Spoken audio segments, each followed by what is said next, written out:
Okay. Please call the meeting to order. Thank you. Thank you. This meeting is called to order at 5:22 p.m. Councilmember Kaplan. Here. Councilmember Dickinson. Here. Vice Mayor Talamantes. Here. Councilmember Pleckybom. Councilmember Maple. Here. Mayor Pro Tem Guerra. Here. Councilmember Jennings. Here. Councilmember Vang. Here. And Mayor McCarty. Here. You have a quorum. Okay. Can we have Councilmember Dickinson lead us in the pledge and land acknowledgement? Please rise as you're able. For the opening acknowledgement in honor of Sacramento's indigenous people and tribal lands. To the original people of this land, the Nisenan people, the Southern Maidu, Valley and Plains Miwok, and Patwin Winton, Rancheria, Sacramento's only federally recognized tribe. May we acknowledge and honor the Native people who came before us and still walk beside us today on these ancestral lands by choosing to gather together today in the active practice of acknowledgement and appreciation for Sacramento's indigenous people's history, contributions, and lives. Thank you, and please join me in the Pledge of Allegiance. I pledge allegiance to the flag of the United States of America and to the republic for which it stands, one nation, under God, indivisible, with liberty and justice for all. City Attorney, did we have a report out from closed session? Nothing to report out. Thank you. And before we proceed, Mayor, with your special presentations, if I will, we are going to reorder the agenda. We're going to take item number 3 first. That's the MOU between the City of Sacramento and the Sacramento Zoological Society. We'll then take item 4, Sacramento Homeless and Housing System Partnership Structure. Then we will move to item 1, public hearing, and which is Florin Road Quick Quack, and then item 2, a third-party appeal for Alhambra Redevelopment Project. Okay. Yes. Absolutely. Let me repeat that. We're going to take item 3, so the discussion calendar, item 3, then item 4, then we're going to take item 1 and item 2. So zoo and housing homeless. So we now move to special presentations. The first is Sexual Assault Awareness Month and Denim Day, presented by Councilmember Kaplan. Thank you, Madam Clerk. Thank you, Mayor. This is Sexual Assault Awareness Month and Denim Day. A community's character is measured by how strongly it stands with those with dignity, safety, and rights to those who have been infringed on by the violence of others. So 34 years ago in Italy, an 18-year-old woman bravely sought justice after being sexually assaulted by her driving instructor. Despite his conviction, the Italian Supreme Court overturned the case, claiming that because she wore tight jeans, she must be complicit and asked for that assault. In response, the women of the Italian parliament wore denim to show solidarity with the victim and opposed that decision, sparking an international movement.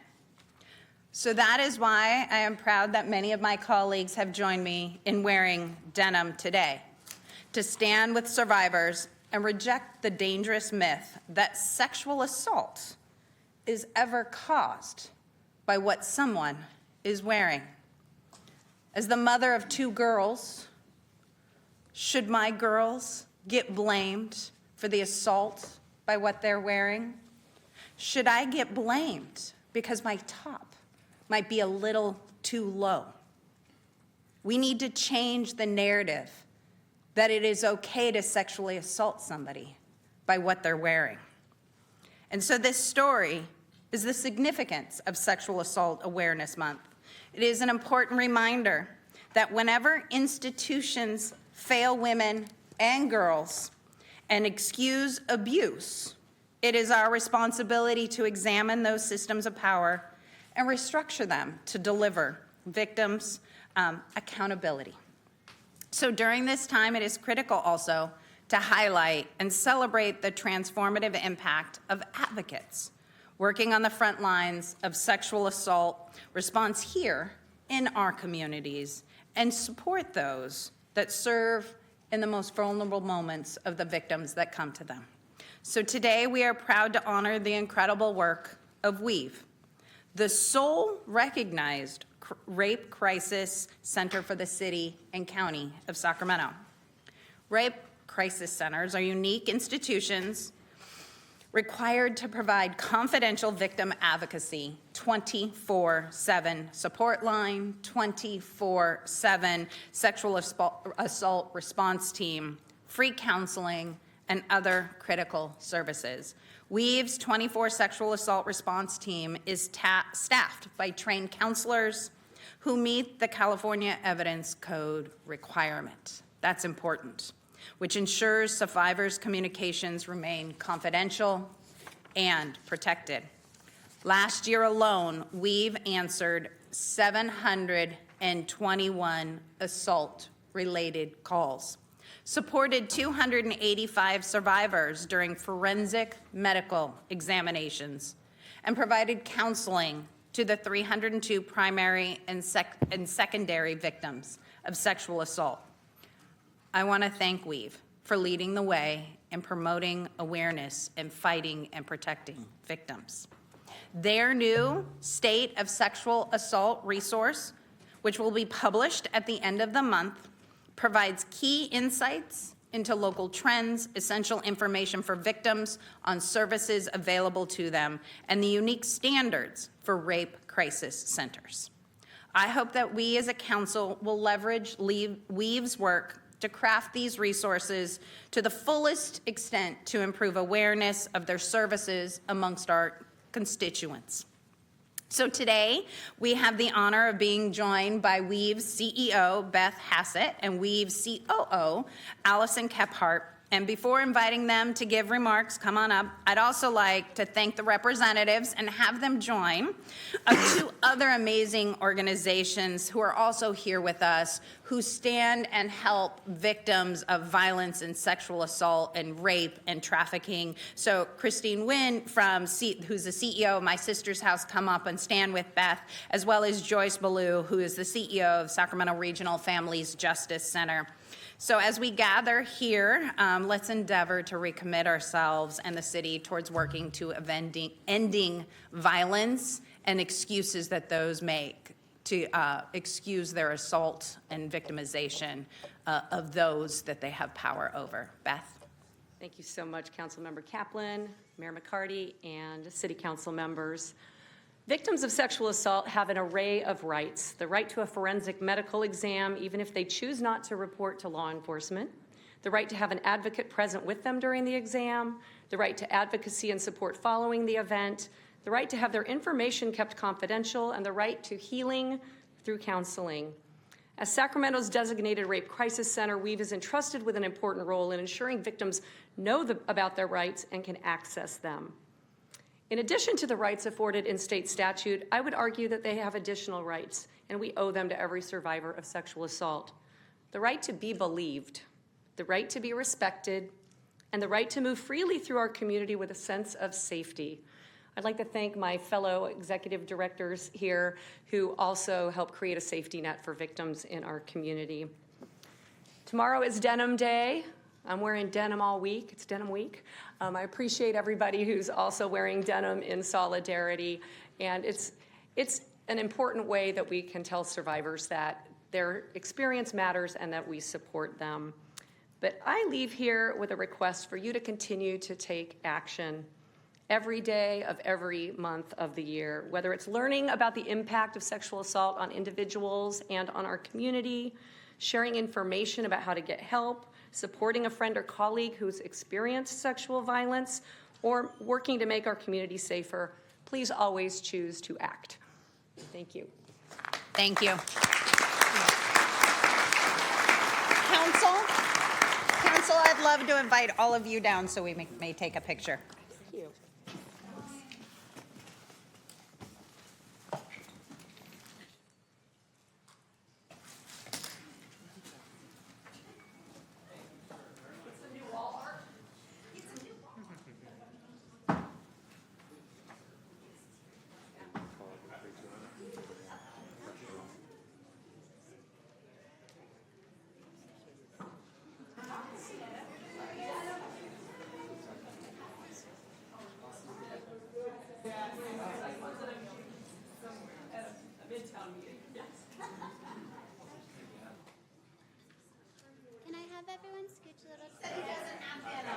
We could squeeze in a little bit, please. Thank you so much. 3, 2, 1.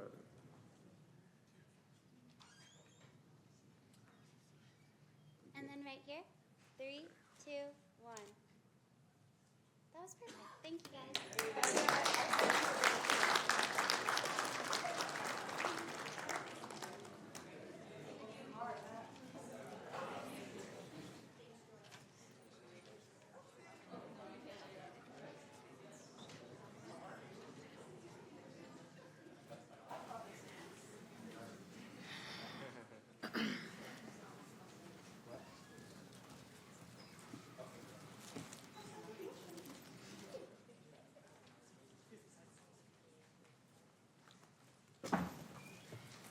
So, Mayor, we now move to item number 2 on the special presentations, which is Sikh Heritage Month, presented by Councilmember Maple.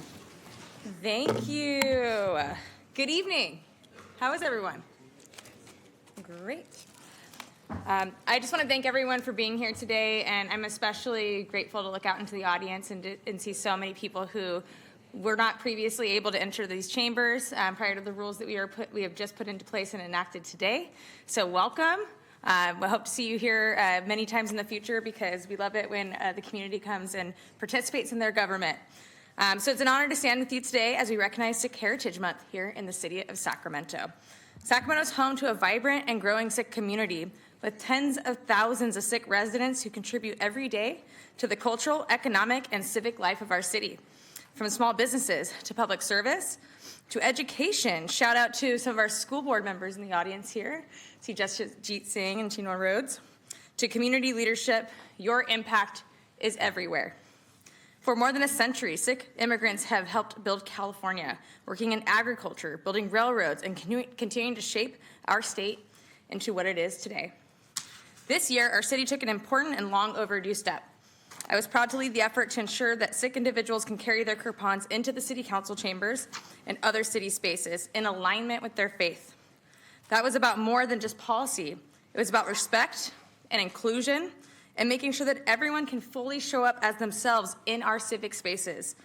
It's amazing to see everyone here today. As we recognize Sikh Heritage Month, we must also acknowledge the resilience of the Sikh community, including those who have faced persecution and hardship and continue to build their lives in strong communities here in Sacramento.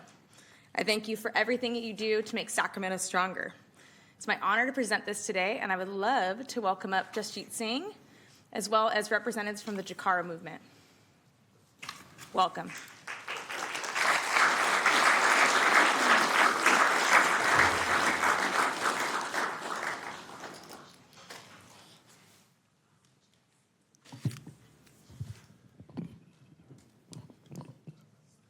Always too tall for this. Kind of lean. All right. Well, good evening, Mayor, council members.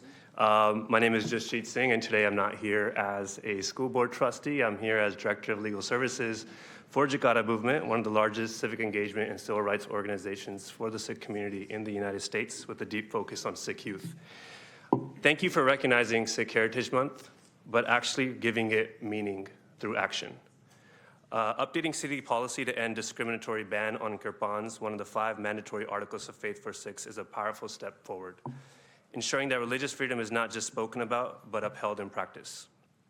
I also want to take a moment to recognize the entire Sikh community members who are here today, many who are your constituents who until now have never stepped into this chamber. Because of what you have passed and have removed in terms of a discriminatory practice that was previously upheld, you have had allowed folks to stop making the impossible choice between participating in civic life and honoring their faith. Their presence here is a testament to what inclusive policy can really do. This progress did not happen in isolation, so I do want to thank Councilwoman Maple. I also want to thank Councilwoman Mai Vang for her work when we first started talking about this. There are folks such as Ryan Brown, former staffer. I'm going to shout out, I'm sure Ryan is listening, for their work.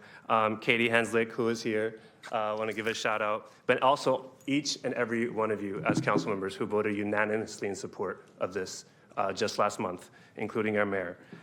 I also want to acknowledge my colleagues at Jakara Movement, especially our Sacramento Regional Director, Mandeep Singh, who will be speaking, our staff, SAC PD for your engagement and willingness to work. I know there's a lot of thank yous here, but they're important because this is 3 years of work, 3 years of effort. And also community allies, including my friend Trustee Chinua Rhodes, who I know is here somewhere. Again, what happened here is meaningful. It shows what can happen when communities come together, engage with their local government. This is not just a policy update. It's a message that SIC residents fully belong in civic life here in Sacramento. It gives them an opportunity to actually engage, and I hope to see more SIC community members come and engage with you on issues that vary across the city, not just on one night for SIC Heritage Month. With that, thank you so much, each and every one of you. Thank you.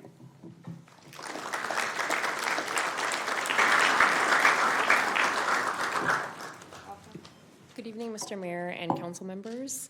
My name is Sakmeen Colon, and I've been a resident as well as my family of District 3 for over 20 years. I'm also a public defender, and I work just down the block at the public defender's office here. It's a part of my job to advocate for my clients, but I learned how to advocate through learning from my community. And I learned how to be an advocate by being a Sikh. By going to the Gurdwara, by learning from my elders, by being a part of Jagara movement and other various organizations, by attending meetings like this. And so I'm thankful to my community. I'm thankful to all of you for acknowledging our community here today. And I'm thankful that moving forward, that my community can be the advocates that we are while not compromising our faith. So thank you all for your acknowledgement, and thank you to my community. As I look behind me, I see that there are babies as well as elders here, future advocates as well as people that have paved the way. So appreciate you all and appreciation for my community out here today. Thank you. Thank you.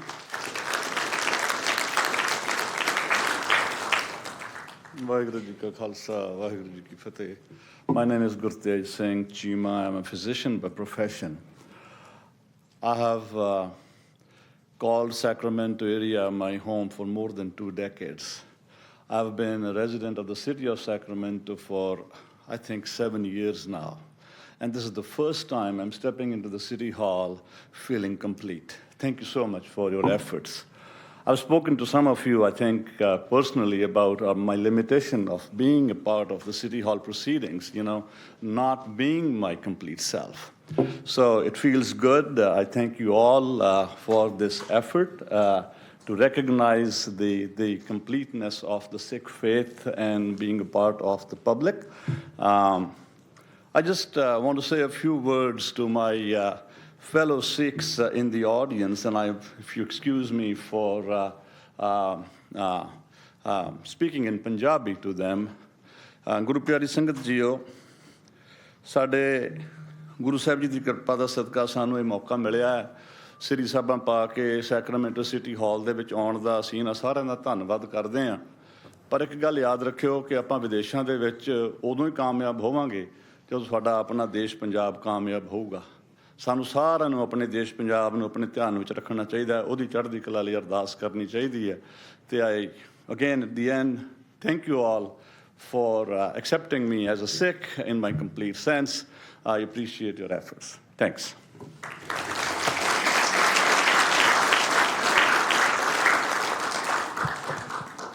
Thank you, Council. My name is Mandeep Singh. I'm the Regional Director for Jagara Movement, and I've come here before with the exception. It's been individual sort of exceptions allowed for myself, or somebody else might come in. I'm really glad that now this is part of City Code, and I'm really appreciative of you all to take the time out to educate the community about Sikhs. Our community, as Katie mentioned, persecution is not just something we have faced in the past. It is something that is currently going on right now in India-occupied Punjab. It is currently something that's happening even in this nation, as the mistakes of maybe an individual have the whole community on the back burner and defending things that we don't even know that we have nothing to do with. So moments like this, things like this, it goes a long way in educating our community on who we are. I would invite everybody here. You are welcome to a Gurdwara. Nobody will try to convert you. You can come as your whole self. Dr. Chima that just spoke right now, he's the president of one of the Gurdwaras here. They would love to give you all a tour. Even you all, if you guys want to come, we can set up something that way. And as Dr. Chima, I would like to just say a few words to our community. Waheguru ji ਕਾ ਖਾਲਸਾ ਵਾਹਿਗੁਰੂ ਜੀ ਕੀ ਫਤਿਹ ਸੰਗਤ ਜੀ ਆਪਾਂ ਜਿੱਥੇ ਖੜੇ ਆ city of Sacramento ਆਪਾਂ ਇੱਥੇ ਦੇਖਦੇ ਲਿਖਿਆ ਆ ਫਾਊਂਡਡ ਇਨ 1849 1849 ਇਹ ਕਿਸੇ ਦਾ ਸੁਪਨਾ ਸੀਗਾ ਇਹ ਸ਼ਹਿਰ ਇੱਕ ਦਿਨ ਇਹ ਪਹਿਲਾਂ ਹੁੰਦਾ ਨਹੀਂ ਸੀ ਇੱਥੇ ਹੈ ਨਾ ਸੈਕਰਾਮੈਂਟੋ ਇਸ ਸਾਲ ਦੇ ਵਿੱਚ ਇਹਨਾਂ ਨੇ ਇਸਟੈਬਲਿਸ਼ ਕੀਤਾ ਇਹ ਸਾਲ ਜਿਹੜਾ ਹੈਗਾ 1849 ਇੱਕ ਹੋਰ ਵੀ ਤੁਹਾਨੂੰ ਯਾਦ ਆਊਗੀ ਇਹ ਆਖਰੀ ਸਾਲ ਸੀ ਜਦੋਂ ਸਿੱਖਾਂ ਦਾ ਰਾਜ ਹੁੰਦਾ ਸੀਗਾ ਮਹਾਰਾਜਾ ਰਣਜੀਤ ਸਿੰਘ ਸਰਕਾਰੀ ਖਾਲਸਾ ਦਾ ਜਿਹੜਾ ਸਥਾਪਿਤ ਕੀਤਾ ਸੀ ਰਾਜ ਇਹ 1849 ਦੇ ਵਿੱਚ ਆਪਾਂ ਗਵਾਚਾ ਸੋ ਸੁਤੰਤਰ ਆਪਾਂ ਹੈਗੇ ਆ ਆਪਾਂ ਇੱਥੇ ਭੀਖ ਮੰਗਣ ਨਹੀਂ ਆਉਂਦੇ ਨਾ ਜਿੱਥੇ ਵੀ ਜਾਂਦੇ ਆਪਾਂ ਸੁਤੰਤਰ ਹੋ ਕੇ ਜਾਂਦੇ ਆ ਆਪਾਂ ਗੁਰੂ ਦੇ ਸਿੱਖ ਆ ਗੁਰੂ ਨਾਨਕ ਸਾਹਿਬ ਜੀ ਦੇ ਰਾਹ 'ਤੇ ਤੁਰਿਓ ਆ ਅਤੇ ਜਿਹੜੇ ਨੌਜਵਾਨ ਆ ਜਿੱਦਾਂ ਡਾਕਟਰ ਚੀਮਾ ਨੇ ਕਿਹਾ ਇਹ ਜ਼ਰੂਰ ਯਾਦ ਰੱਖਿਓ ਤੁਸੀਂ ਜਿੱਥੇ ਜਾਂਦੇ ਆਪਣਾ ਸਿਰ ਉੱਪਰ ਕਰਕੇ ਛਾਤੀ ਕੱਢ ਕੇ ਜਾਇਆ ਕਰੋ ਤੁਸੀਂ ਜੋ ਵੀ ਕੰਮ ਕਰਨਾ ਮੰਗਦੇ ਜੋ ਵੀ ਸੇਵਾ ਕਰਨਾ ਮੰਗਦੇ ਪੂਰਾ ਆਪਣਾ ਫੁੱਲ ਸੈਲਫ ਜਾ ਕੇ ਕਰਿਆ ਕਰੋ ਜੇ ਕੁਛ ਵੱਧ ਬੋਲ ਹੋ ਗਿਆ ਮਾਫ ਕਰਿਓ ਅਸੀਂ ਤੁਹਾਡੇ ਚਰਨਾਂ ਦੇ ਵਿੱਚ ਹੀ ਕੰਮ ਕਰਦੇ ਹਾਂ ਸੇਵਾ ਕਰਦੇ ਹਾਂ ਜੇ ਕੋਈ ਤੁਹਾਡੇ ਕੋਲ ਸਲਾਹ ਹੋਵੇ ਸਾਡੇ ਲਈ ਜ਼ਰੂਰ ਦੱਸਿਓ ਅਤੇ ਜਾਣ ਤੋਂ ਪਹਿਲਾਂ ਜ਼ਰੂਰ ਸਾਡੇ ਨਾਲ ਮਿਲ ਕੇ ਜਾਇਓ ਇੱਕ ਆਪਾਂ ਬਾਹਰ ਇਕੱਠੀ ਫੋਟੋ ਵੀ ਖਿੱਚ ਲਵਾਂਗੇ ਅਤੇ ਆਉਣ ਵਾਲੇ ਸਮੇਂ ਦੇ ਵਿੱਚ ਆਪਾਂ ਹੋਰ ਵੀ ਪ੍ਰੋਗਰਾਮ ਲਿਖਣੇ ਆ ਅਗਲੇ ਮਹੀਨੇ and again to the community we appreciate you all thank you all for allowing us to be a part of this fabric that makes up the United States. And we'll hope to see you at one of our events. Please stop by our table outside. We have a flyer of upcoming things, and you'll learn a little bit more about your neighbors. Waheguru Ji Ka Khalsa, Waheguru Ji Ki Fateh.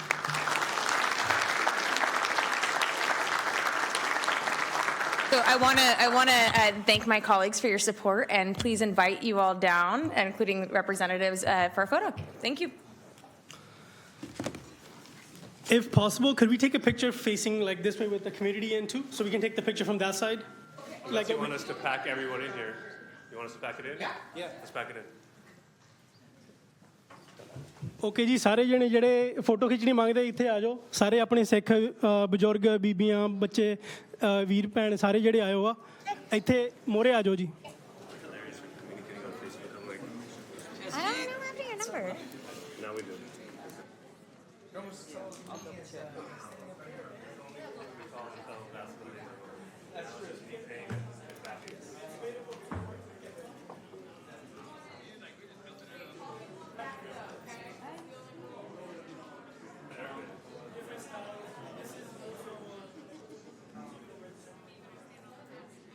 As you said that, I was having that thought.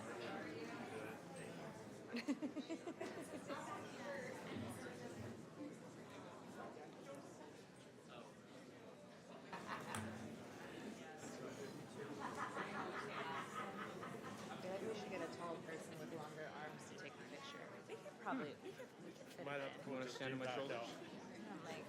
Act like we're at Coachella. Just G's out of the picture. Yeah, to take it.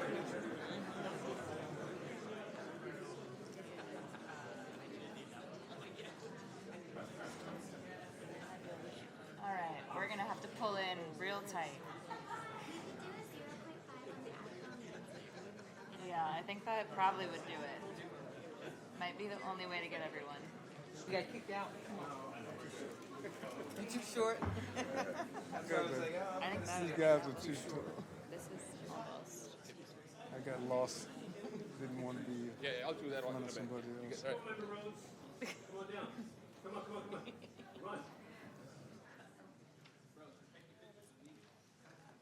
right. Yeah, I'll get this one. We're just waiting on him. Oh. All right, guys. Can I have everyone looking this way, please, at this camera? 3, 2, 1. One more. Thank you. There we go.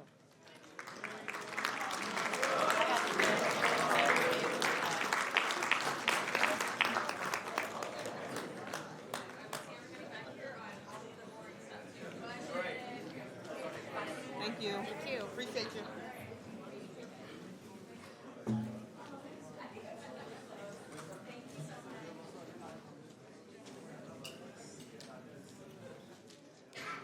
I think everybody's just waiting after all the presentations to come in.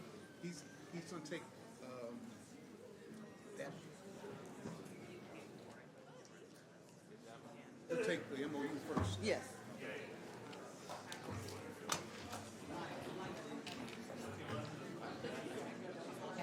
3 p.m. Zoological. All right.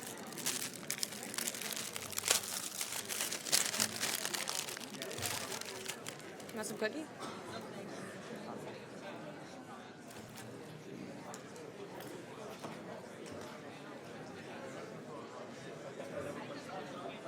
Oh, Fernando Mendoza. I'm a Raiders hater, but I know you're Raiders. So bang, bang, better game. But he's like old school Raiders. Like, I know. When they used to hit you. yeah.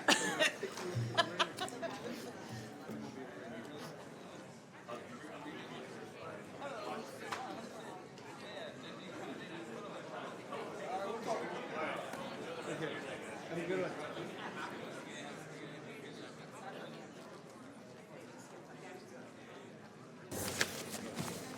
So Mayor, we now move to our final special presentation, Law Day, which is presented by you to the City Attorney's Office. Excellent. We have a representative from the City Attorney's Office going to come up and join us and help us focus on the 2026 Law Day, Rule of Law, and the American Dream.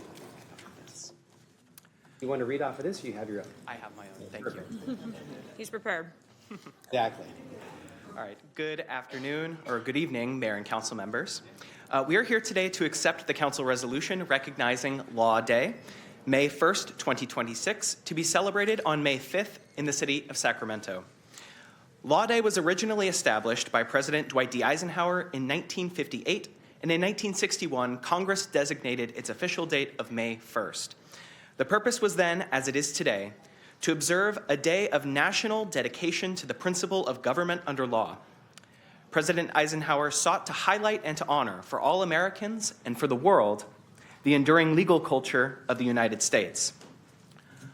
Law Day is the national day set aside to celebrate the rule of law, underscoring how law and the legal process contribute to the freedoms that Americans share, and providing an opportunity to recognize the role of courts in a constitutional democracy. This year, the American Bar Association has established the Law Day theme, the rule of law and the American dream. Throughout our nation's short history, the idea of what America is and should represent is always evolving. The founders' bold claim that all men are created equal and have inalienable rights to life, liberty, and the pursuit of happiness is just one early iteration of the idea of an American dream. The term itself originated with the 1931 book, The Epic of America. Its author, James Truslow Adams, wrote that this dream is not, quote, a dream of motor cars and high wages merely, but a dream of a social order in which each man and each woman shall be able to attain to the fullest stature of which they are innately capable, and to be recognized by others for what they are, regardless of the fortuitous circumstances of birth or position. Whether your personal American dream is about material security, individual opportunity, or social equality, this year's Law Day theme reminds us that no American dream would be possible for all people without the rule of law. Our system of laws and justice, from the Constitution to the Sacramento City Code, is a project that has been built over generations, in part to safeguard the rights of the people to live, work, play, strive, and thrive in their communities. It's a project of creating a world without arbitrary government overreach or the hostility of discrimination. While this project remains an imperfect work in progress, it is a collective project worth celebrating, protecting, and expanding. The rule of law and the American Dream Law Day theme encourages all Sacramentans to reflect on the myriad ways in which a strong and healthy legal system helps to safeguard justice and promote opportunity for us all. We invite everyone to join us on May 5th, 2026 to celebrate Law Day. The Sacramento City Attorney's Office will be celebrating Law Day with a May 5th symposium featuring the Honorable Judge David D'Alba, retired judge for the Sacramento Superior Court, Professor Mary Beth Moylan, who is an associate professor of law at the McGeorge School of Law, and Professor Larry Levine, the Associate Dean of Diversity, Equity, and Inclusion at the McGeorge School of Law. The speakers will be discussing current issues relevant to this year's Law Day topic. The doors are going to open at 11:30 a.m. in historic City Hall chambers, with the symposium taking place from 12 p.m. to 1 p.m., with refreshments to follow. The activity is pending approval from the State Bar of California for 1 hour of MCLE general credit. Thank you very much for your attention.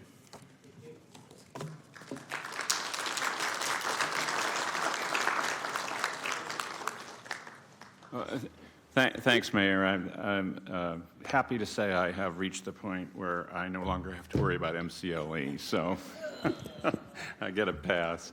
I just wanted to take a moment to give a little bit of emphasis to this recognition. You know, I think for many of us as lawyers, and perhaps even more so for the public at large, we take Law Day for granted. We take the rule of law for granted. We assume that we live in a society and in a country where the rule of law is the expected course of action, that it determines not just what happens from a legal standpoint, but how we make sure that justice occurs. That justice occurs. I think it's certainly important to note, although he's not here for this purpose this evening, that we have retired Justice of the 3rd District Court of Appeal, Art Scotland, with us. And I want to recognize Art for all of his service on the bench over the years. But lastly, I encourage everyone to take the day of Law Day, whether it's today or May 5th or whatever day you choose in this sequence of the week, to think about what's at risk in our country today, that we have experienced and continue to see an unimagined assault on the rule of law in our country, something that we could never have thought about or predicted. But it is only going to survive. The rule of law is only going to survive if we are all committed to making sure that it does so. And so this is not just for lawyers. This is not just a nice day to go to a symposium, as great as it sounds like it's going to be. It's not just a day to say, isn't it nice that we live in a country that subscribes to the rule of law? It's a call to make sure that we uphold and sustain the rule of law, not just for ourselves, but for generations to come. Thanks, Mayor. Thank you.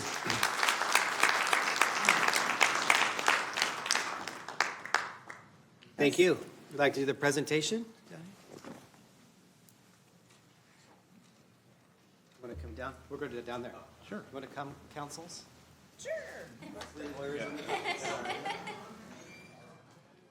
I've never been called a councils before. Oh, I think they meant council. Oh, wait. I think they don't mean you. They meant the lawyers. I think only the lawyers. Just a lawyer? Yeah, sorry. That's okay, I'll stand out there. It's all good. We thought it was just a lawyer. I'll stand here, yeah. Yeah. Councils. You got a future lawyer. You're an honorary lawyer.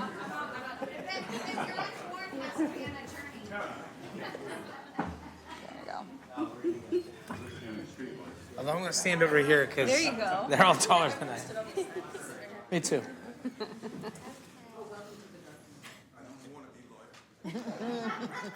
Works for me. Listening to the jury instructions too. Okay. 3, 2, 1. And on the upper level, can I have everyone go over one? Perfect. And find a window. Okay. And 3, 2, 1. Great. Thank you, guys. Lauded. Good job. Move. Go laws.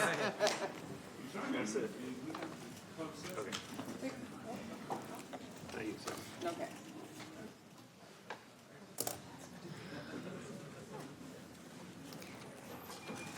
So Mayor and Council, we now move to item number 3 on the discussion calendar, which is Memorandum of Understanding, MOU, between the City of Sacramento and the Sacramento Zoological Society.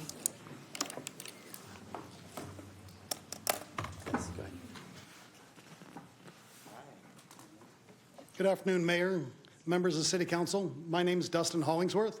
I'm the Assistant Director of the Department of Convention and Cultural Services. I am also the city's designated representative to the Sacramento Zoological Society's board.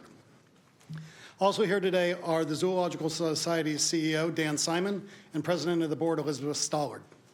I'm here today to request that City Council pass a motion authorizing the city manager to execute a memorandum of understanding, or an MOU, with the Sacramento Zoological Society to establish a framework to explore a potential expansion of the Sacramento Zoo. The zoo is approaching its 100th anniversary in 2027, and the partnership between the city and the Zoological Society has an extensive history as well. Going back to the early 1980s, the zoo was operated by the city, and the society provided fundraising support and educational programs to the public. Then in 1997, the city entered into an operating agreement with the society, whereby the society would manage daily operations of the zoo on behalf of the city. Over the past 40 years, discussions of expansion and relocation have been recurring themes for the city and the Zoological Society. More than half a dozen sites around the city and beyond have been evaluated for suitability, and a variety of expansions within William Land Park have been considered. In June of 2025, the city and society extended the existing operating agreement and committed to engage in good faith negotiations with each other concerning the creation of a new partnership agreement and to analyze the operational conditions for continued and future operations of the zoo at the current Land Park location, including space considerations. In September, the Society sent the city a request to expand the zoo's operating footprint within Land Park, with the goal of remaining in Land Park while making a number of improvements that would materially impact both the animal habitats as well as visitor amenities. In response, after conferring with multiple departments, including YPSI, Public Works, Community Development Department, CCS, and the City Manager's Office, the City Manager's Office proposed that the parties enter into an MOU outlining each party's responsibility and collective efforts necessary to explore the potential of expanding. As I mentioned earlier, the themes of expansion and relocation stretch back more than 40 years. The zoo has faced space challenges for decades. Modern expectations for the care, health, and welfare of animals has changed dramatically since the zoo was first established nearly 100 years ago. The Sacramento Zoo is accredited by the Association of Zoos and Aquariums, or the AZA, the gold standard for zoological accreditation around the world. AZA accreditation centers around animal welfare. The accreditation process takes a holistic look at the organization. Over the years, in order to maintain accreditation and to provide appropriate care for the animals, the zoo has reduced the breadth of species in its care to increase the habitats for others. It's been a delicate balancing act. Nonetheless, our modest zoo has historically outperformed zoos in similar or even larger cities. Currently, the zoo serves nearly 500,000 visitors a year and is one of our most visited city-owned amenities. The zoo has approximately 10,000 membership households and serves guests and school groups from throughout the region as well as beyond. Expanding the zoo's boundaries would ultimately allow the opportunity to improve for the care of animals, maintain accreditation, increase its offerings to our community, attract more visitors, and in the end, generate more revenue to support ongoing operations. The proposed expansion includes an area of approximately 1.4 acres just to the north of the current zoo site and approximately 4.4 acres across Land Park Drive at the former Pony Park area next to Funderland. If the zoo were to expand to both these areas, the operational land of the zoo would increase from 14.3 to 20.1 acres, an increase of approximately 40%, which, as noted in the zoo's request letter, would be the largest expansion of the zoo since the 1960s. Both the society and city staff recognize the sensitivity of the areas proposed for expansion from a historical perspective as well as in terms of park use. In the coming months, the society will be developing conceptual designs to illustrate how they anticipate the site to be used. About this MOU, it's a non-binding agreement that provides the guide for the city and society to begin exploring the expansion of the zoo in Land Park while memorializing initial terms and responsibilities. To be clear, the approval of the MOU does not expand the boundaries of the zoo. It does not commit the land to the zoo. It does not commit any funding. It establishes a framework of things to be considered and provides city staff to participate in the activities necessary to explore the expansion and to develop recommendations for next steps as appropriate. An expansion of the zoo boundaries would require city council approval and would likely come in the form of an amendment to the existing agreement or as a whole new agreement between the society and the city. The hope at this time is to bring something back to council in September as the MOU expires on September 1st, but can be extended by mutual agreement of both parties. The MOU outlines considerations to explore the expansion of the zoo, including the creation of a mutually agreed upon schedule of deliverables that would be consistent with bringing a proposal back before council in September. City staff would evaluate the implications of impacts on a parks master plan, while the society would develop a phasing plan and interim opportunities for improvements. The city and society would collaborate in development of a community engagement strategy for the public to learn about and provide feedback on a proposed expansion. Additionally, a working group of representatives from the Land Park Community Association, the Upper Land Park Neighborhood Association, the South Land Park Neighborhood Association, the Land Park Volunteer Corps, and Preservation Sacramento will be convened to provide input and suggestions on the proposed expansion. During that same time frame, city and society will work together to identify relevant amendments to the existing operating agreement that would align with the expansion of the zoo. These could include the society evaluating design opportunities for a contiguous campus that would be consistent with the accreditation requirements and the operational needs of the zoo, the society identifying potential funding sources for development of improvements, agreement between the parties on the satisfaction of applicable legal requirements prior to the society commencing any construction and expanding areas. Things to consider would include historical features, identity and the need and timing of legal requirements of any environmental study, including CEQA or the impacts on trees, as well as relevant parking and utility studies. An evaluation of utilities identified needing improvements and other proposed expansions that might impact the current utility infrastructure. These tasks are not an exhaustive list of everything that needs to be done before the first shovel hits the ground. They're only a starting point to truly begin exploring what the possibility may be in collaboration with the city, the society, and community. We anticipate returning to council in September, as I said, for further consideration and to propose next steps.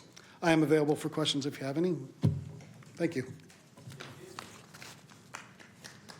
We have 3 public comments, and then we'll go to the council. We have 10 now. 10, okay. Our first speaker is Jill Culbertson, followed by Linda Farley and Dale Claypool.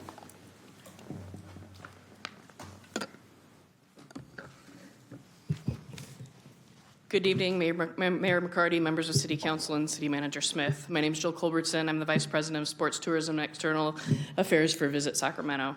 The Sacramento Zoo is a local treasure that's been a part of the lives of many generations of Sacramentans. At Visit Sacramento, we are proponents of making valuable Sacramento assets even more valuable by expanding and enhancing them.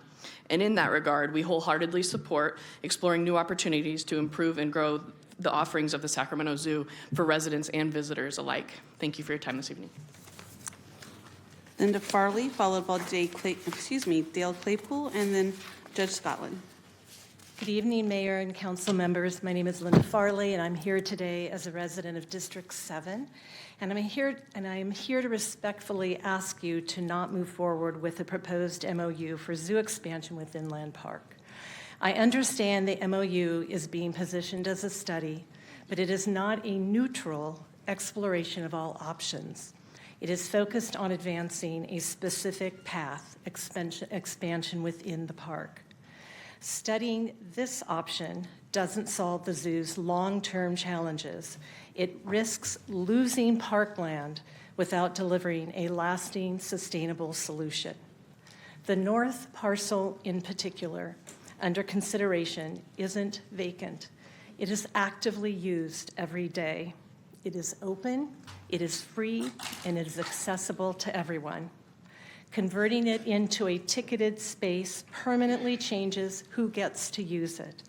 And once it's gone, it's gone. Councilmember Jennings, I respect the responsibility you carry, representing both the zoo and the surrounding community. But I believe the question isn't just, can we study this, but should we start down this path at all? I care about the future of the zoo, but I also care about protecting the integrity of William Land Park, and I respectfully ask you not to approve the MOU. Thank you. Thank you, Dale Claypool, followed by Judge Scotland, and then Bruce Marwick. Good evening, members of the council. I'm Arthur Scotland, born in Sacramento, having lived almost all of my life in this city, not only in this city, but also in the William Land Park neighborhood of Sacramento. Being on as a member of the Board of Trustees of the Sacramento Zoological Society and also on its executive committee, knowing how important and essential that zoos are to protect and conserve endangered species worldwide, and also to educate the public on the need to protect and preserve those species, and often seeing many families, young and old, enjoying the zoo experience like my family did for many, many decades. I know firsthand what a valuable asset that the Sacramento Zoo has been to the city of Sacramento, the greater Sacramento area, and the William Land Park area for over almost 99 years. I also know how necessary it is for the zoo to expand its size, to continue and enhance its ability to provide its educational mission, its conservation mission, and also its recreational mission, and continue to provide quality care for its residents. The MOU before you is a step to explore the zoo's proposal to add a modest amount of space for the zoo. And I urge the City Council to approve the MOU so the city and the zoo can collect community input and determine whether the zoo will stay in William Land Park. Thank you. Thank you. Thank you. Mr. Claypool, followed by Bruce Marwick and then Rick Stevenson. My name is Dale Claypool. I'm a member and former president of the Land Park Community Association and a member of the Land Park Volunteer Corps. There are two wonderful regional community assets impacted by the MOU. On the one hand, the Sacramento Zoo, and on the other, the equally important William Land Park. It's crucial that in taking action to improve one asset, in this case the zoo, we don't harm the other, William Land Park. In 1985, the City Council was faced with the same dilemma. After 3 years of discussion and debate throughout the community, the City Council approved modifications to the zoo, but included 10 conditions pertaining to the plan. I'm not sure if you have those before you or not. Almost all are relevant to the current proposal, but two have particular importance. One limits the boundaries for the zoo to essentially the existing footprint. That's number 10 on that list if you happen to have the list. The other provides that the gardens north of the zoo shall be maintained outside the fence line for public use, no fees. The current garden includes a historic statue, stone walls, a waterway, and gardens planted and maintained by volunteers and are free to the public. You'll hear more details about that in the other speakers. I realize it's tempting to ignore these conditions as outdated, but before a final proposal comes forward, I urge all those involved in the process to consider the rationale behind the 10 conditions and how they apply currently to both community assets, the zoo, and the park, and avoid, equally importantly, another 3-year debate. Thank you.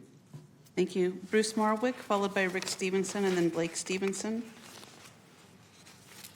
Good evening, Mayor McCarty and council members. My name is Bruce Marwick.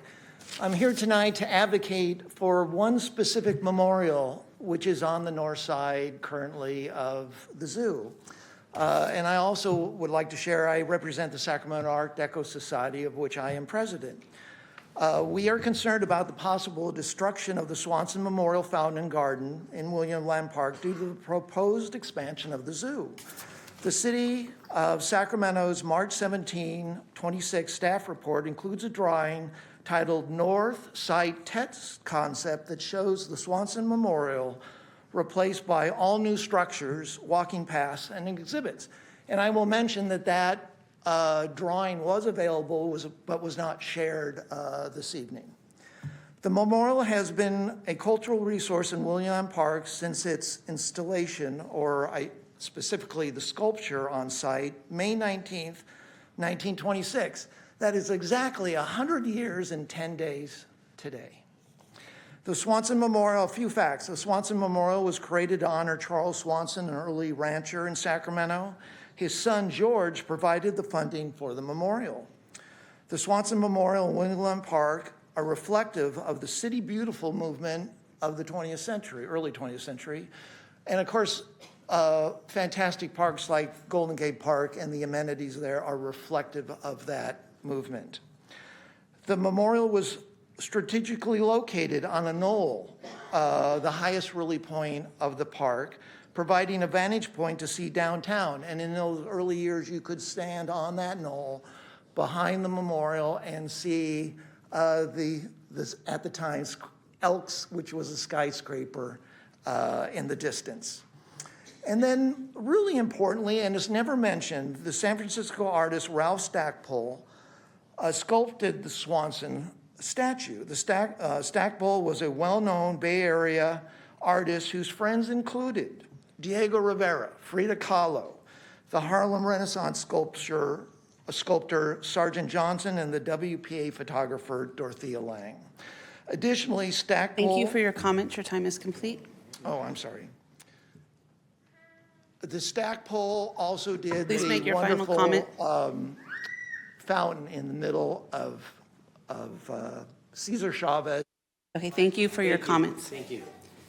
Rick Stevenson, followed by Blake Stevenson and Lurie Stetson. Yes, just for a little background, I wrote the only history of William Land Park. It was published by Inside Sacramento magazine in 2018.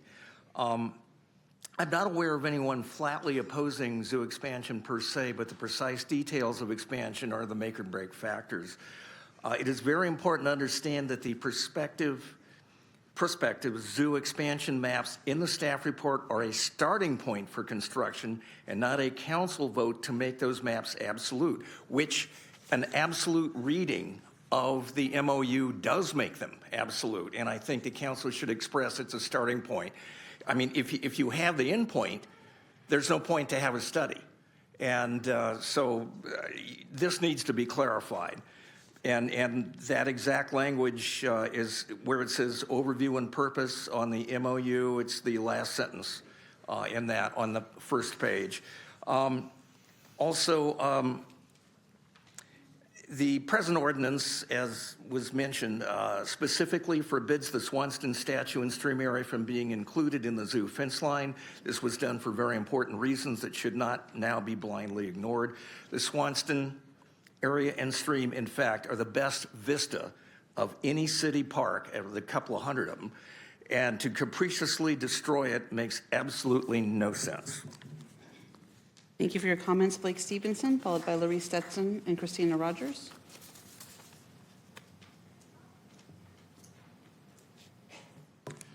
I'm Blake Stevenson. Good morning, or excuse me, I'll settle on the time of day. Good evening, Mayor and council members, city manager, and staff. I'm a resident of Land Park, but that doesn't really matter here.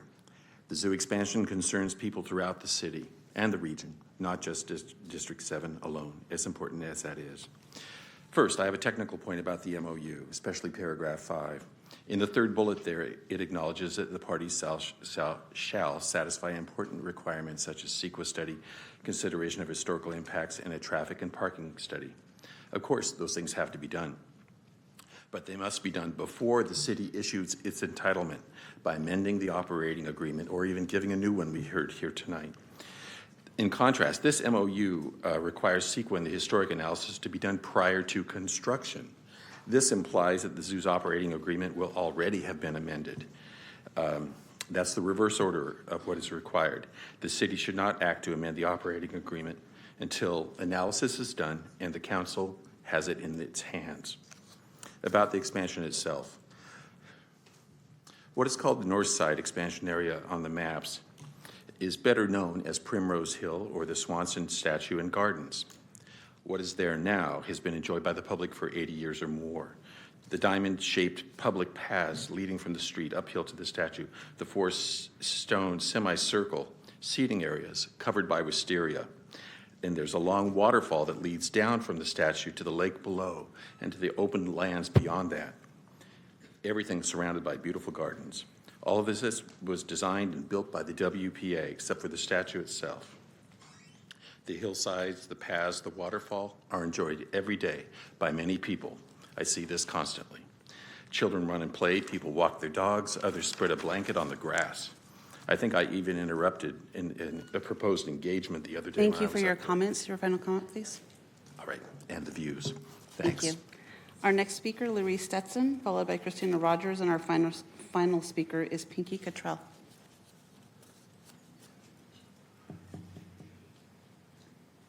Thank you, Mr. Mayor and council members. I'm Larry Stetson, here representing Upper Land Park neighbors. I was co-founder and former board member of the Land Park Community Association, and I've worked on William Land Park and zoo issues since the late 1980s. Upper Land Park supports, if amended, studying the zoo expansion in a MOU process, but I want to identify concerns about the current proposed zoo expansion and how the city and society will proceed during and after the process.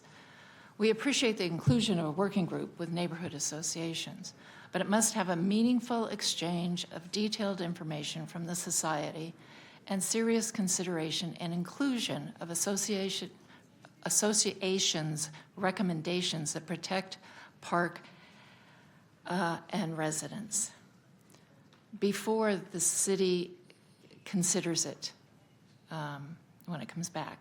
Key MOU topics include modifications to the expanded boundaries, especially to avoid Swanston Memorial and its historic landscaping, study of traffic and parking, and mitigation actions such as shuttles and pedestrian enhancements, steps to reduce impacts to historic resources and city park trees, sharing the society's funding plan and how it will ensure long-term economic viability.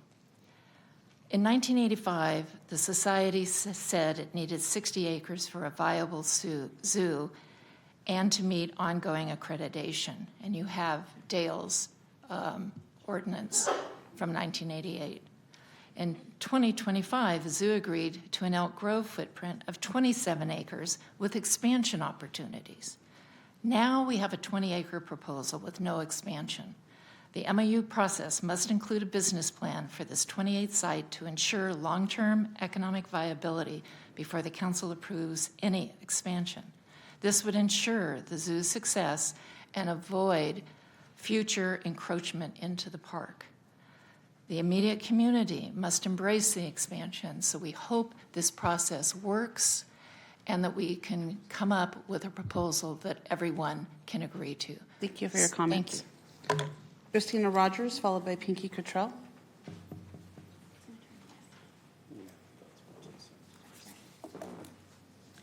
Good evening, City Council and Mayor McCarty.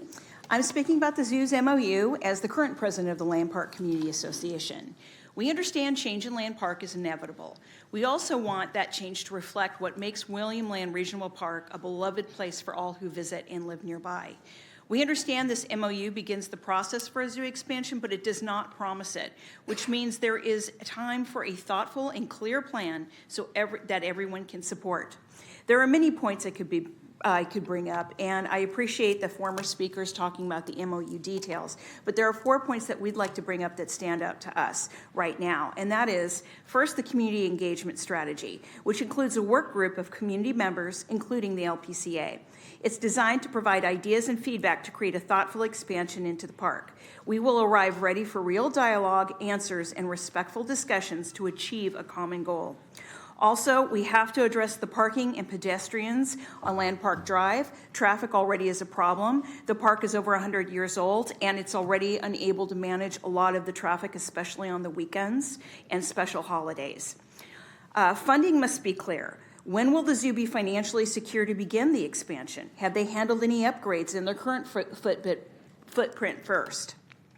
A thoughtful timeline needs to be executed and shared with the public. It may change, but everyone should have an idea what to expect. It could take several years to break ground on the expansion, and we understand that, but that's okay. The goal is for a fabulous and sustainable zoo that will be part of William Land Park for another 100 years. Thank you. Thank you. Our final speaker is Pinky Cottrell.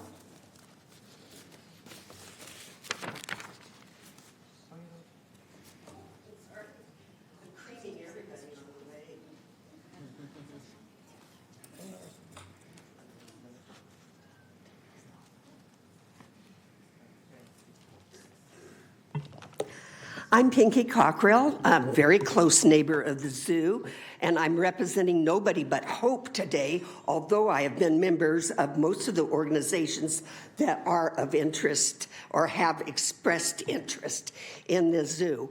I'm a little concerned that the MOU isn't very clear that this is not a fait accompli as presented, but that it is a springboard to begin a working group. I would love to participate, but if I'm excluded because I'm a member of every other organization that's being allowed to participate, you'll miss out on my great expertise as a former member of the Lamb Park Community Association Board when the move was going to be first presented before. And at that time, I did an extensive study of zoos and extensive visits of zoos. Thank you. Thank you. That's your final speaker for this item. Okay, thank you. Thank you. We appreciate the public comment on this issue. I know this is a big topic, not only in the Land Park neighborhood, but for the city of Sacramento. The big picture is we all love the zoo. The zoo turns 100 years old this year. We were saddened 5 or 6 years ago when we were told that the zoo would be leaving the city of Sacramento after nearly a century in our core.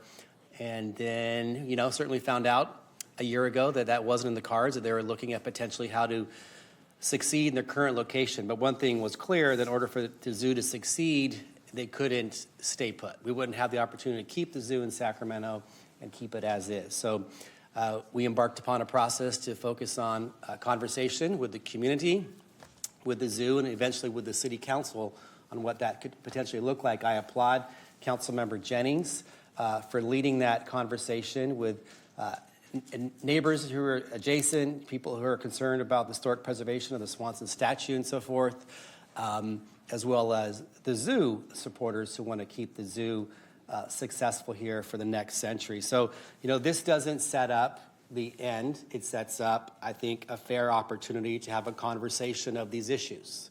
At the end of the day, this decision is based upon the city council.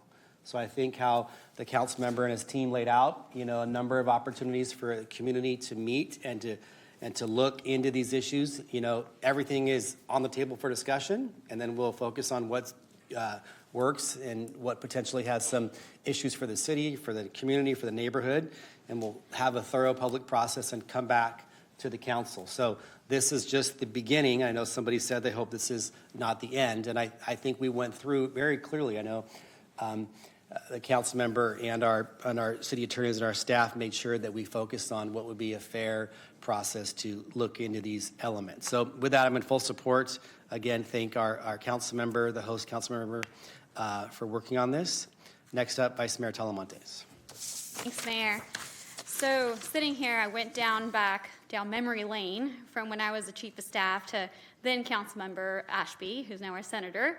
And Natomas had a whole campaign to be able to relocate the zoo there. And I remembered this box of letters that we have from kids saying that they wanted to keep the zoo in Sacramento. It was called the We Want a Zoo campaign. We made t-shirts and, really expired cookies, many years old. Should probably go away. But it's a box full of letters from kids throughout the schools. Our zoo is incredible. It's a staple in the Sacramento region, and it's something that I am extremely supportive of. I'm really happy that we get to keep it here in Sacramento. I'm really looking forward to the expansion, and I think it's a great asset for our community. Over 70,000 school children from a 24-county region visit our school for organized field trips. More than 10,000 Sacramentans are regional household members of the Sacramento Zoo. And every year, the zoo has over 500,000 visitors. And each year, when they reach the $500,000 mark, they make a huge announcement and they celebrate that number because it's a win for the region. And I truly believe it's an economic driver. It brings tourists and visitors here, and it's educational, and it's such an asset for the Sacramento community. So, on behalf of all these kids that wanted to keep the zoo back in the day, I urge an aye vote and support any motion that's set forward by the council member of the district. Thank you. Councilmember Pluckybaum. Thank you, Mayor. Dustin, I'm not sure if this is you. Is there someone that can speak to some of the outreach process going forward? We heard some concerns from folks, but it is, okay, sorry, you draw the short straw, buddy. I think you heard some of the comments. Folks are concerned about what the public outreach process is going to look like. We're going to have this conversation, and then what would the next steps be from there in terms of public engagement? Yeah, so specifically to a public outreach process, the MOU outlines that the society and the zoo will actually put together a specific outreach process. But beyond that there is the convening of the working group from the Land Park Community Association, from those 6 organizations. And I believe the agreement is to meet 3 times over the coming months to kind of refine and work forward as we go. So lots of opportunity for folks to weigh in. All right, thank you. That's it. My mom's been texting me pictures of her with my son at the zoo from all of our family outings all night. This is obviously a place that is a central part of a lot of our lives, a lot of our family moments, birthdays, and celebrations.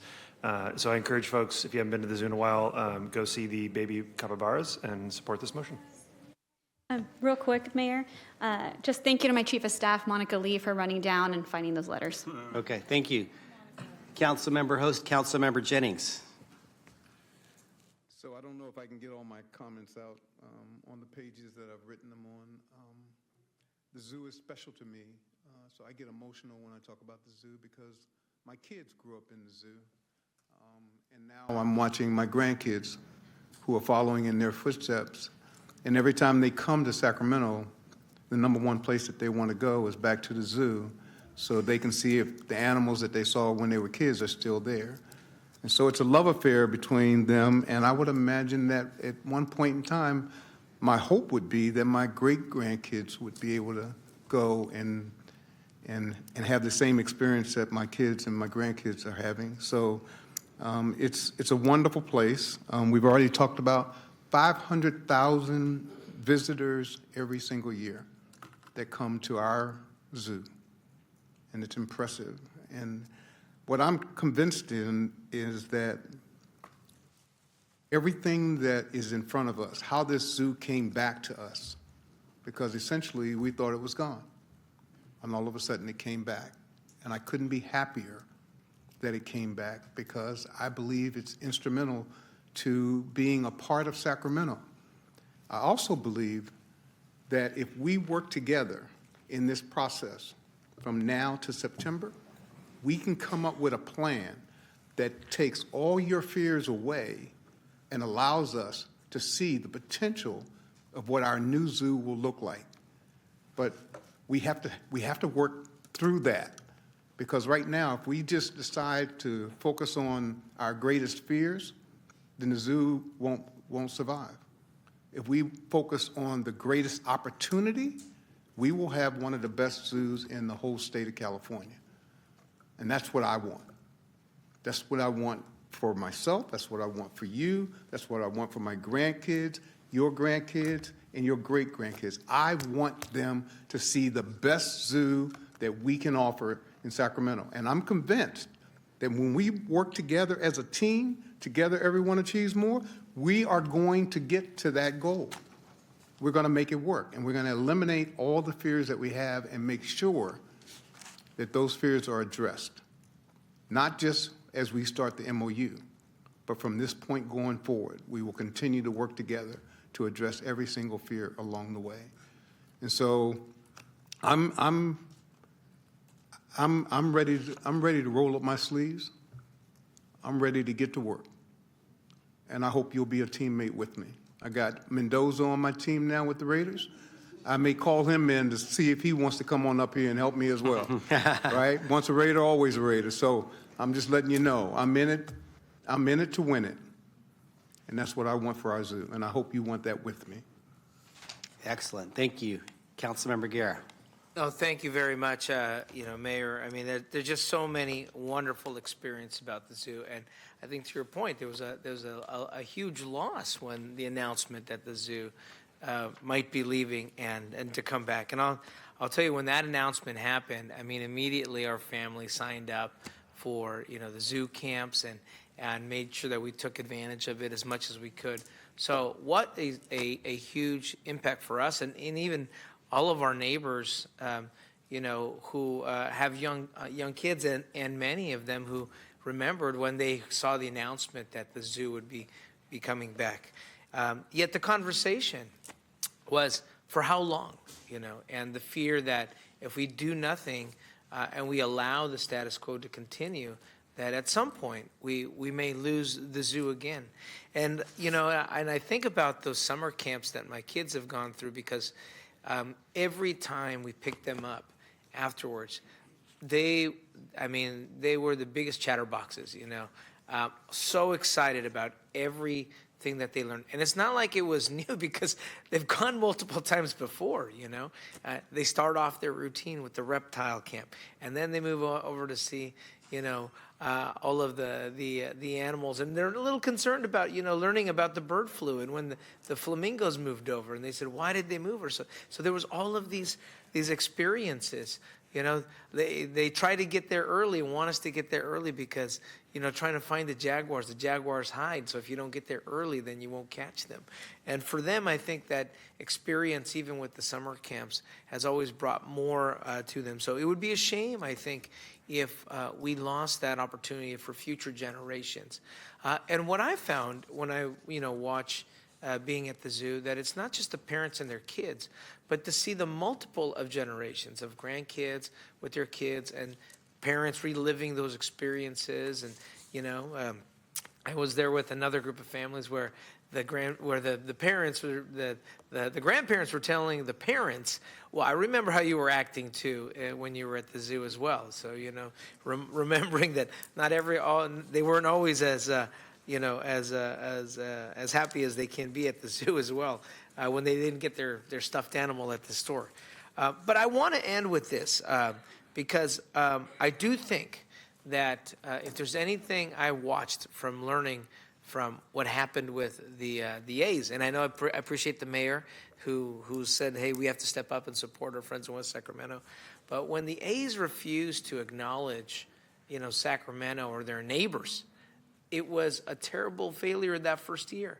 And as soon as they leaned into the community, then it changed. I mean, they swept the Mets, and it was this big pride and this movement. And I've seen, I haven't seen more green sweaters since I was at Sac State, around Sacramento.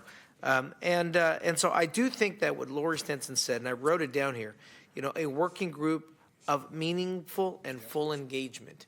I mean, that to me, I think is the most important part, because I think for the zoo board, it's important to say that, but I will also say for the community members, I think there needs to be an acknowledgement that if we maintain the current situation, if 1988's resolution is also the same, what I heard, fait accompli, then it won't be, So ce n'est pas fait accompli. It cannot be either or. And I think this is where the working group of meaningful engagement must occur. So I'm excited to support the motion that gets put forward. Thank you, Councilmember Dickinson. Thanks, Mayor. This is one of those dilemmas that we have a number of in the city of Sacramento. The zoo is clearly a very special place, but so is the park, and so is its monuments. The zoo, I think it is fair to say, will not be sustainable within its current footprint over the long term. On the other hand, I think we have to be quite conscious of the impacts of enlarging the zoo in its current location. It's not an asset we want to lose, to be sure. But I think it's also critical that we're not just thinking about the short or intermediate term with respect to the future of the zoo, but in the course of this work, that we're also considering the long-term viability and sustainability of the zoo. And so that is a critical part of what I will be looking at as we see the work product coming out of this MOU. I do think it makes sense to explore this. I know Some are worried that it is a conclusion rather than a start. I certainly don't see it that way. I see it as the start of the conversation about the benefits, the costs, the risks, and as I said a moment ago, the long-term viability. I'm also interested in the working group, including people outside the immediate geographic area and outside those who have some demonstrated long-term interest in the zoo. In other words, getting a little broader set of people from both geographically and in terms of interest, because I think that's going to be important as a perspective to bring to this issue. I underscore that the MOU is non-binding.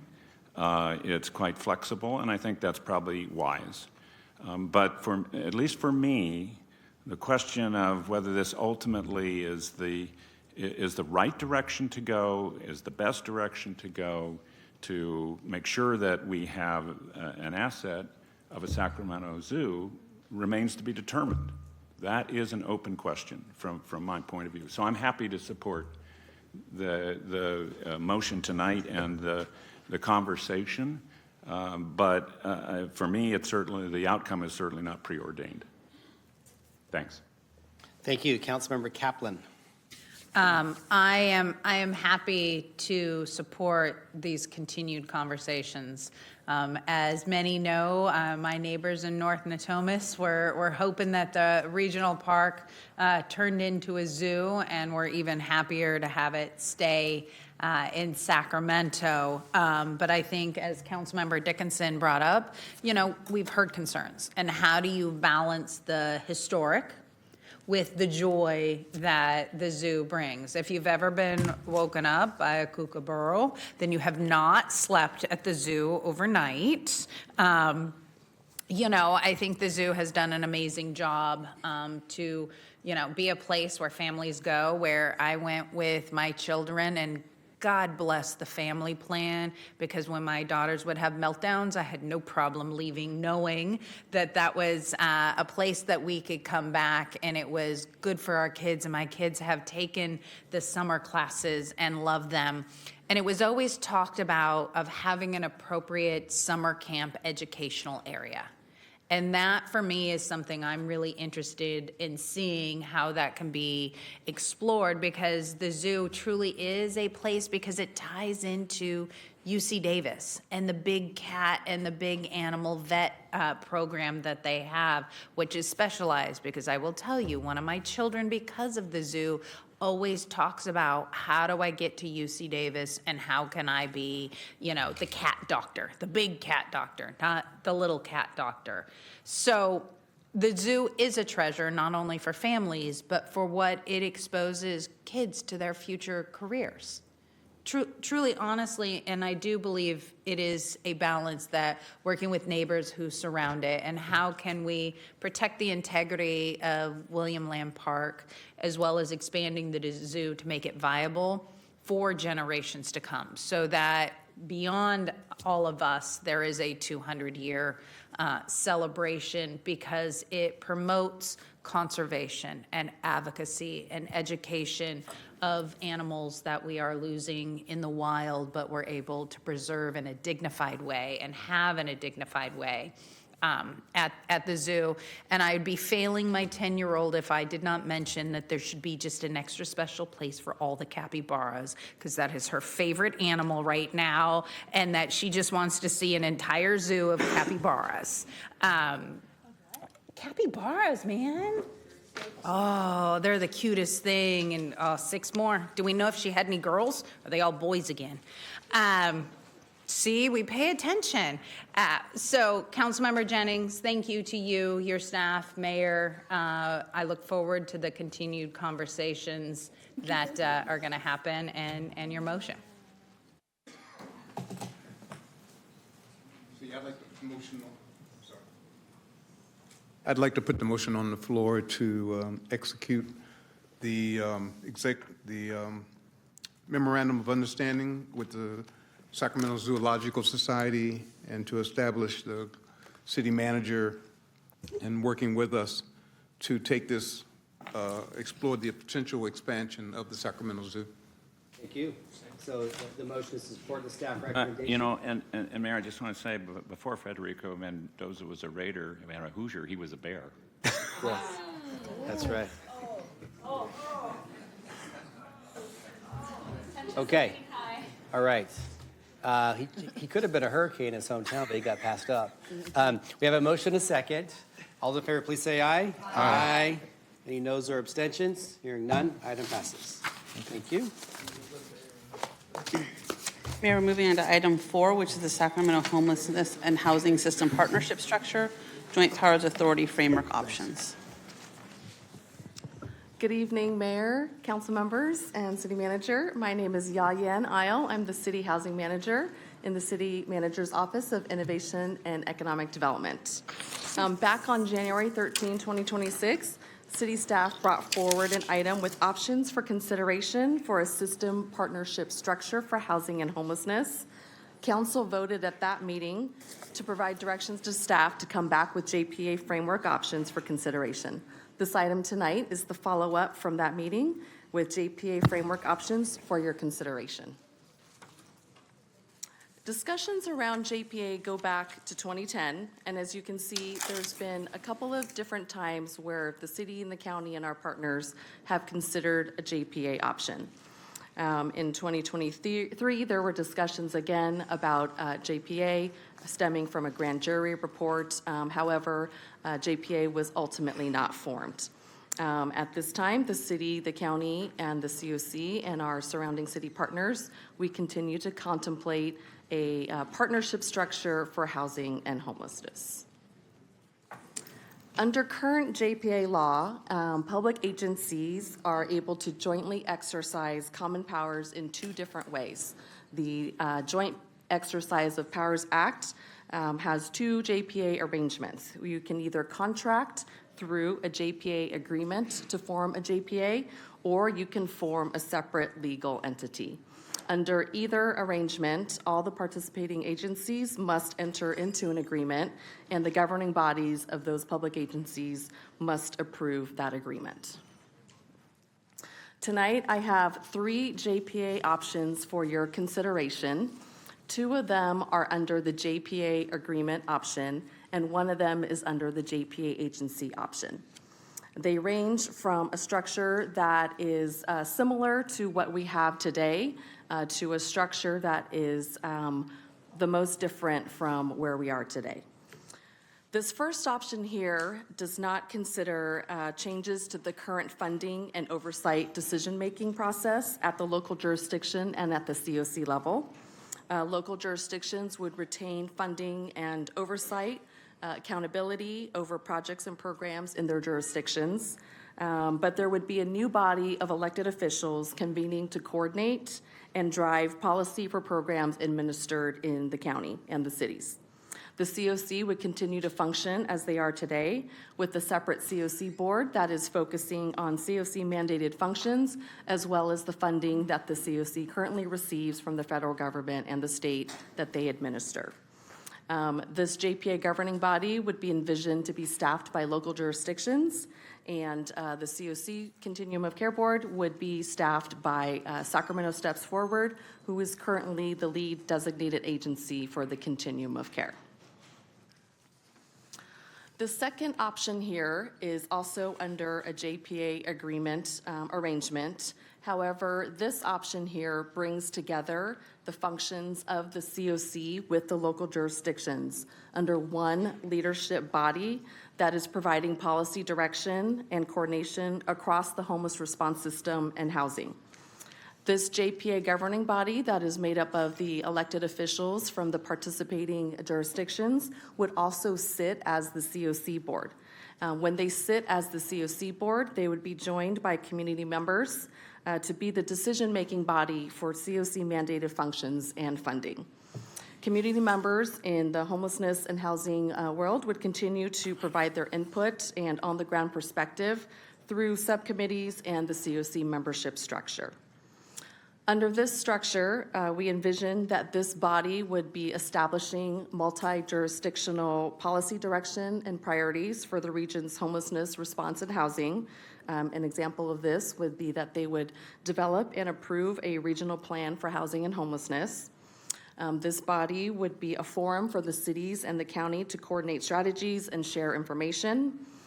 This body would start to align our regional funding commitments and advocacy. An example on this would be making recommendations to the bodies that receive HAP funding. And they would provide oversight and be the decision-making body for the COC funding and functions, as well as setting performance targets and metrics and reviewing that data and making sure that we are working together to meet those metrics. While the JPA is driving the policy and direction on the homeless response system, local jurisdictions under this model would still retain the accountability and authority over the local funding decision-making.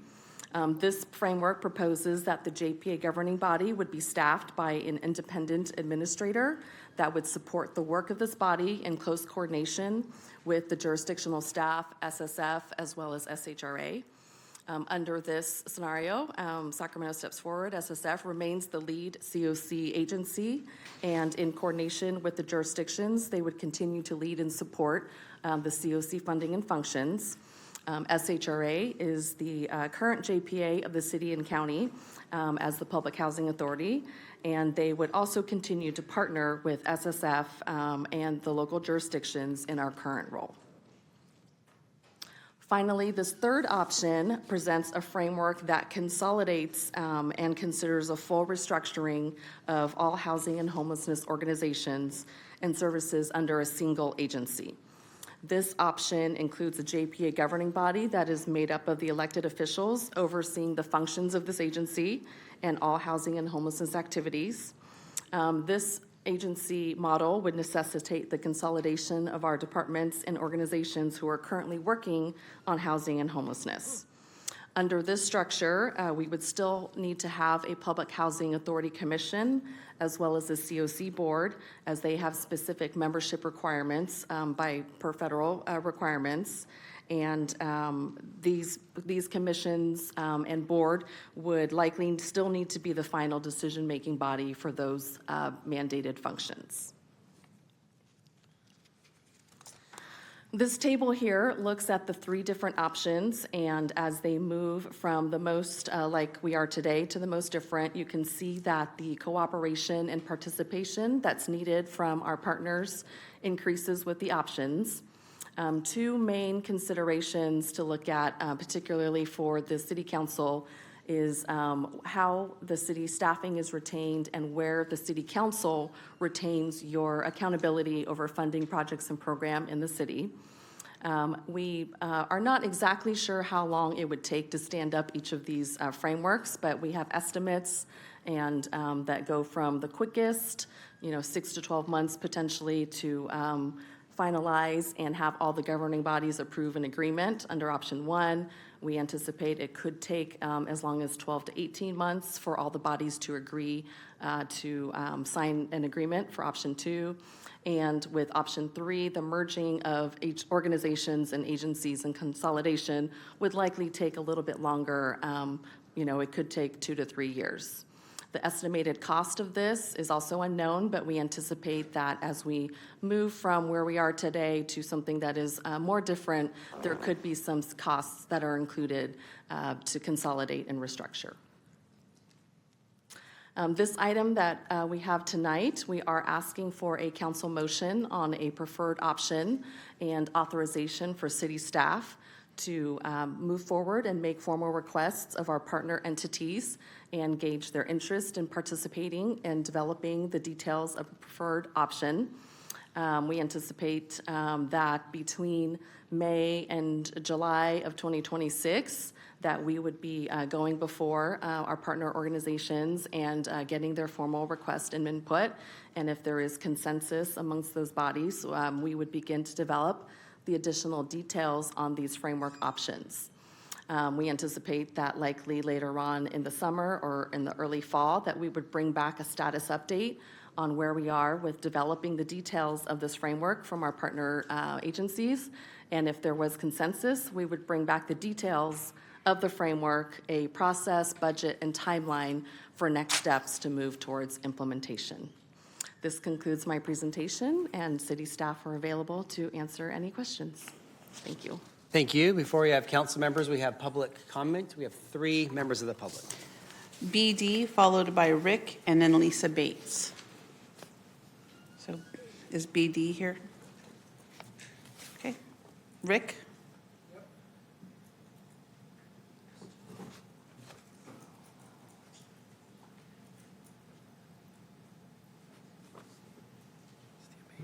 I am here today over my concerns and the general lack of detail concerning this joint powers authority. Who holds power here? How will it affect pre-existing systems such as coordinated access, SHRA waitlists, and 311 related departments of community response protocols? How will it impact clients currently on waitlists in any affected programs? What experts have been consulted regarding the joint powers authority? Who holds the power currently, and how is this power being transferred?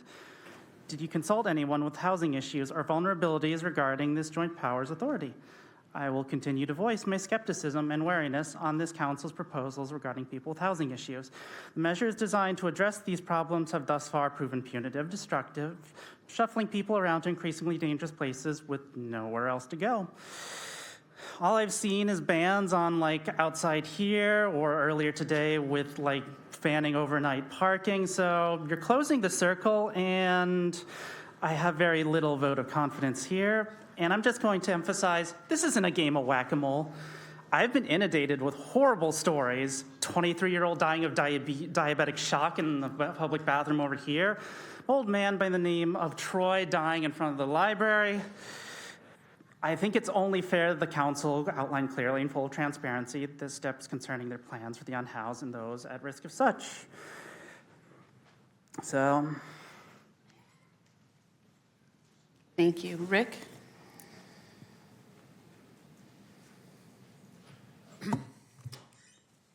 Good evening, council members and city manager. I appreciate meeting and getting to know each and every one of you. My name is Rick, or the amazing Rick. I represent over 1,600 North Natomas residents who already know that Sacramento's homelessness crisis demands regional solutions, not unilateral ones. A joint powers authority with Sacramento County isn't just the right idea, it's the only idea that actually scales. And here's what's worth examining tonight. The city has already shown a willingness to move aggressively, and some would say intimidatingly, in its decision-making, bypassing CEQA, citing shelters without community input, issuing press releases before permits even exist.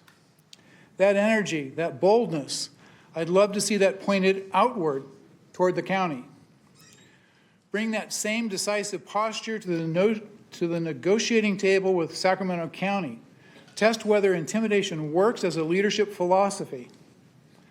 Not on your own residents, but on a co-equal partner who shares this problem with this obligation. Because the community you've been overriding, we're watching. And we're ready to be partners. The moment this council decides that collaboration is a more powerful and unilateral force. The Joint Powers Authority is how Sacramento leads, and Sacramento already knows how to lead. Thank you. Thank you. Lisa Bates?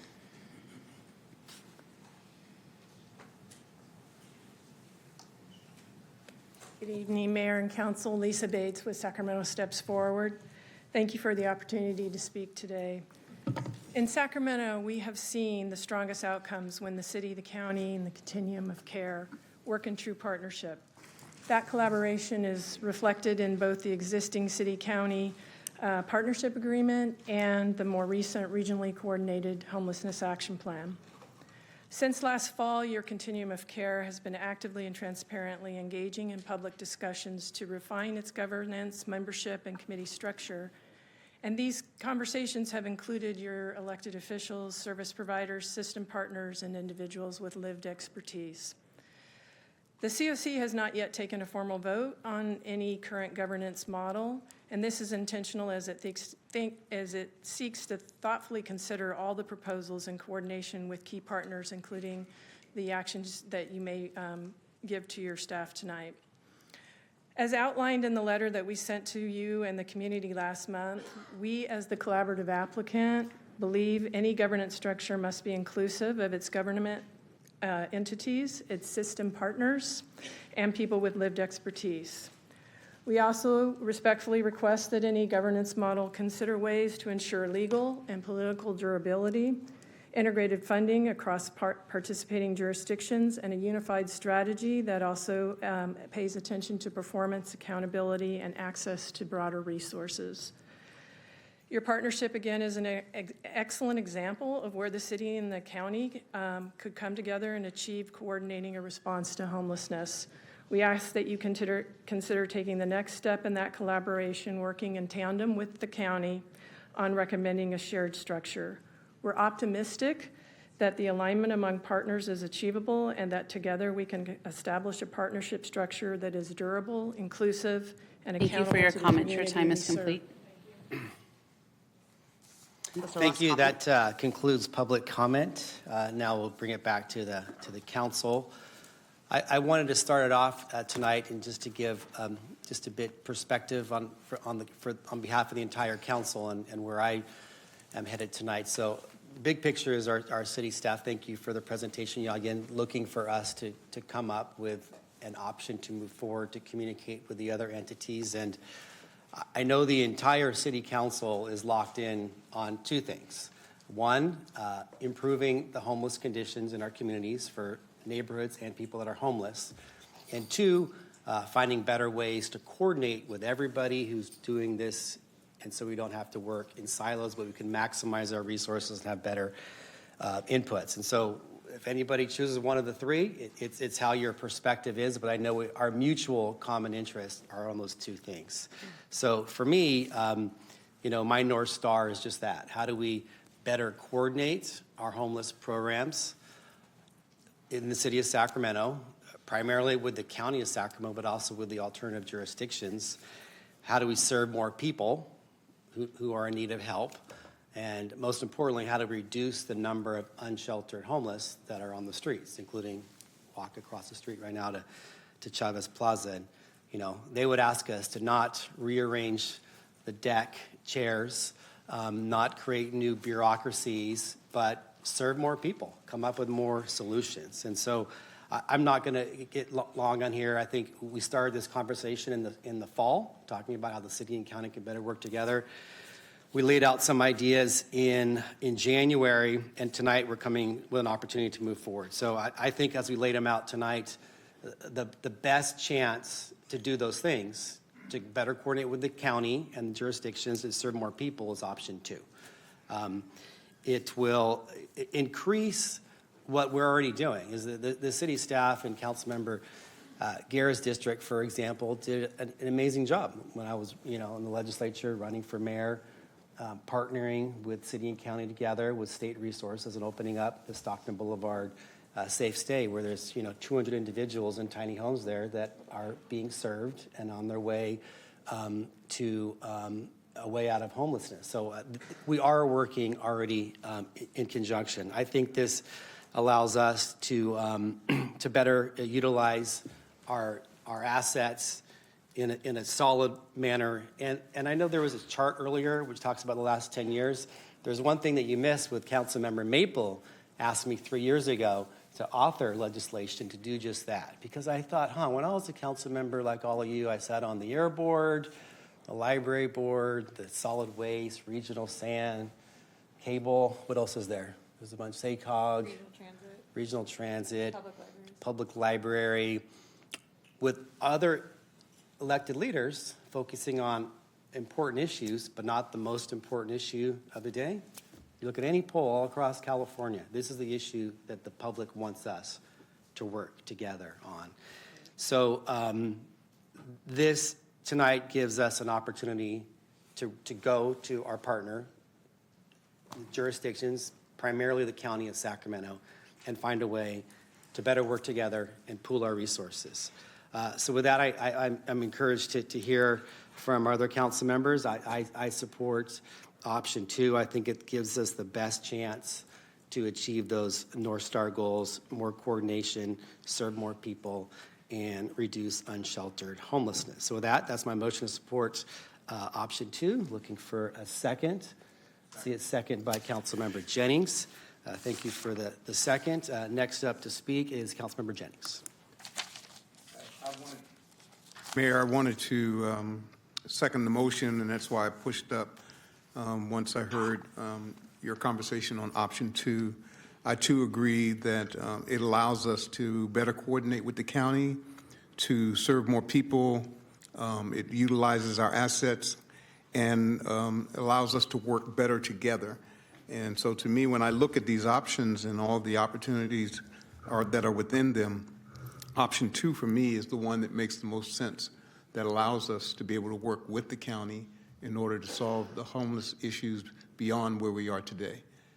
And so I just wanted to co-sign with you and second your motion because I've been looking at this ever since we first saw it, and I keep looking at each option to try to figure out which one would work the best, and option 2 seems to me to be the one that will work the best for the city of Sacramento and the county of Sacramento. Thank you. Councilmember Maple.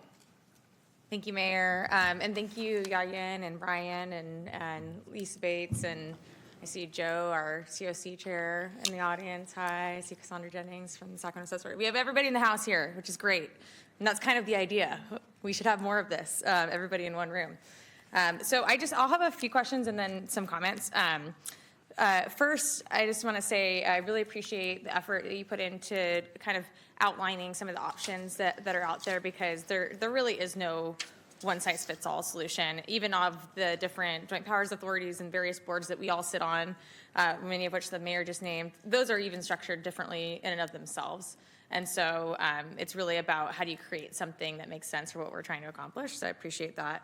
And so one of the questions, well, I guess I'll start with, as you were doing research, were you looking at other models in Sacramento of the various joint powers authorities? And then were there any of those that like really stuck out to you as something that we could model after?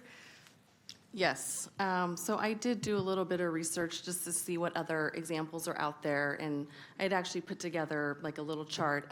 Some of them I found out are actually special districts and not JPAs, and some of them, like RT and the SDA, are special districts, and they get funding specifically from measures or the state or federal government. So they look like a JPA, but they're actually special districts. So I think, and it was helpful to look at those and also to see the makeup of those boards, because they do vary greatly, right? Some of them have all 5 Board of Supervisors on them and then participation from surrounding cities. Some of them have representatives from all of them, a couple members from each. I think as I was going through and thinking through this and then having conversations with many of you, to me what stuck out was it seems like our option 2 is most kind of like SACOG in terms of SACOG sets some regional policy direction. They help provide funding. There is RENA, but we still have a planning department, and our local jurisdictions are still tasked with implementing and carrying forth those policy decisions. Some of the other JPAs, and I know Regional Transit is not a JPA, they're a special district, but in terms of like having one agency that's doing all the work around transit, they're an example of something that I think would be closer to option 3, where, we have a public works department, but our public works department isn't also doing transit. All of that work is happening at a separate agency. So I think in my light evaluation around other examples in our region, those to me seem like the best comparisons, even though, they're not exact and they're not exactly the same, but that was where my thinking was. That's really helpful. And then one of the things that I was curious about option 2 was you have in there an independent administrator. So can you talk a little bit about how you envision that would function? Because typically on, I think of the boards that I'm on, of course, some of those are districts and some of those are GPAs and other things. Typically each one of them has an executive director, or in the case of RT, it's a general manager, and then staff that is staffing that entity and is implementing the plans that are put in place and the policies that are set by the board. Is that what you envision that role to be? I don't think at this time we're envisioning that option 2, the independent administrator, would be an executive director, because we're not creating a new agency of staff, because we already have Sacramento Steps Forward, we have SHRA, we have our city departments. What we're looking to create with option 2 is the leadership and the governance forum and framework so that our elected officials are meeting together. We do need support staff, and so and someone to help lead and guide us in those policy decisions, in bringing us together in our collaboration, regional planning, funding priorities, et cetera. So it's envisioned that an independent administrator would help us in that role. That person or persons would closely coordinate with city staff as well as SHRA and SSF on those efforts. And I think that with option 2, the JPA governing body and the COC board together could make some decisions in the future in terms of where they want the work to live most efficiently and effectively. So I think at this time, we're really trying to get the leadership structure in place and formed, and we have great agencies that are doing great work that we want to continue and bring together. And then I think, supported by somebody who can really help lead us, we can really start to see where there are gaps, or maybe there aren't gaps, and we just needed the alignment of the leadership structure. So essentially that position would be an external liaison that then would liaise between all of the various independent things that already exist. I think they would be more than just a liaison, because, I think just, passing information back and forth is something that, we currently coordinate pretty well. I think it's envisioned that this person would potentially bring in some outside expertise to help us really coalesce and bring the elected officials together, because this is going to be new. This is going to be different. This is, unlike other parts of the California, like we really haven't seen a structure like this. We've seen structures in both the other ways, but some of them are not working and are being, reconstituted. So I think, we're kind of charting a new course here. And I think having some experts to really help guide the board to help set metrics and goals and all of those things would be a huge benefit to this process. Okay, thank you. So the board would exist, the elected officials, and that's separate than the other secondary box. I wish maybe put it up on the screen here, where you have the COC that's currently made up, which is, it has to exist that way, of course, because we want that expertise, but also because of federal requirements for that money, for the HUD money. And so I guess what exactly would the elected board do under option 2? If the COC board is making decisions on the HUD money, and then the COC also already is the collaborative applicant for the city and the county, like what decisions would be made by this board under that structure? So under the structure, and I don't know if we're going to try to put it up, we envision that this governing body, if you can think of it as they wear 2 hats, or they wear hats that, change form. So there are things that jurisdictions need to collaborate and coordinate on as well. There are things that are jurisdictional in nature, in that, the partnership agreement was brought up earlier. That is an example of something that is jurisdictional in nature, and something that the JPA governing body, sitting as the elected official body, could consider and decide upon. There is, coordination amongst our work between shelter programs, for example, across our different jurisdictions that could require some jurisdictional alignment. And then when they wear the hat of the COC board and are joined by the community members, that is when they would then focus on the COC mandated functions, which include, the COC is tasked with overseeing a significant amount of funding from the federal government to support housing, permanent supportive housing, as well as a variety. They are the overseer of our referral system into our shelter programs, and the coordinated access system also does referrals into permanent supportive housing. They also are the overseers and in charge of our homeless management information system, which is where all the data lives, which is a key critical component. So let me pull this up. And so when they are sitting together with the community members in that role, those are the functions that they would be making decisions and considerations on, are those COC functions. Okay. Okay, great. And I'm really proud to serve on the COC board along with my colleague here, Phil Pluckybaum, and it's been really enlightening for me to be in the room and to see that process and also see all of the expertise that's on that board. And so I think it's a great to make sure that we're incorporating all of that. So I'm going to switch over to the money piece here because I spent quite a lot of time because I'm very visual in nature, and so I have like sticky notes and strings all over my office and my house and whatnot. But it's been frankly quite kind of a challenge to untangle all of the strings that goes to the money that funds homelessness as a system in our area. So when we talk about the COC, the continuum of care, we're typically talking about $40 million ish. That's federal money, and then some HAP money that goes to that, including also some money that comes from the city and the county to fund the coordinated access system in part. Is that correct? Yes. Okay. And then separately, even though the COC applies jointly with the city and the county for HAP funding, so the state money, that money then comes separately to the city and the county and the COC for the various programs. Correct. Okay. Yes. That was really helpful for me to understand. And then, so you have all of that money, and so that's over here. And then the city, we contribute through shelters, tiny homes, street cleanup enforcement, outreach teams, DCR staff positions, and so on. Tens of millions of dollars of our own general fund money. I think it's about $48 million is projected in this next fiscal year. And Brian, feel free to come up and help you out if you need it. Okay, so that's another significant pot of money, but obviously it's separate, and it's not overseen in any way by the COC or Sacramento Steps Forward or any of the other agencies. This is completely under the City of Sacramento realm. We also apply for other grants, including things like the Encampment Resolution Fund, that funds like the Street to Housing Program. Brian, let me know if I'm speaking out of turn here at all. And then we also are in the process of applying for Home Key Plus through like Prop 1.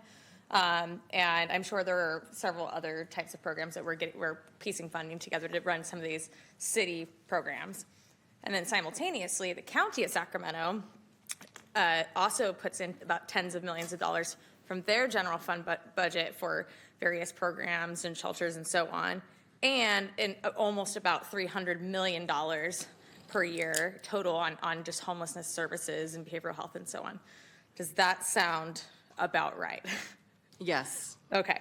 And I bring all this up because it was hard for me to decipher, and I'm on, all the different boards, and I've spent a lot of time on this. I can't imagine what it must be like to be a member of the public, trying to understand how this system works. And that's not, anyone's fault because, you have federal money that has all of its strings attached. You've got state money that has all of its strings attached, and then you have the city and the county stepping up independently to fill the gaps of where that money is in order for us to actually have a system that is somewhat functioning. And so I think what is challenging for me as I look at this is how do we make collective decisions about these resources and make sure that we're using an economy of scale and we're making decisions that can, because we do track homelessness through the coordinated access system and HMIS on a county-wide basis. Right, we don't have like a city-only coordinated access system. We don't have a City of Rancho Cordova only coordinated access system. If you're someone who's experiencing homelessness anywhere in the county of Sacramento, you're going to go into this one system, correct? For the most part. For tracking the data, it is all in HMIS, but there are some programs across the jurisdictions that use different referral points to access programs. But are they all using the coordinated access system, or? Besides, obviously, we know that there are some spaces where there's reserved beds that may not be fully in the system, or? No, there are some programs that don't use the coordinated access system across the city, the county, and our surrounding jurisdictions. Okay. But for the most part, most people, the ones that aside, are in this system. That's the goal, right? Is to, if you're experiencing homelessness in the county of Sacramento, somewhere, hopefully you've been contacted and entered into the system. Yes, into HMIS is the data. Okay. This data, yeah. And I think one of the challenges as I think about that, just from logically, is, we operate in these independent spaces, though we do coordinate with one another to some degree. And yet the way that we need to look at it from a data standpoint is from a countywide basis. And that seems to me to be a big challenge, not just in terms of how you access help if you're someone who's experiencing homelessness, but what your experience is like depending on where you're at geographically in the city or the county. I pulled up the dashboard here for the public's awareness. You can go on Sacramento Steps Forward's website, and there's actually a state of homelessness dashboard on here. And I think the most recent data is from March, from this last month. And it says 8,981 people were actively engaged in the system in HMIS. About 2,162 of them entered into the system. 1,068 exited for one reason or another. Hopefully some went to housing, others into programs, maybe some were reunited with family, all kinds of reasons why people might leave. And then that leaves a net of about 1,094 people in that last month who were added additionally to the system, according to this. I want to make sure I got that. And so as I look at that, I think one of the challenges that I see, because we seem to be hovering, we have the point in time count that is a moment in time. It is literally, and it's federally required, so not knocking the actual system, but it is, once, now we're going to do it once a year, but it was once every 2 years. We go out and physically count people on the streets in the winter time. And that used to be our number and our metric by which we based how we were doing on homelessness.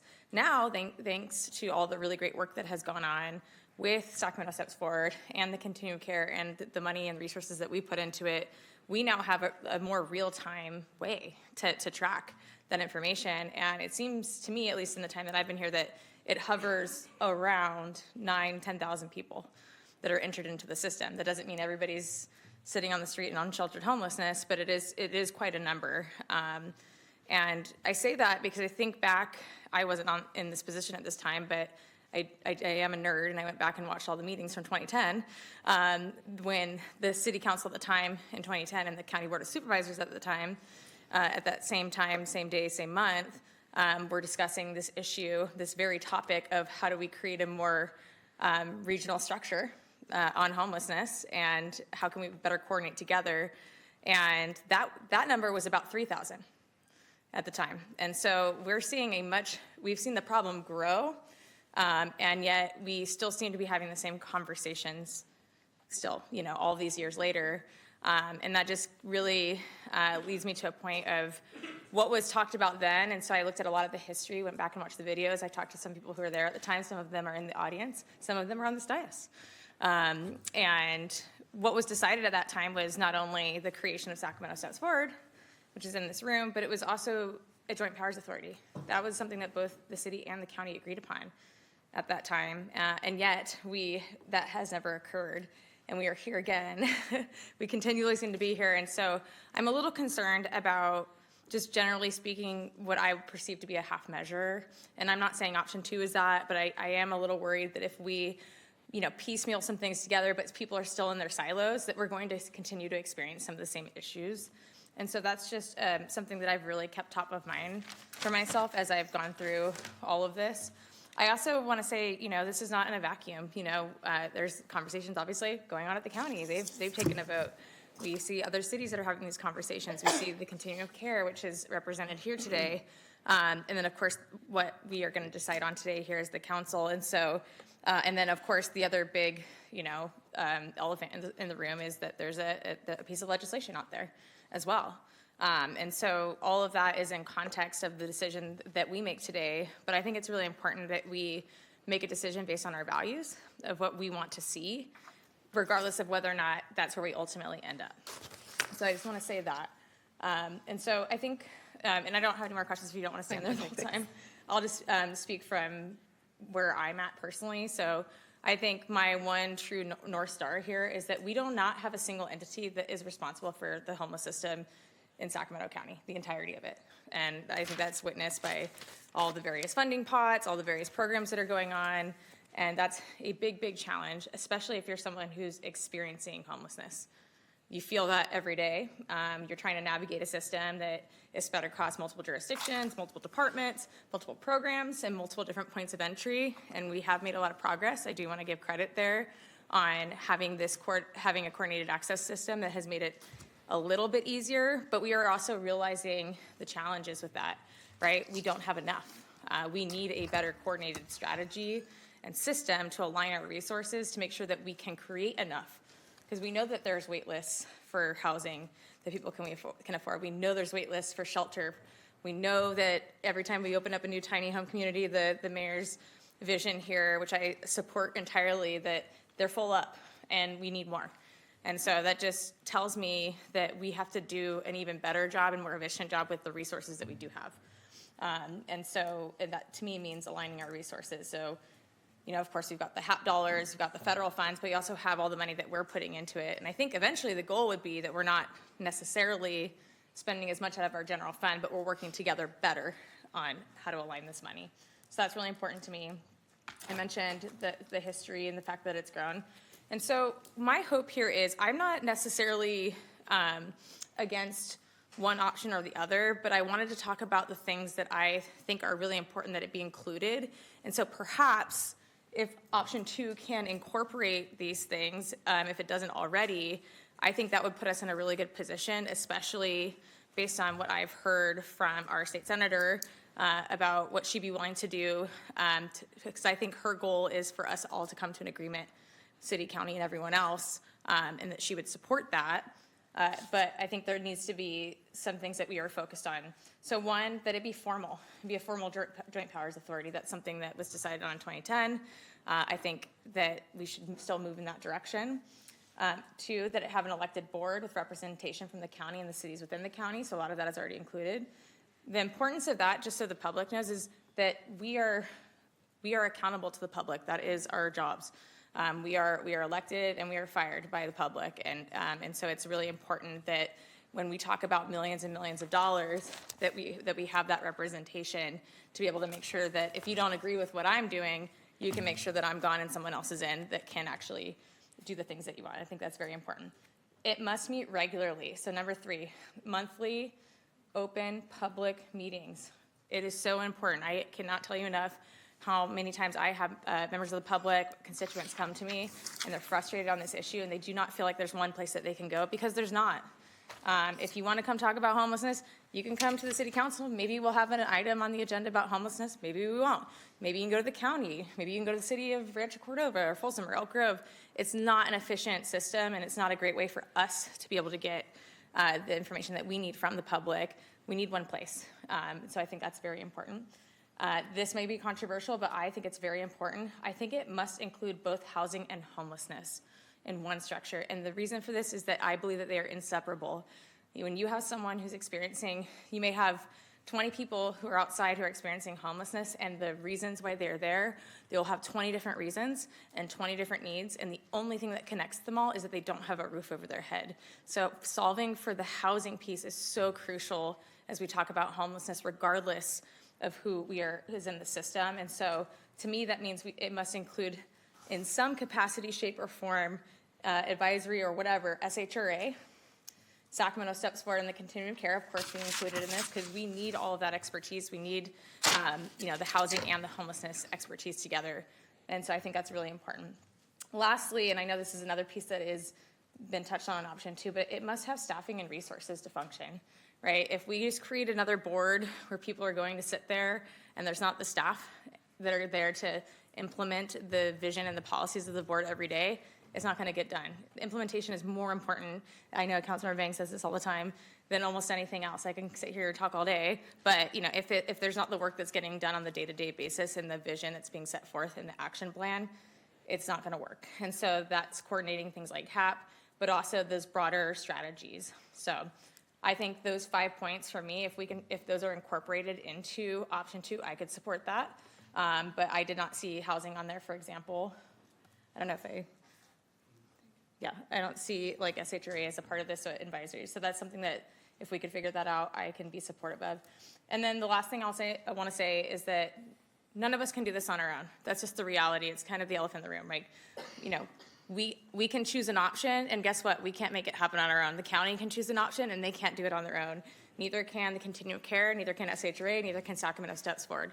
The only way that we are going to do something collaboratively, which is the goal, is if we all come together. So my hope after this meeting, whatever decision gets made, is that we continue that conversation and we bring all of the parties together to create something together, because that's the only way it's going to work. Otherwise, we may be in a position where we have something forced down on us, which I think is something that a lot of folks don't want. And so I am really hopeful that this is the beginning of a collaborative conversation and negotiation. So I'll end my comments there. Thank you. Thank you. Well said. Took notes. Councilmember Pluckybaum. Thank you, Mayor.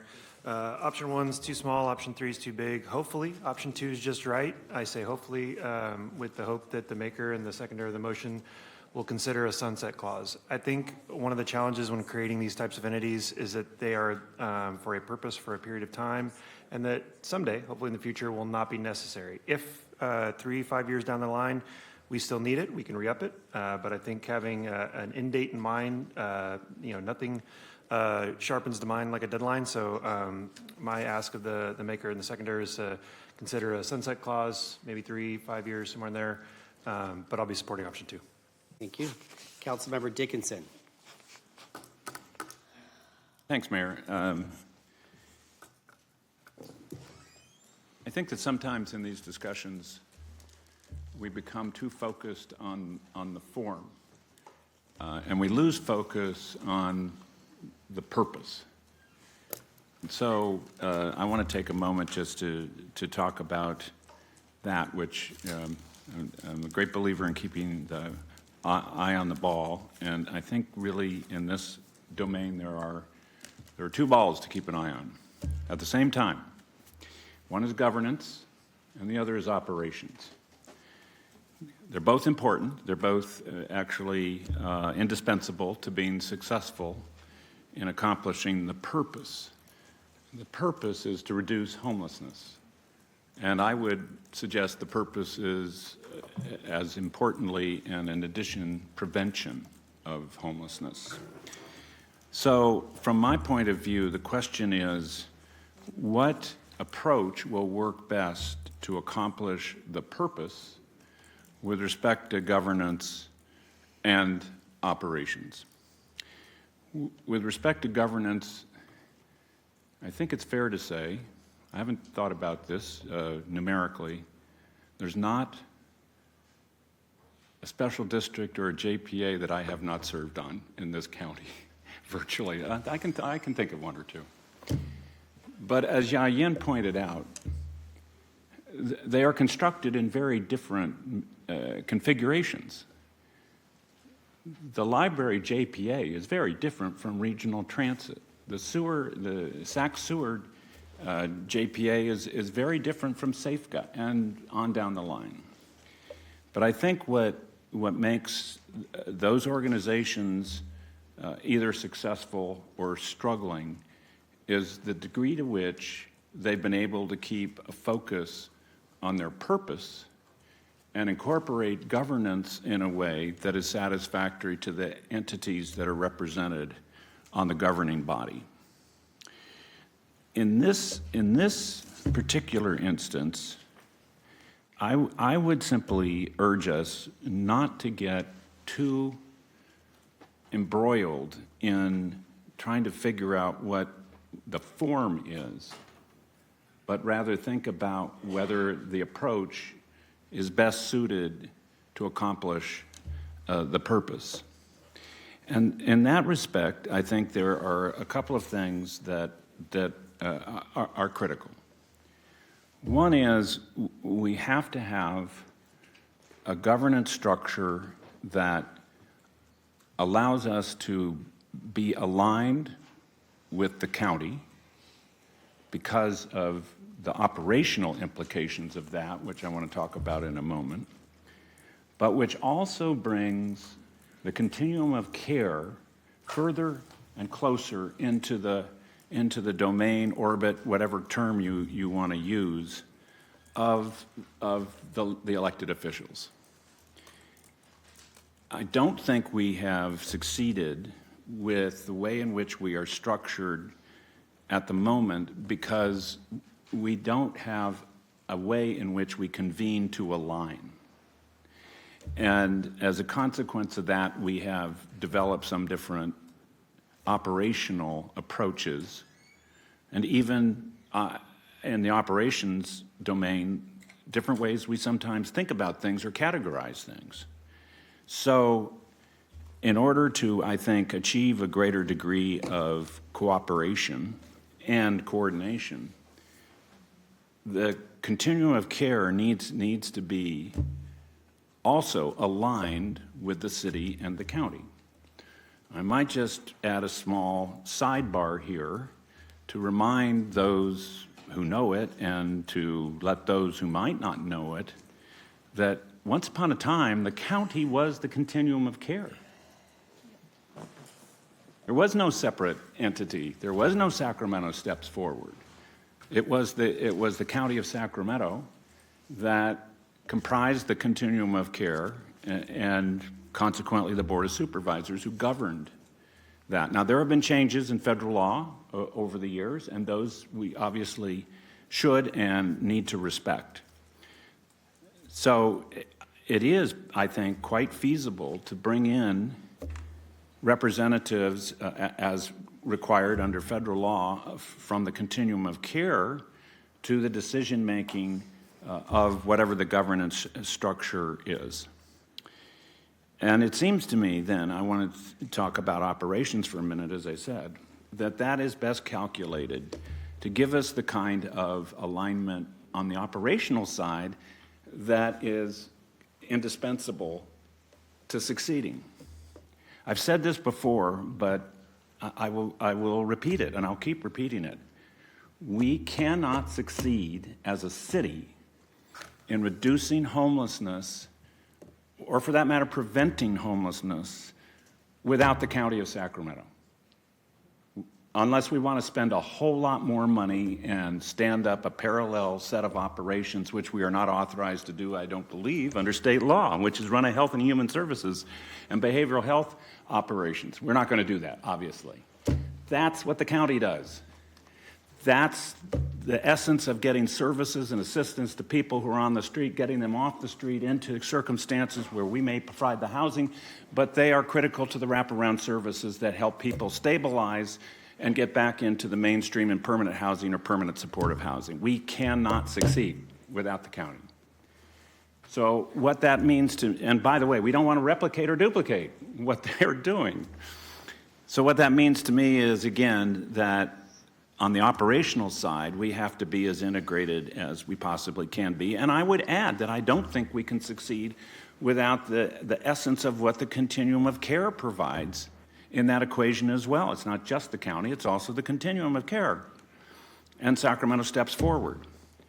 So, in order to realize the greatest degree of cooperation and coordination, that means we are the most efficient and effective as we can be with the funds that we have, limited as they are, then we have to also focus on the operational side of this equation. Now, with that all as a too long predicate, what I would simply say is, in looking at these options, I think option 2 gives us the best chance to achieve those two, the purpose and the two essential elements of governance and operations that will be both efficient and effective. I think some of the points made by Councilmember Maple are well taken. I mean, it has to be structured in a way that gives us continuity, that makes sure that we are communicating frequently enough and directly enough that we can get to the goals that we're seeking. I don't think at this point it means creating a separate agency. We don't have to do that. I mean, if you look at the library authority, for example, well, it is a separate entity. Actually, the city and the county library systems operate largely independently, if you break it down. So I think our option 2 gives us, as I said a moment ago, the best chance of having the kind of dialogue that we need to have both with the members of the continuum of care and the members of the Board of Supervisors and the county to get to an understanding of how we structure this in a way that focuses on the purpose of reducing homelessness. So I'm going to support the motion, but I'm going to keep my, hopefully, eye on the ball. Thank you. Well said. Councilmember Guerra. Thank you, Mayor. I think, Councilmember Dickinson articulated it very well there. And I, too, believe, I think the Joint Powers Agreement Option 2 allows us, one, most importantly, to act with urgency, not haste, but urgency, because it is a way for us to move quickly in pulling us and breaking down the silos. I think the second piece that I think is important in the framework here is it creates the COC board with the elected officials in a way that I would hope allows for the development of a shared vision, because what we do not have right now is a shared vision between the county, the city, and the COC. And in fact, the operations have been reactive within every entity of what's in front of them. And so I think the ability, at least what is the opportunity with option 2, is that it allows us to create, I think, what is very necessary, which is a shared vision that includes those with lived experience, those that are first responders, and the healthcare folks as identified. So I think that is an important piece there. That's the third piece here is that I think it's essential that in as much as we possibly can legally within the confines of our restrictive authority is that we pool our funding. Right now, when we apply for HAP money, in order to be eligible for a jurisdiction, city, county, or COC to apply for HAP funding, we have to develop the Regional Housing Plan, or the RCHAP. Well, if that's the fundamental base of us being eligible for money, then our spending should be also jointly together. If the plan is created jointly, the spending should also be executed jointly. So I do think that option 2 allows us at least to start that conversation. And the only authority would be, because the funding from the state goes directly to the jurisdictions, but once you're at the table with folks, you can't hide from who's gotten how much and where the money's being spent. And I think that's the important part here. As much as possible, develop a shared vision, create an opportunity for pooled funding, and then at that point as well, we can use each other expertise to look at how we do the execution, to use that money wisely and efficiently. And I think that option 2 allows us to do that. Now, to digress a little bit on the form or the function, here's one, Councilmember Dickinson, that maybe you did serve on or not, but the Sacramento Area Basin-Wide Air Pollution Control Council. We just call it the BCC for short. But it's our 6 air pollution control air districts, but what we have is only 2 staff, one expert staff and then one administrative staff, but it's the air pollution control officers, the experts that are part of the technical advisory committee that actually helps us pull together. So I do think there is an opportunity, because we're not going to reinvent the wheel on a planning agency, another planning agency. We need to figure out how to use the current expertise that we have to interface better. So I do think that that option 2 allows us to immediately break the silos and then move forward. Finally, I will say that we do have an active tool before us that we should amend. It's a tool, not a governing structure, but that is our city-county partnership agreement. It's an active agreement, and if there's anything that must be done is to amend it so it is current with the changes in law that have allowed us to respond to both the mental health and the substance abuse challenge that we see on our street. Since the time that was developed, we have not responded to that. Understanding the high utilizers that we find in our ER room. I just had a conversation with a medical professional this Sunday who said that almost half of their beds at the Southside Kaiser were consumed with folks who needed a place to go but were there because there was no other response for mental health or substance abuse. And we do have our 7 facilities, but the coordination of that, when our first responders respond to a crisis, we need to have a better coordination. So I do think that amending and revisiting and updating the city-county partnership agreement, again, a tool. Now that tool, I think, will serve us well in the execution of what the governing board wants to do. So I think my only request is that that we begin to move and address that part, advancing the ability of better optimizing CARES Court, better working with our public defender and our district attorney, and better working with our public guardian and county council. And that, I think, can be accomplished as we develop this joint powers agreement through the city-county partnership agreement by amending them. So thank you. Yeah, and Councilmember Guerra, I will let you know that the city-county partnership agreement is on our work plan to move forward with.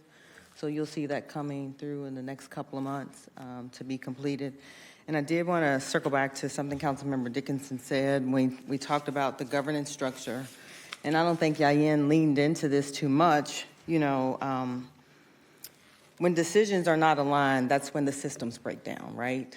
And that's where we see ourselves now. We know one of the things that systems do well is they're clear, they're strategic, they're intentional, and they're data-driven, right? So, and they're clear about outcomes. So we did talk about that, and we had that discussion when we were putting these 3 models together.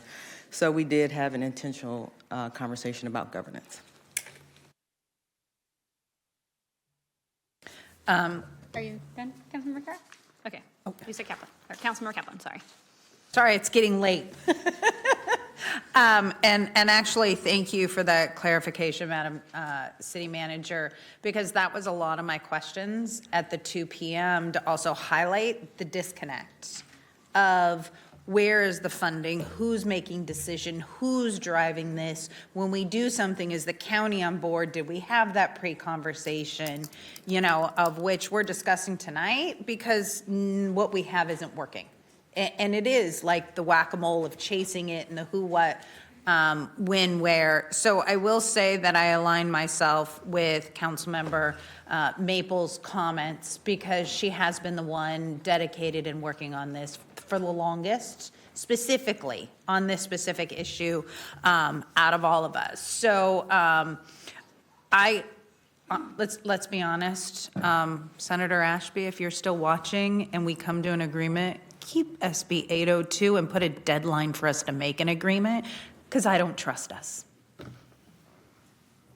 This decision was made in 2010 to do this. Came back in 2011. A couple of grand jury reports. We still didn't do it. I am hoping, I want to be proven wrong. I want the city and the county to come together. I want an agreement to work. But I also look at history, and I'd be a fool to say, oh, I trust this to happen. I don't. And I don't mind a little heavy hand with the time limit of saying, you must do this by this time, or this goes into place. I would be okay with us being under a deadline, because in government, sometimes we move a little slow, and that slow means hundreds of millions of dollars of money for our homeless and housing have not been spent in a way that has gotten results that really have made a difference. So I go from like that data driven, I want us to quit spending money and saying, oh, is it working? No, we need these results and we need alignment and we know where the money is, because The county's running out of money, the state's running out of money, we're running out of money, and if we don't do it right, it means more people are going to end up on the streets. Yeah, and Councilmember Kaplan, your point about the funding, and it's a policy call for the counties and the cities. We have to determine braided funding versus blended funding. You know, braided funding tells us which pot we can pay out of.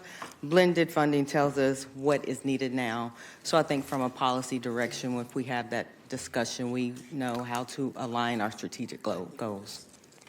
Absolutely. I'd like to also see, if we move forward, that we do need a formal written JPA. We do need elective board members because, you know, the COC makes a lot of decisions, and why they might be experts, they're not the ones elected that get held accountable. I get held accountable, but I'm not part of that decision making. So I do believe that. We do need monthly open Brown Act meetings. I do believe we have to blend some version of housing as we talk about homelessness.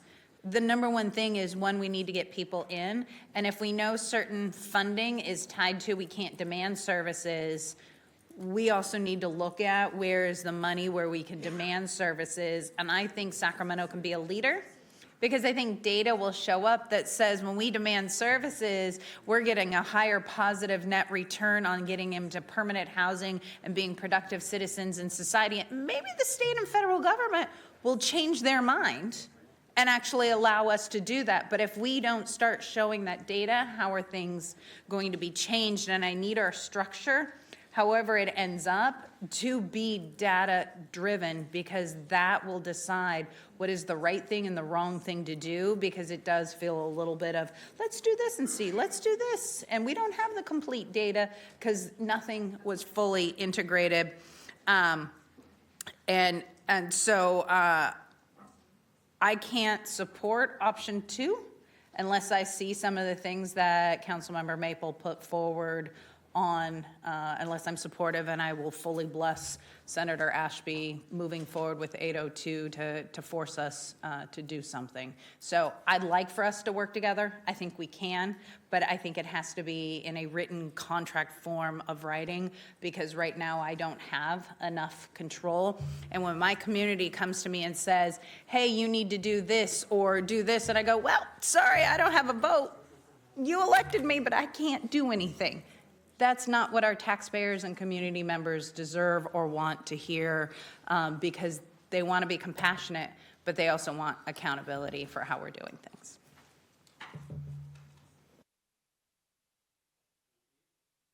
Okay, my turn.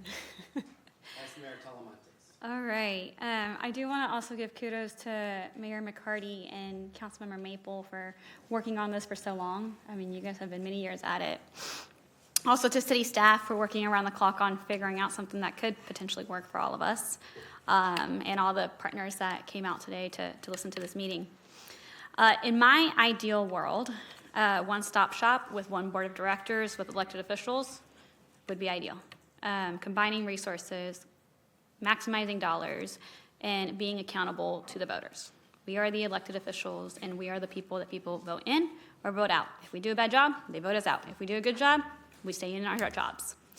And that's really important for me as the state dollars get reduced, the county dollars get reduced, and we see a reduction in how much money we're getting from the federal government as well. I do want to remind people that the city of Sacramento is not a health and human services agency. The county is. The county is responsible for providing services in the city of Sacramento, and that's something that I'm going to continue to scream and shout, just like Councilmember Maple shouts about her JPA. Like, we need services in the county, in the city. Like, we pay county taxes, we vote for supervisors in the city of Sacramento limits, and I feel like throughout the years, we have had not enough resources dedicated to the city of Sacramento. And that's why we're here today. Talking about this JPA framework, because we as elected officials are looking to see how we can better coordinate with our county agencies and the other cities across Sacramento. What's happening right now is other jurisdictions are also not building enough affordable housing, so people are priced out. People can't afford their homes. The rents are high, people are getting evicted from their homes. We got to prevent people from becoming homeless. We need to work together as a Sacramento region. Because yes, city of Sacramento is the largest city from our neighboring jurisdictions, And we do have the largest homeless problem, but that's because other jurisdictions lock up their people, send them to county jail, they get released from county jail, then they go down to J Street, 12th Street, 16th Street, and they become the city of Sacramento's problem. And it shouldn't be like that. There should be more reentry, there should be more prevention, and when people commit a crime in Elk Grove or Citrus Heights or Folsom, then you go back and you send them to where they committed the crime, not in the city of Sacramento downtown streets. And that's one thing that's frustrating for me, because the dollars that we have is just not enough to keep up with the Sacramento region's entire problem. And that's why we need a formal governance structure and why we're here today. Because like Councilmember Kaplan said, like, government can't get it together right now. And there's a lack of trust. I mean, I'll point out to Mayor McCarty's $25 million that he gave us for the American River Parkway, because we cleared everybody, and then we were supposed to house them with the $25 million. They gave us a Thursday notice for the vote on a Tuesday with a holiday in between. That was not right, so I went to the County Board of Supervisors, and it didn't go very well. But like, we have to fight as a city of Sacramento to get our fair share of resources. And that's why we're in this pickle. So my question to Yayin, and Councilmember Dickinson actually touched on it. Back in the day, the continuum of care used to be underneath the county. So in this chart, the COC board, the COC funding and functions, can it be where they give a vote on a formal recommendation, but that recommendation is not final until the elected officials that are accountable to the voters vote on it? Are you talking about, so for the COC functions and the COC? Yeah, for the funding, for the COC HAP and for the COC NOFO, for that money in the second bucket. So for the COCs are governed by federal regulations, and federal regulations have requirements for who is on their board for making the decisions. And the federal regulations include that membership should include people who represent organizations that are working in housing homelessness, and it must include a person who is experiencing homelessness or lived experience. So as far as the COC functions, at least the federally mandated functions are concerned, those decisions do need to stop with the COC board, the COC board hat that is there, which would include the elected officials who are sitting there as the JPA governing body elected officials. But so that's the final stop. Is there any way where we can get it so that they make the recommendations, and at the end of the day, the final say is with the elected officials at the very top? Yeah, the elected officials at the very top of this JPA governing body, they are the same elected officials who would be sitting as the COC board with these additional members. So they are part of that decision-making process, and they would be the final say, that JPA governing body with the COC community members. I guess, am I understanding your question? Yeah. Some council, it's just some elected. Correct. It wouldn't go back to this 9-member city council. It wouldn't go back to the board of supervisors. It wouldn't go back to all the local jurisdictions. Those decisions would be made by the JPA governing body elected officials, which includes a representative of your bodies for those COC funding decisions. Okay.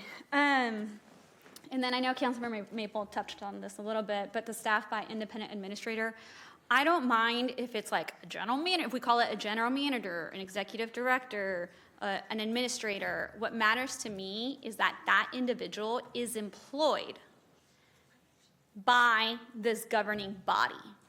I want that person to be accountable to us, the elected officials. That way there's no bias in the city staff that are presenting to us by their prospective city jurisdictions.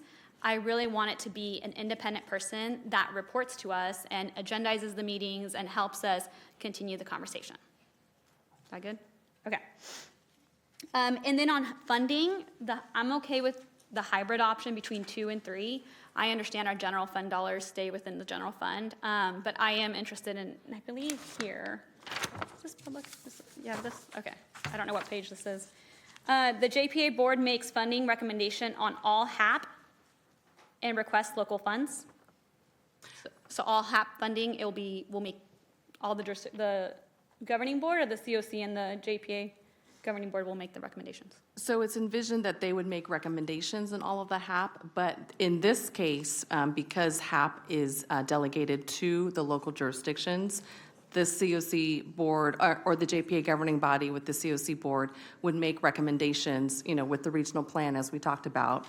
And that recommendation would then have to go to the city council for your final approval, and the board of supervisors for the final approval. So they make the funding recommendations on all HAP, but those decisions, those final decisions would still be made with the local jurisdictions. Okay. Let's see. And then my last comment is, what matters to me on this is having teeth. It needs to have teeth. Otherwise, a body of government with no money and no resources has no power. That's just the way it works. And so on this agreement option 2, the only funding that's really changing is the COC HAP and the COC NOFO. Correct. Those funding decisions, that would be the main change in terms of where the final decision is being made, and that would then include the JPA governing body elected officials sitting as the JPA board with the community members. But then the city and county HAP funding, I mean, that's just... They would be considered, and they would be looked at in totality by this JPA governing body. So they would, for example, the Sacramento region is getting $31 million. The state decides and allocates how much each body is getting. But this JPA governing body would look at it in totality and make recommendations. We do that currently at a staff level. And as we look at, what are we all spending our HAP money on, this would elevate this to the elected official JPA governing body, and they would, make a recommendation on the budgets, which would then be taken back to the local jurisdictions, to this full city council for your final approval. Okay, and then one of my last questions is, the HAP funding, the COC gets it, the city gets it, and the county gets it. Correct.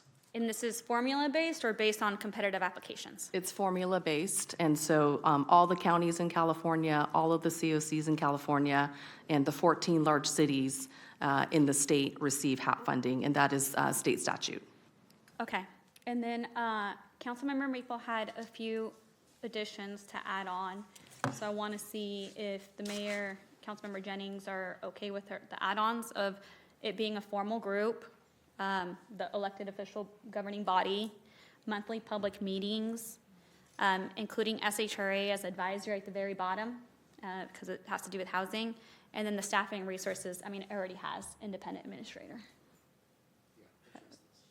Are you guys okay with those? I'll address those. Okay, cool, okay.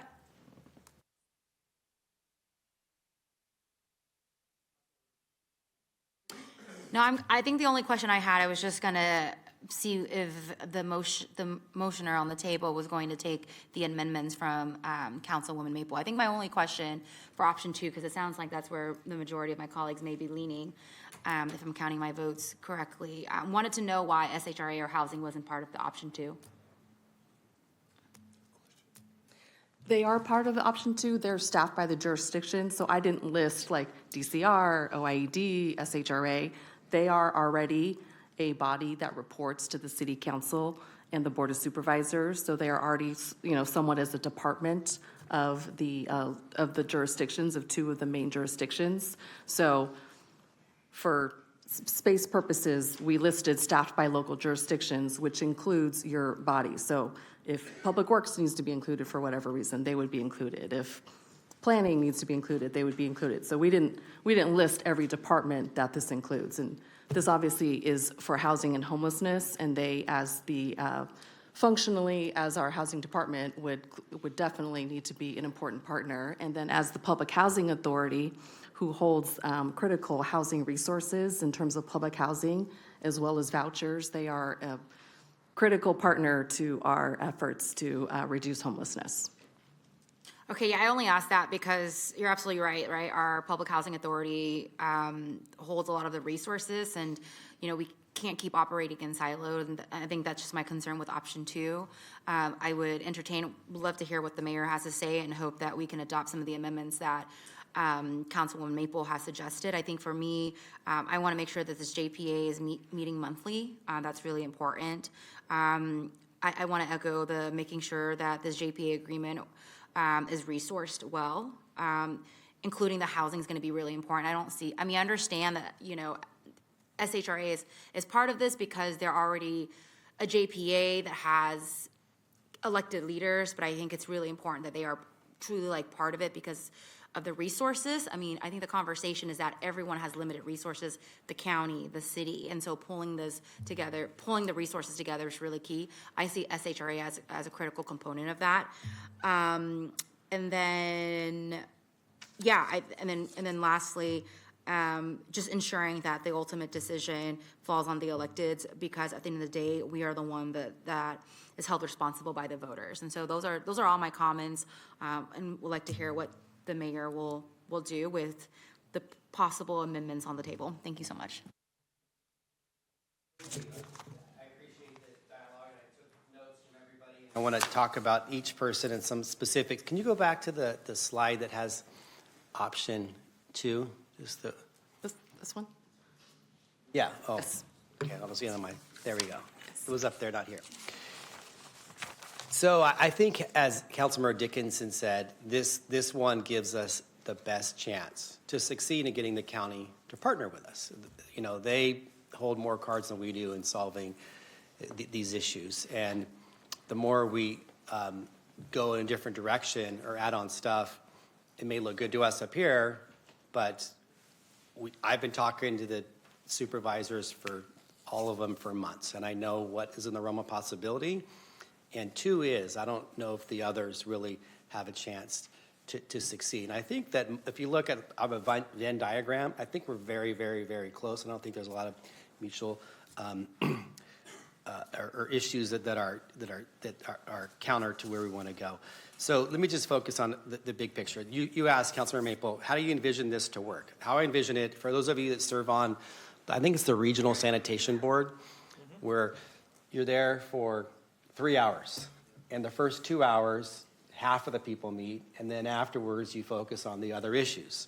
So we talked about this in January. This was the COC reform where, as Councilmember Talamonte said, more elected leadership controlling these public dollars. We need to be accountable for our public dollars. So let's say 9 elected officials from the County Board of Supervisors, City Council, and other cities combined would serve on this. Maybe roughly you throw in 4 who are lived experience, youth, law, healthcare. As far as the community members, they could focus on overseeing the COC, $40 million a year. So that's essentially a JPA right there, working on that not insignificant pot of money. And then after that concludes, like regional sanitation, the electeds, let's say the 9 remain. And then they could focus on how we can better work together on housing and homelessness.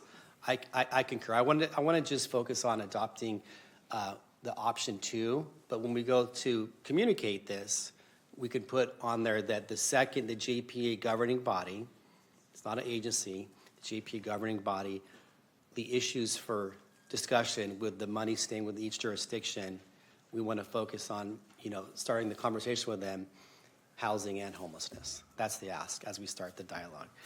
I do think it should meet monthly. This is when we kind of map this out, that it should be a formal meeting, like we meet here in the County Board of Supervisors every 4th Tuesday of the month, what have you, at 9, whatever time it is, open meetings.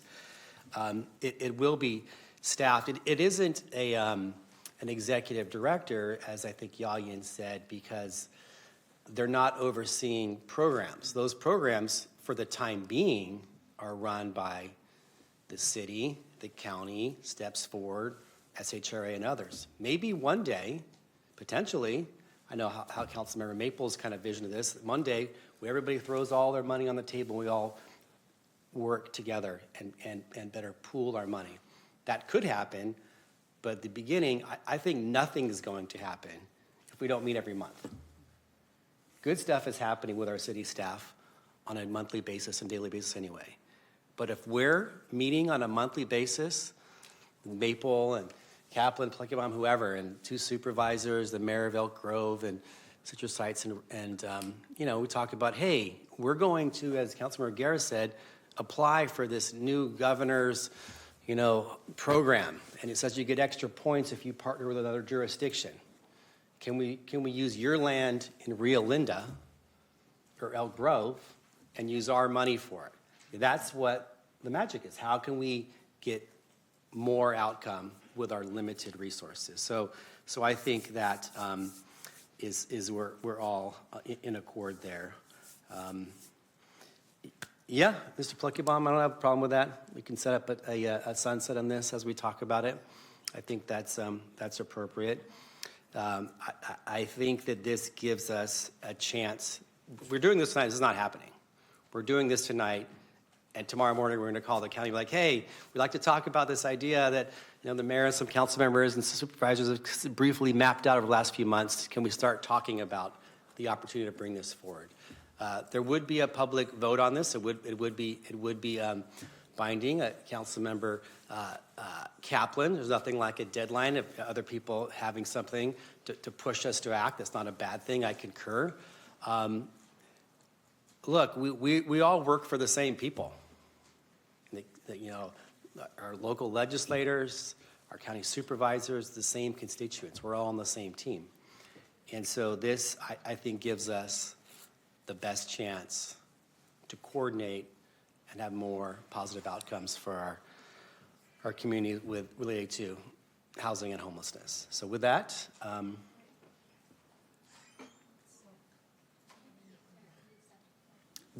we're pursuing option 2, but as option 2 goes forward, I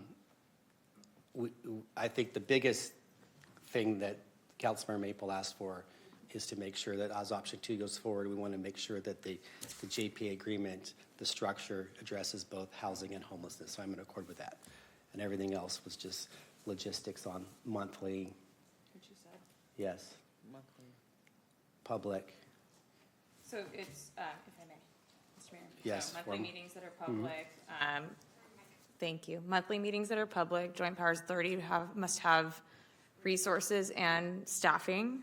That's important, and include both homelessness and housing. And I heard you say that as part of your direction, but I think what I heard, at least some of the people on this dais say, is that SHRA is a really crucial part of this. They already are. I mean, they're already part of the RCHAP and like the work that's happening, the COC and beyond. And so I think calling it out specifically that they're a part of this is important.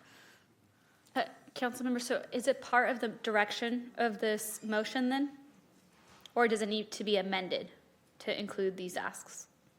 Are you okay with giving direction for Jolyon to negotiate with the county on these parameters?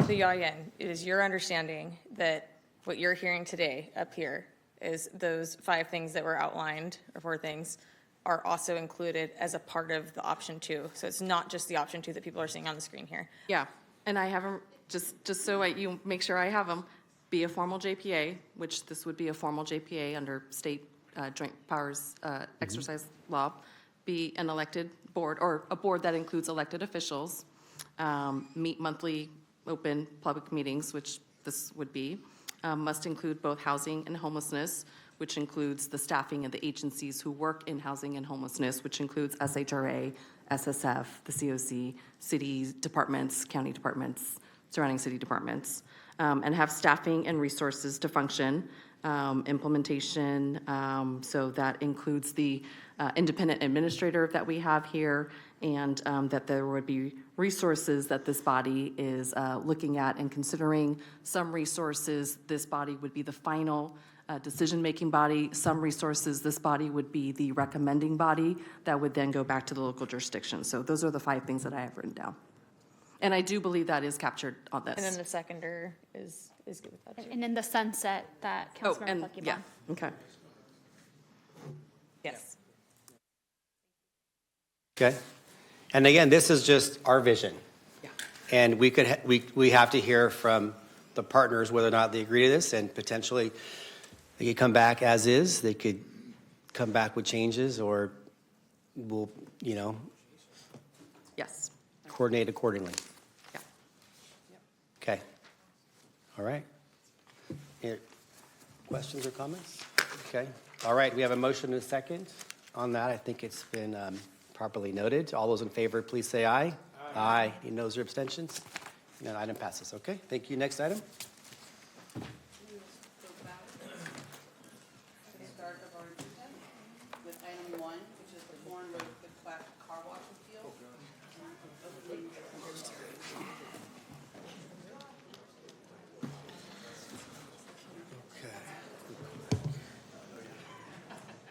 So just do just like this?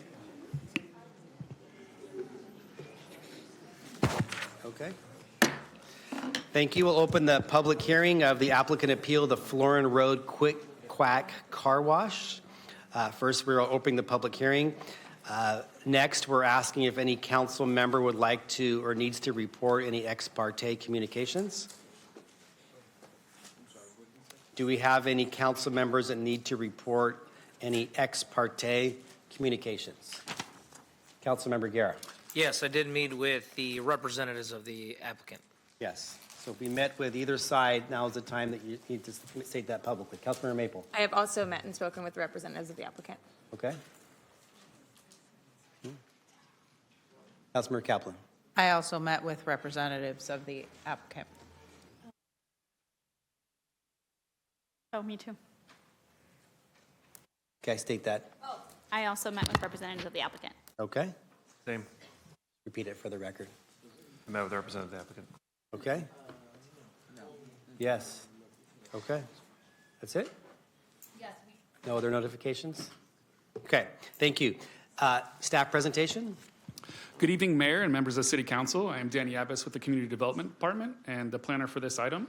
It is a request to establish, forward the slide here, a request to establish a conditional use permit for a Quick Quack car wash on a 1.15 acre site.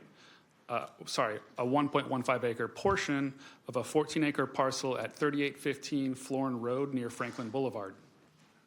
On February 26th, the Planning and Design Commission held a public hearing for the same request and denied the conditional use permit to operate a car wash at this location. The applicant has appealed the decision. Planning staff were tasked with assessing the proposed use's impact, suitability, and consistency or inconsistency with adopted city documents.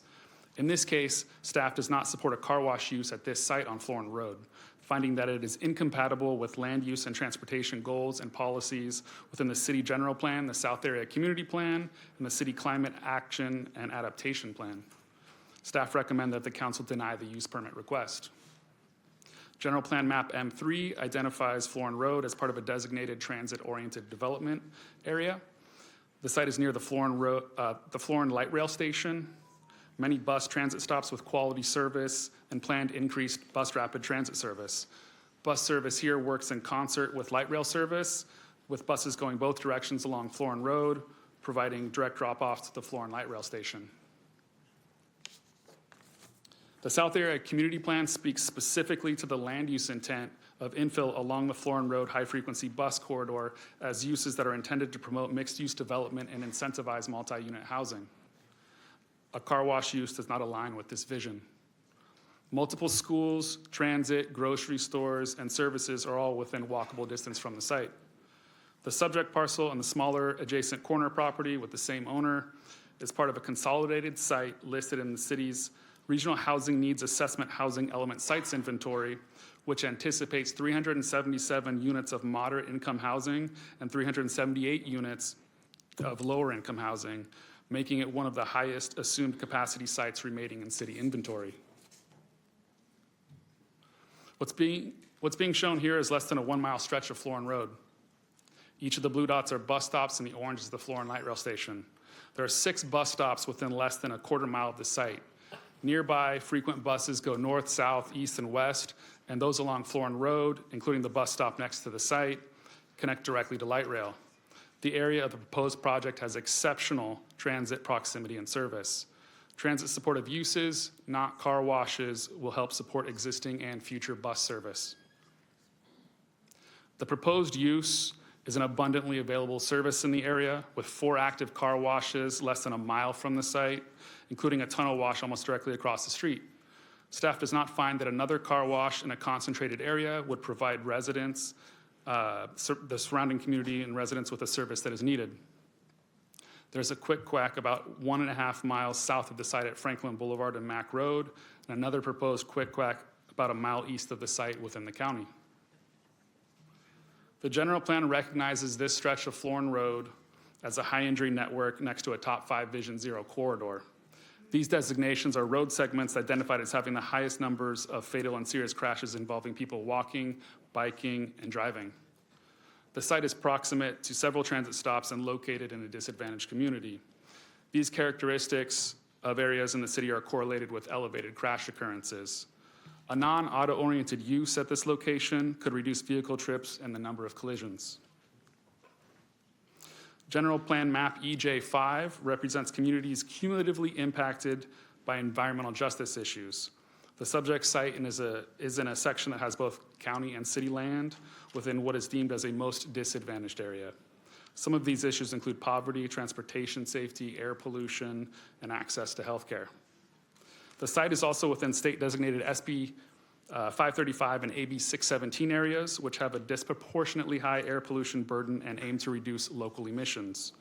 The Sacramento Metropolitan Air Quality Management District provided a project comment that a pedestrian-oriented use, rather than an automobile-oriented use, would be consistent with the public health aims of AB 617 and would support sustainable transportation investments. The AB 617 South Sacramento Florin Community Steering Committee submitted their own letter of concern that the proposed project would compound the community's existing air pollution burden and encourage the city to support land use decisions that improve air quality in overburdened communities. Staff maintain that the best opportunity for a land use within this walkable, transit-rich area to reduce air pollution is for it to provide residents or offer services to pedestrians, cyclists, and transit riders. Additionally, this furthers city climate action goals. Staff believe that a land use at this location can and should take advantage of transit investments, promote walkability, support housing, protect air quality, consider climate action, address environmental injustice and equity, and maintain alignment with visions and policies throughout several city-adopted plans to help achieve their collective goals. Therefore, staff recommend denial of a discretionary use permit for a quick quack car wash at this location. That concludes my presentation. Both staff and the applicant would be available for any questions. The applicant also has a slideshow. Thank you. Okay, thank you. Mr. Dickinson? Yeah, I didn't think about it at the outset. I should say I had a conversation in passing with the applicant's Okay, thank attorney. you. Noted. Good evening, Mayor, Vice Mayor, members of the council.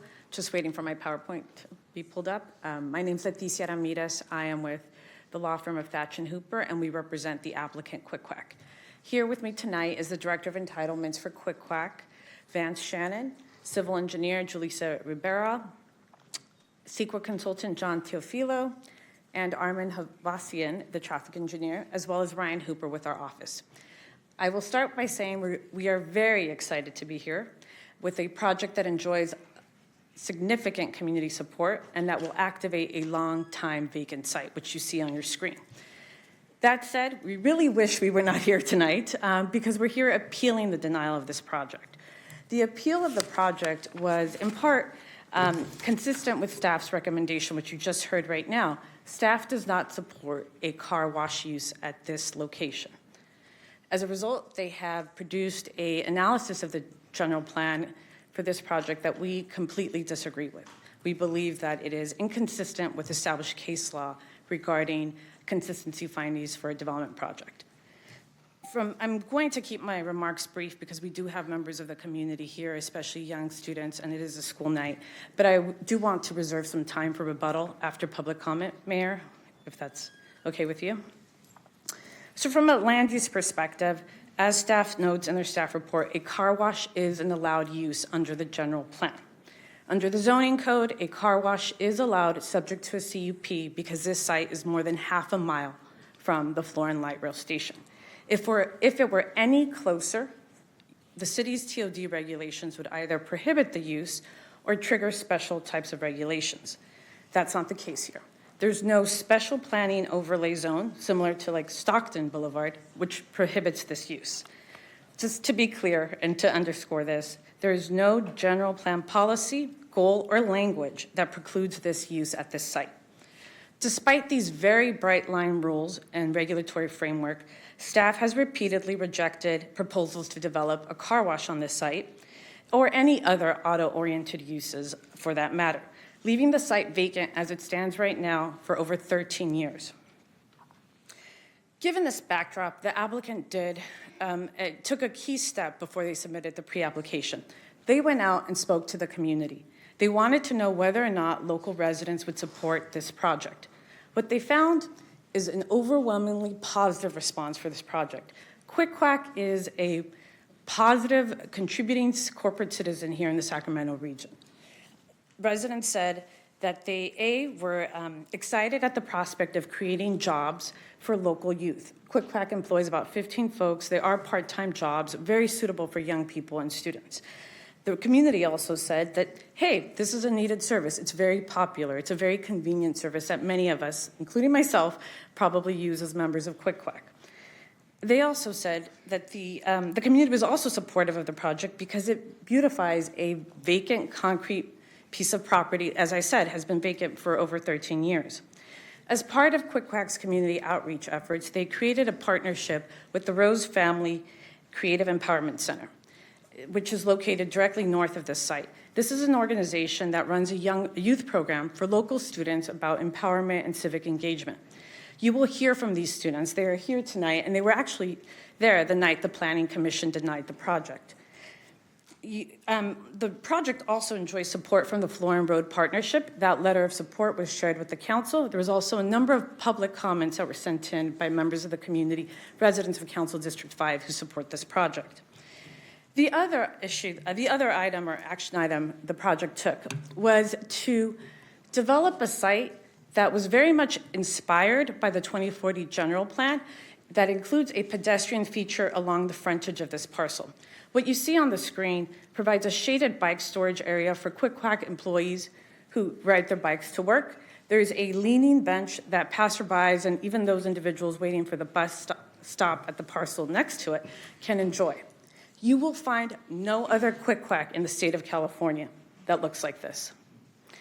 This pedestrian plaza also includes a detached sidewalk that is further set back from the road, which is, again, consistent with the mobility policies of your general plan. So I just want to touch upon the general plan consistency issue. I will address VMT, air quality, and all of those items later on in my rebuttal, because I do want to allow the community to have an opportunity to share their thoughts. In terms of the general plan consistency issue, so California case law says that the standard for determining consistency is whether a project furthers the objectives and policies of the general plan and does not obstruct their attainment. That said, if a project conflicts with just one specific, fundamental, or mandatory general plan policy, then the project is inconsistent. What I'm noting here is that none of the policies that staff cites for their determination are mandatory. An objective reading of the general plan would reveal that the project is actually furthering the general plan's policies around infill development, reduction of VMT, promoting walkability, activating frontages, increasing economic development, maximizing commercial corridors, and activating underutilized sites. Staff's opposition to this project seems to be based on a belief that an auto-oriented use is not preferred or ideal for this site, and that other non-auto-oriented uses could or should be located on the site. Again, unfortunately, this type of rationale or reasoning is not relevant for purposes of granting a CUP. We understand that some would prefer a different use on the site, and our response to that is that approval of this project does not preclude the development of the remaining portion of the parcel for other uses. This is a yes and situation. There are plenty of examples of other uses, including residential uses, being developed adjacent to a Quick Quack, including my local Quick Quack, in Council District 7 on Pocket Road. That use was established, and a number of years afterwards, a multifamily development project was constructed and operational. So I'll close by saying that City Council here has an opportunity to activate a vacant site with a project that is really popular.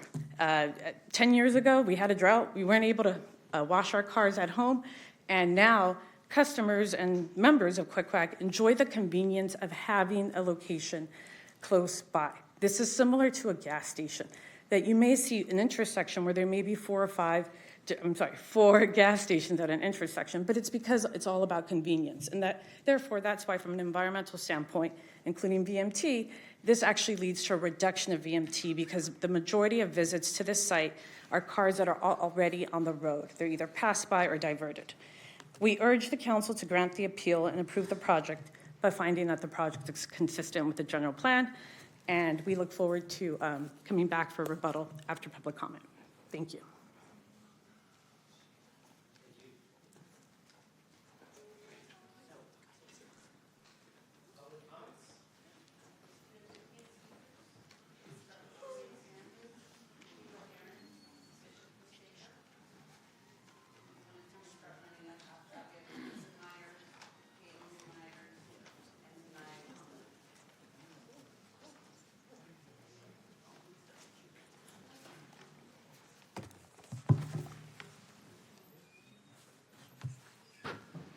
Hi, good evening, Mayor McCarthy and council members. My name is Shireen Sandage. I'm the president of Sandage Urban Group. I am an affordable housing developer, and I'm coming today to speak in favor of the staff's recommendation to deny the conditional use permit for this property. We believe a better use for this property is senior housing. And as a developer, we are looking at building senior housing. One of the things that you must understand that's happening now is we are living in a very different world from January to now. There is a group of seniors that we are seeing in our tax credit apartments that are subject to become homeless. So we need to build more lower affordable units for them to transition to, or they will be your next population that hits the streets, and that's your new homeless people. Actually, some working, some not. But we are asking you to give us an opportunity to consider the development on this site. We have gotten calls from a lot of the district council representatives here asking us to do and bring more senior housing to the area. We're working as fast as we can. The environment is changing every year, every day, with every different administration that is coming in, and we're trying to keep up. But in this particular case, we strongly support that the conditional use permit not be approved, and that you really take an optimistic view on what's happening with cars, what's happening with gas. Do you need a Quick Quack car wash just quarter of a mile from where another one is at? I ask you to be proactive in this issue. Thank you. Thank you. Kayla Ahrens, followed by Bishop Baker. Kayla? No? Okay. Bishop Baker?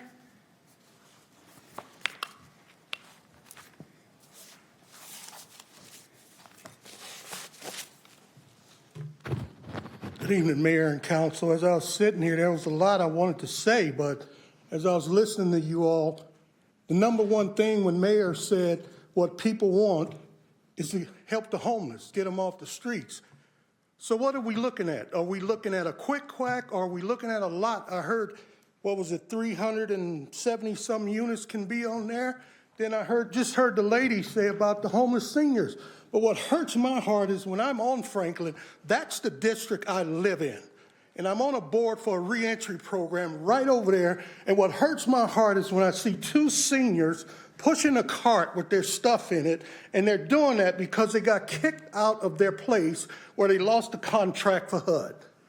Now, if we look at that spot and say, okay, we can build some affordable units like the lady said here, let's look at our seniors won't be on the street. It's not an issue about being biased towards Quick Quack. Hell, I supported the Quick Quack on Franklin and Mack.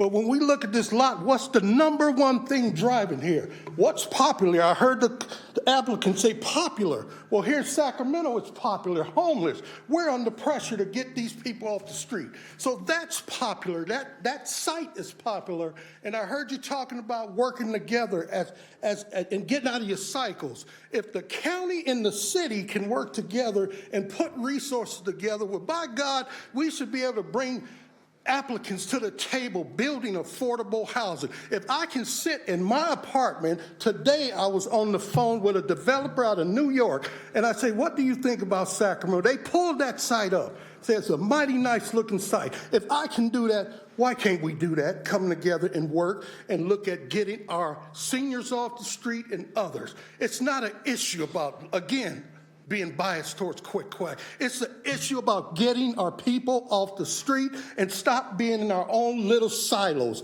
Thank you for your comments. Your time's complete. Kason Myers, followed by Kaomi Myers and Zanaya Conley.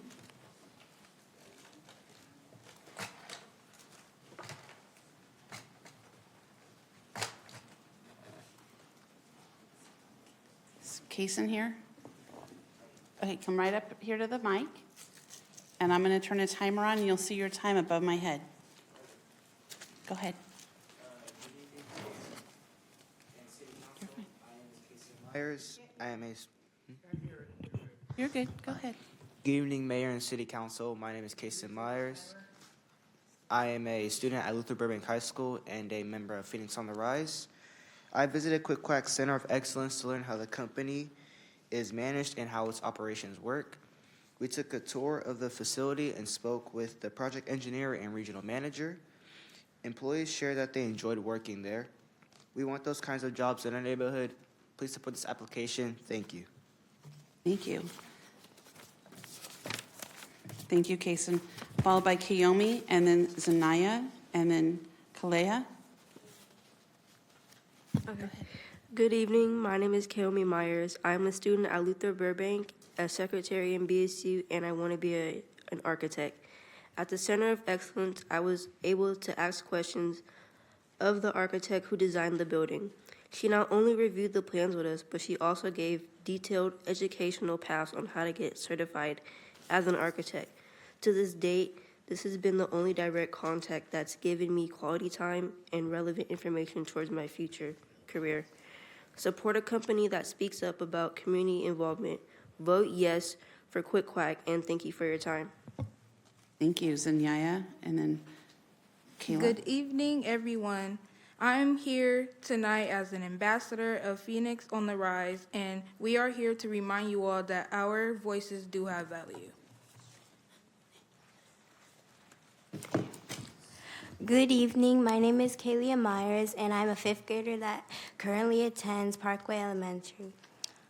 I visited a Quick Quack site to learn how it's ran and to see the technology behind the wash, including license plate recognition and the conveyor belt system that moves the cars through.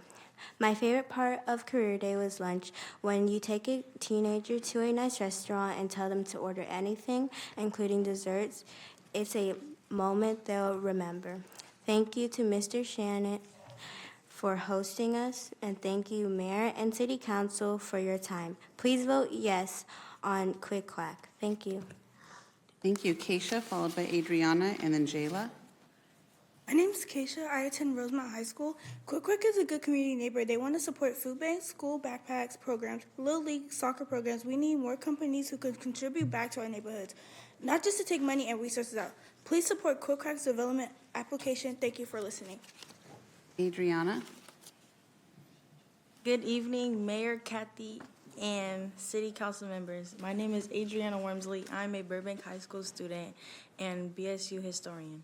On our tour of Quick Quack Center of Excellence, we saw how the company designs and builds its own equipment. We also learned about the new ideas they're testing, including plant-based detergent and floor mat cleaning. They make everything from soaps to wipers, and I'm impressed. Thank you for your time and support.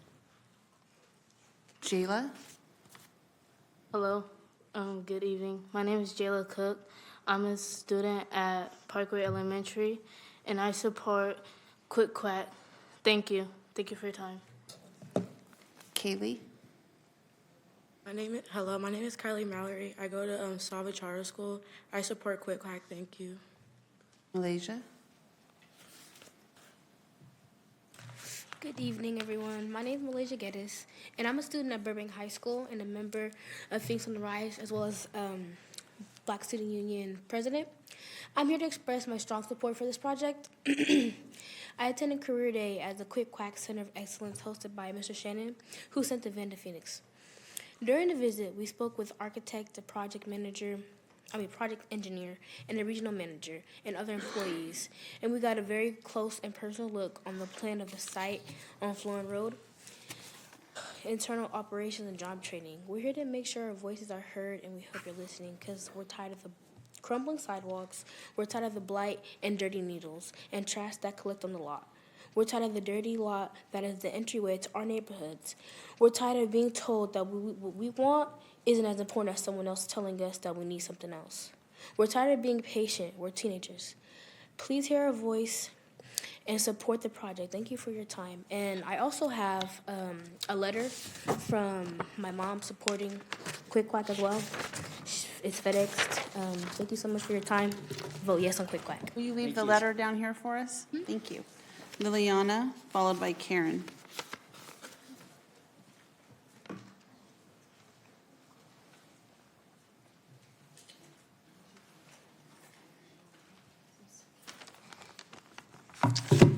Good evening. My name is Liliana Parker. I'm not going to repeat what was already said, but I would like to say during this weekend, I was walking around the neighborhood asking neighbors to sign this piece of paper of Quick Quack getting placed on Florin Road. Thank you for your time and vote yes for Quick Quack. Thank you. Thank you. Karen Rivera, followed by Dorothea Reeves. Sorry, my eyes are watering. Good evening, City Council and Mayor.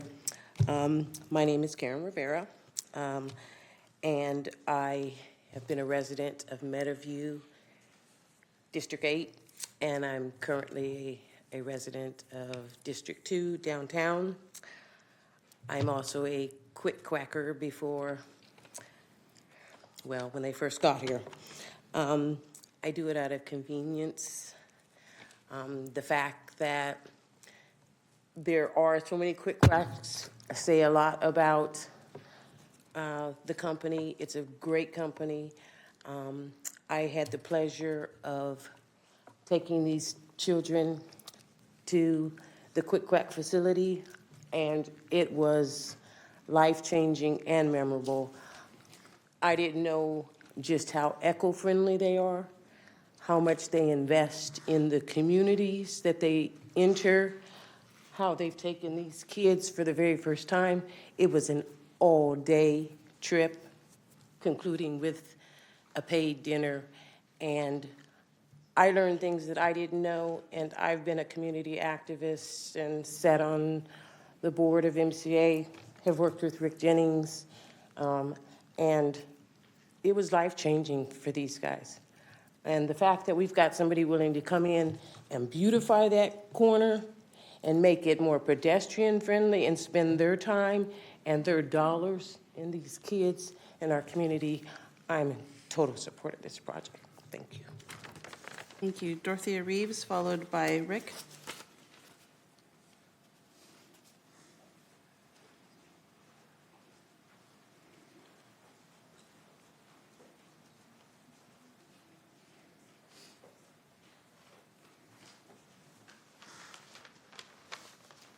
Good evening. My name is Dorothea Reeves. I won't repeat what others have said, but I want to emphasize one point. This service is needed and the demand is real. At the Quick Quack on Mack Road, cars regularly line up and back into the Food for Less parking lot. That's why I'm confident the Florin Road location is needed and will be successful. We support Quick Quack. Please vote to approve the appeal. Thank you for your time, and thank you, staff, for your work. Thank you. Thank you. Rick is our final speaker.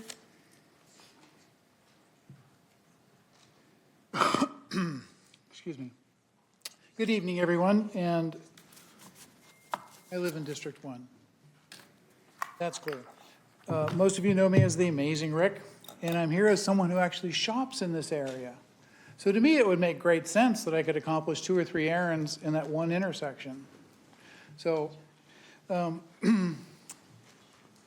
and as you noticed, the artist rendering actually includes the neighboring businesses and the parcels nearby, unlike the city's rendering on 3511 Del Paso Road, which just creates utopia.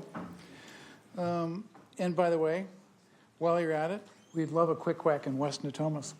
And I encourage council members to grant this appeal. Thank you.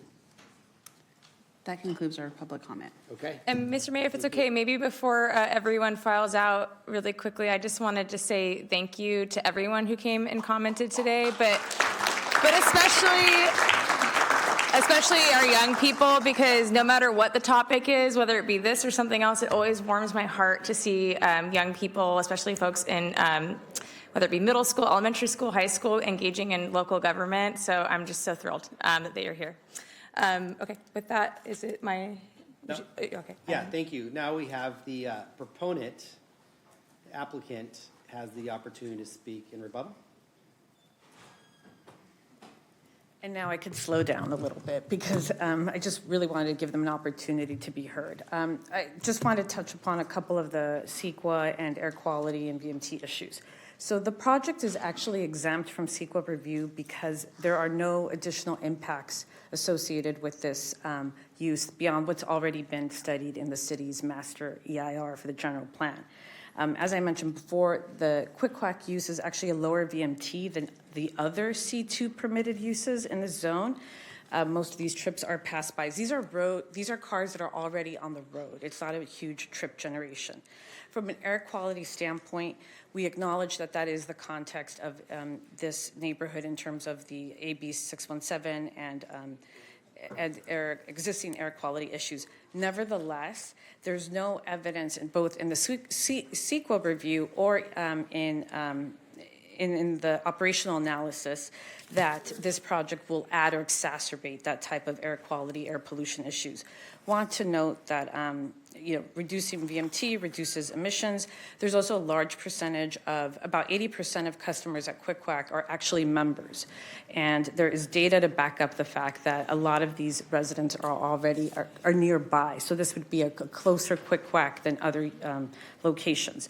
There's also the fact that there's automatic license plate readers that streamline the entry into the Quick Quack, and most car wash, the wash process takes less than 3 minutes. There's also an increasing number of electric vehicles that are members and visiting Quick Quack. So in terms of operational emissions, there is no concern. And we do note that some of the comments talk about a pedestrian-oriented use would be ideal, but none actually are backed up by quantifiable data showing that this is somehow going to make a situation worse. From a Vision Zero perspective, as you all know, it's a citywide policy framework. It's not a land use regulation. The Vision Zero plan does not single out any particular specific land use. There's no evidence on the record that shows that this car wash use creates more pedestrian risk than any of the other commercial uses allowed in the zoning district. We also note that the project is using an existing driveway curb cut, and that the project has been reviewed and will be constructed in accordance with Public Works development standards, which are all geared towards ensuring traffic and safety for those that in vehicles and walking. Again, we really do want to acknowledge that this is a use that is popular, that is a contributing, it's a good corporate citizen, it is a regional leader, it's a national leader actually in car wash, in the car wash industry, and it has been not an easy road to get here. And the client and the applicant did this intentionally and has gone above and beyond in any way that they have been able to, both on the community outreach and the design, to be consistent with the general plan and to really show a willingness and a commitment to those goals. Again, we urge the council to grant the appeal and approve the CUP. And we are available to answer any questions council may have. Okay, thank you. This concludes the public comment period. The public comment period is now closed. Now is the time for council member deliberation discussion. First up, Councilmember Maple. Thank you, Mayor, and thank you to our staff and the applicants and everyone, again, everyone who came to speak. It's always warms my heart to see so much public participation on something as fun as a car wash. But it's good. This is what local government is. So I'm going to have a few questions. I appreciated the thoroughness of the staff report. I did have one just kind of overarching question. So there's several things that are mentioned in the staff report, including the Vision Zero, the possibility of Florian Road TOD, transit-oriented development, or in the future, or BRT. Is there anything in the city code that would prohibit this project from moving forward, or I'll just start with that. No, there's nothing that would outright prohibit it, which is why we're here tonight for the conditional use permit. And so the bulk of the arguments are all related to essentially kind of generalities in the general plan, things that we've kind of said, hey, these are things that we're striving for, we'd like to do, but they don't necessarily say absolutely no to something or absolutely yes to something. Is that a fair representation? So the requested entitlement is a conditional use permit, and the nature of a conditional use permit is to determine, so these are uses known to cause nuisance and impacts, and so the decision makers would determine if overall there are impacts. It's discretionary, Yes. so it's intended to be looked at in a discretionary way. It's not a matter of yes or no. Yeah, that's really helpful, because I just think it's also helpful for the public to understand that in this process too, because there's a lot of government and legal jargon in these hearings, but we're here because there's not necessarily something that says, no, you can't put a car wash here. There are things that we can consider in that process as the Planning Commission and the council, which is what we're doing here today. Okay, and then do we know, and this is a question for whoever can answer it, do we know how long this lot has been vacant? Circa 2013. 2013. Do you know if it was there before? There was a Chevrolet dealership before. The dealership, okay. So it was essentially a lot with cars parked on it.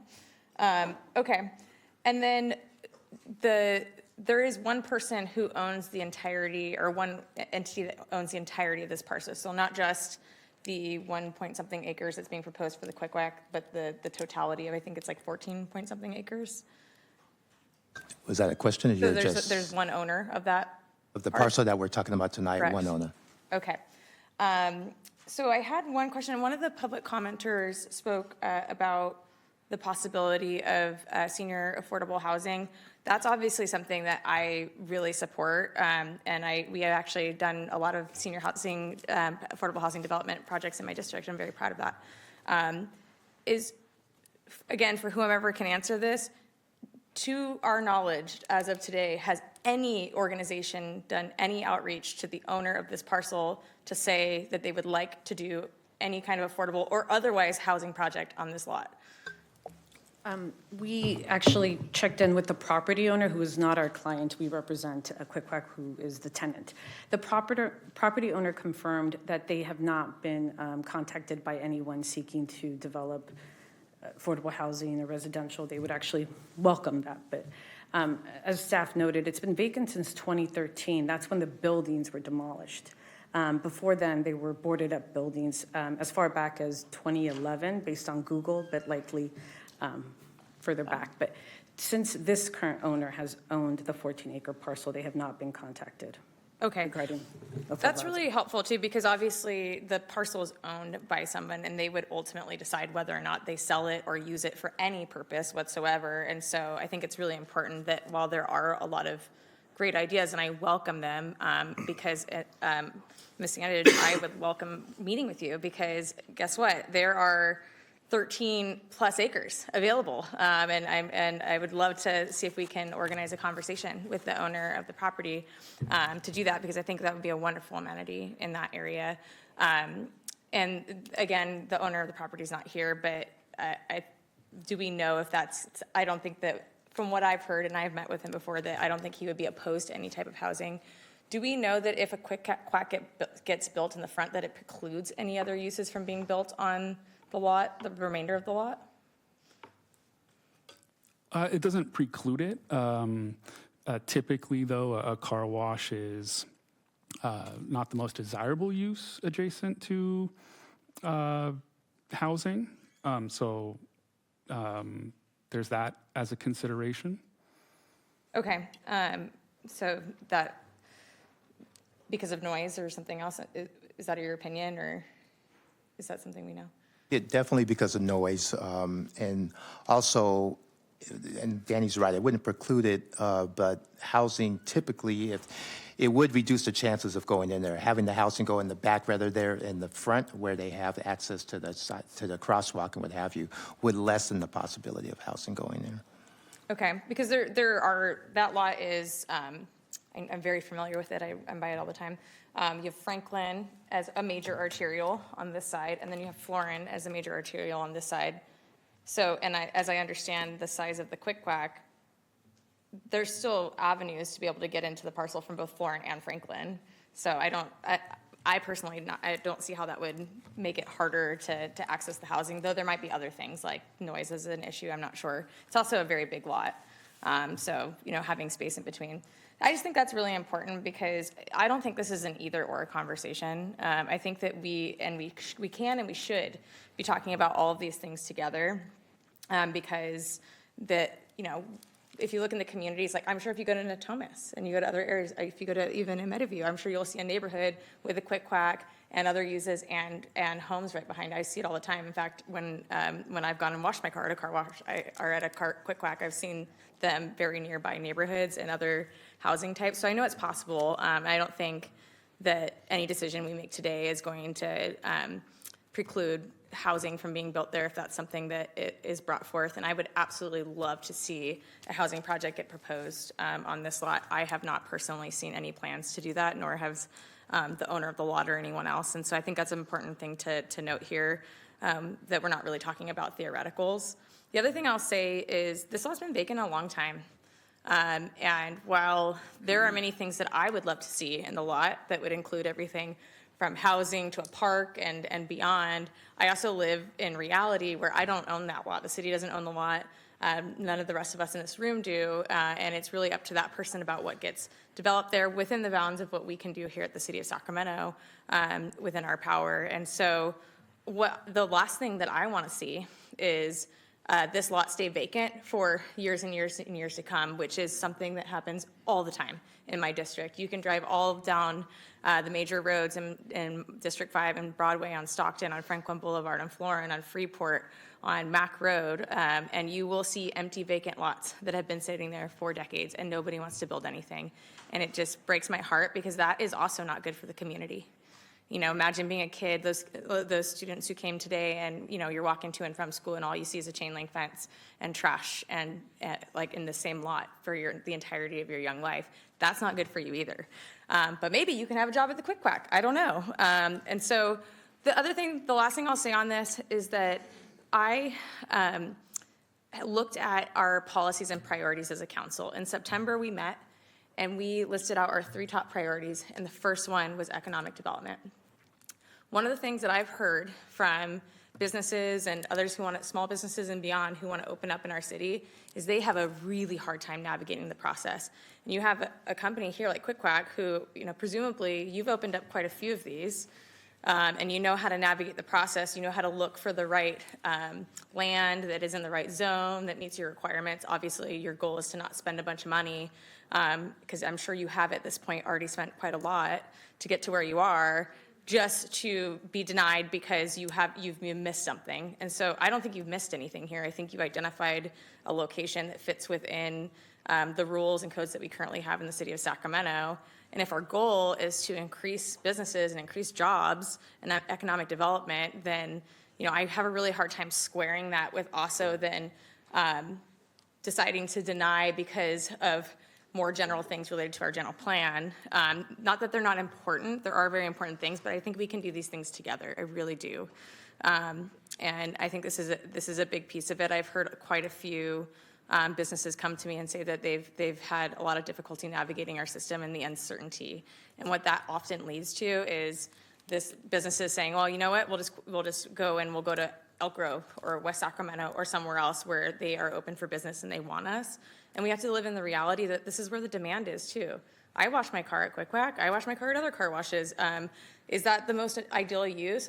Probably not, but it is also what the community wants. And we heard from many of them here. And so I don't view it as my job to come in and tell a business to make business decisions about whether or not it's nearby other car washes. That's something that they will need to decide, just like a coffee shop can open up across the street from another coffee shop. The city doesn't come in and tell them whether or not they can do that, because that's a business decision. We just tell them what the parameters of our land uses are. And so for all of those reasons and many more, I was especially compelled by the public comment of the young people and the Rose Family Community Empowerment Center, which is a huge deal and organization in that area, and their support for the project. I'm going to be supporting the approval of the conditional use permit for Quick Quack, and that'll be my motion.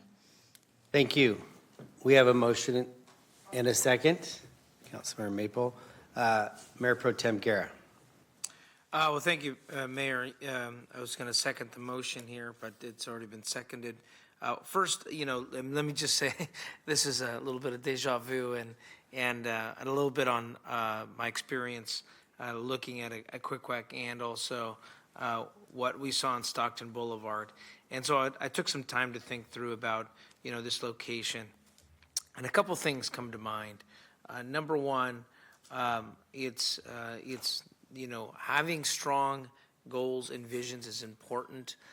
Also, is there a practical ability to achieve that as well? And particularly in this site here, if this was, say, on Franklin Boulevard, where you already had housing, where there already wasn't a viable attempt to access transportation or public transit, then I think this would be a different story. Second, I think also that one of the experiences that we saw on Stockton Boulevard is we developed a plan and then said, let's make sure that we set the roadmap for all business owners and property owners of what is an acceptable use. And so we created a special planning district or amended the existing special planning district to eliminate any future auto uses. But that is an effort to also make it clear, no pun intended here, what the rules of the roads are. And in essence, what I find, and particularly with this situation here, this site here, you're on Florin Road and Munson Way, and there's nothing but parking lots all around. It's not in an area where I could see, the National Auto Sale changing their parking lot into housing. I don't see Auto Outlet changing their parking lot into housing. I don't see Capital Auto Services changing their parking lot into housing. I don't see the Carl's Jr. in the corner section, or even Fien Viang Travel changing their parking lot into housing. So the opportunity here to actually change is different. Where on Stockton Boulevard, we saw clear opportunities of where vacant lots could turn into housing. So every site, I think, I want to thank staff for, and appreciate their attempt and inspiration to look at how do we convert more into opportunity zones. I just have a hard time seeing how this one particular lot that is off of the intersection, off of the car wash, off the intersection, off of the crosswalks, becomes an opportunity site for housing, and to deny it for that, particularly when it would be very skeptical to say that this lot in the middle of two vacant areas is going to be the one site that opens up. If we look at the Stockton Boulevard example, why did we think that those lots were opportune housing? Because we already had a motel conversion that we turned into permanent supported housing. We had another project where we had the old Mercury Cleaners where we said, hey, can you take this site on and then turn that into housing. We had started the San Juan Motel site already into housing. So there was already a plan to start, and it wasn't easy. Like I'll say, it wasn't easy having that conversation with business owners to say, we're looking at developing a special planning district to eliminate more auto uses and also more mini storages. But we took that methodical approach. And I think if there is that plan, and if that is the interest of the community and the council member and the community members, then I think that needs to occur so that a new vision be created. But in the meantime, I don't see how there's a real viable way for this particular lot to turn into housing. Then finally, the staff report suggests that the number one item is that the neighborhood uses are incompatible. But on the number one use, all of the proponents for the applicant came from the number one site as well. So there's clearly a community disagreement on that factor. So again, I don't disagree with the concerns about more auto-related uses. As I understand it, at least the Quick Quack in Council District 6, it was located over off of Folsom Boulevard because that's where everybody drives and everybody goes there. So they move where the vehicles are already. They're not trying to draw new auto uses. So that, to me, at least understanding how when that site went into effect, why the site was chosen. Because I do have a concern, particularly in the AB 617 zone, is if we're going to create something that's going to add new auto uses. But this attempts to draw the existing auto use that is already in place. So with that, I'll be supporting the motion here to deny the staff recommendation and approve the project here.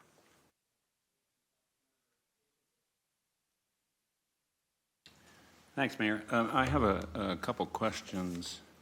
I happen to live in the vicinity of a Quick Quack, and so I get a chance to observe the operation of that location quite frequently. So I'm curious. I was looking for it, but I didn't see. I guess it dated back to the pre-application point in time where the Air District's analysis of emissions must have been found. So one thing I have noticed about the Quick Quack, which I'm familiar with, and by the way, I don't think this is exclusive to Quick Quack. I think this is typically true. Is a significant amount of time, a significant amount of queuing at various times. So I'm just curious what the Air District's analysis was about emissions.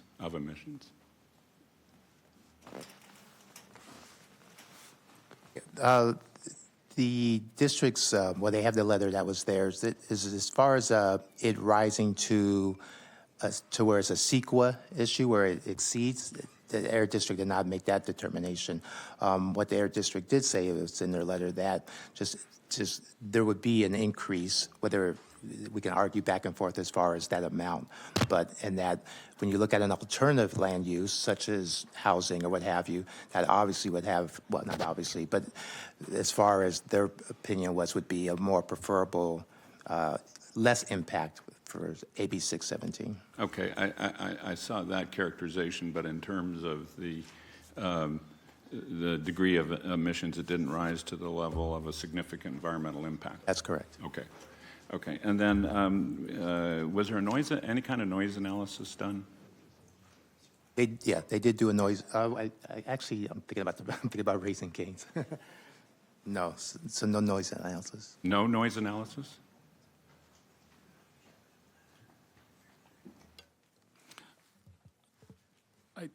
It's not immediately next to sensitive receptors, and that might be a reason, but I'd like to check with our environmental staff who's more familiar with reviewing this type of thing.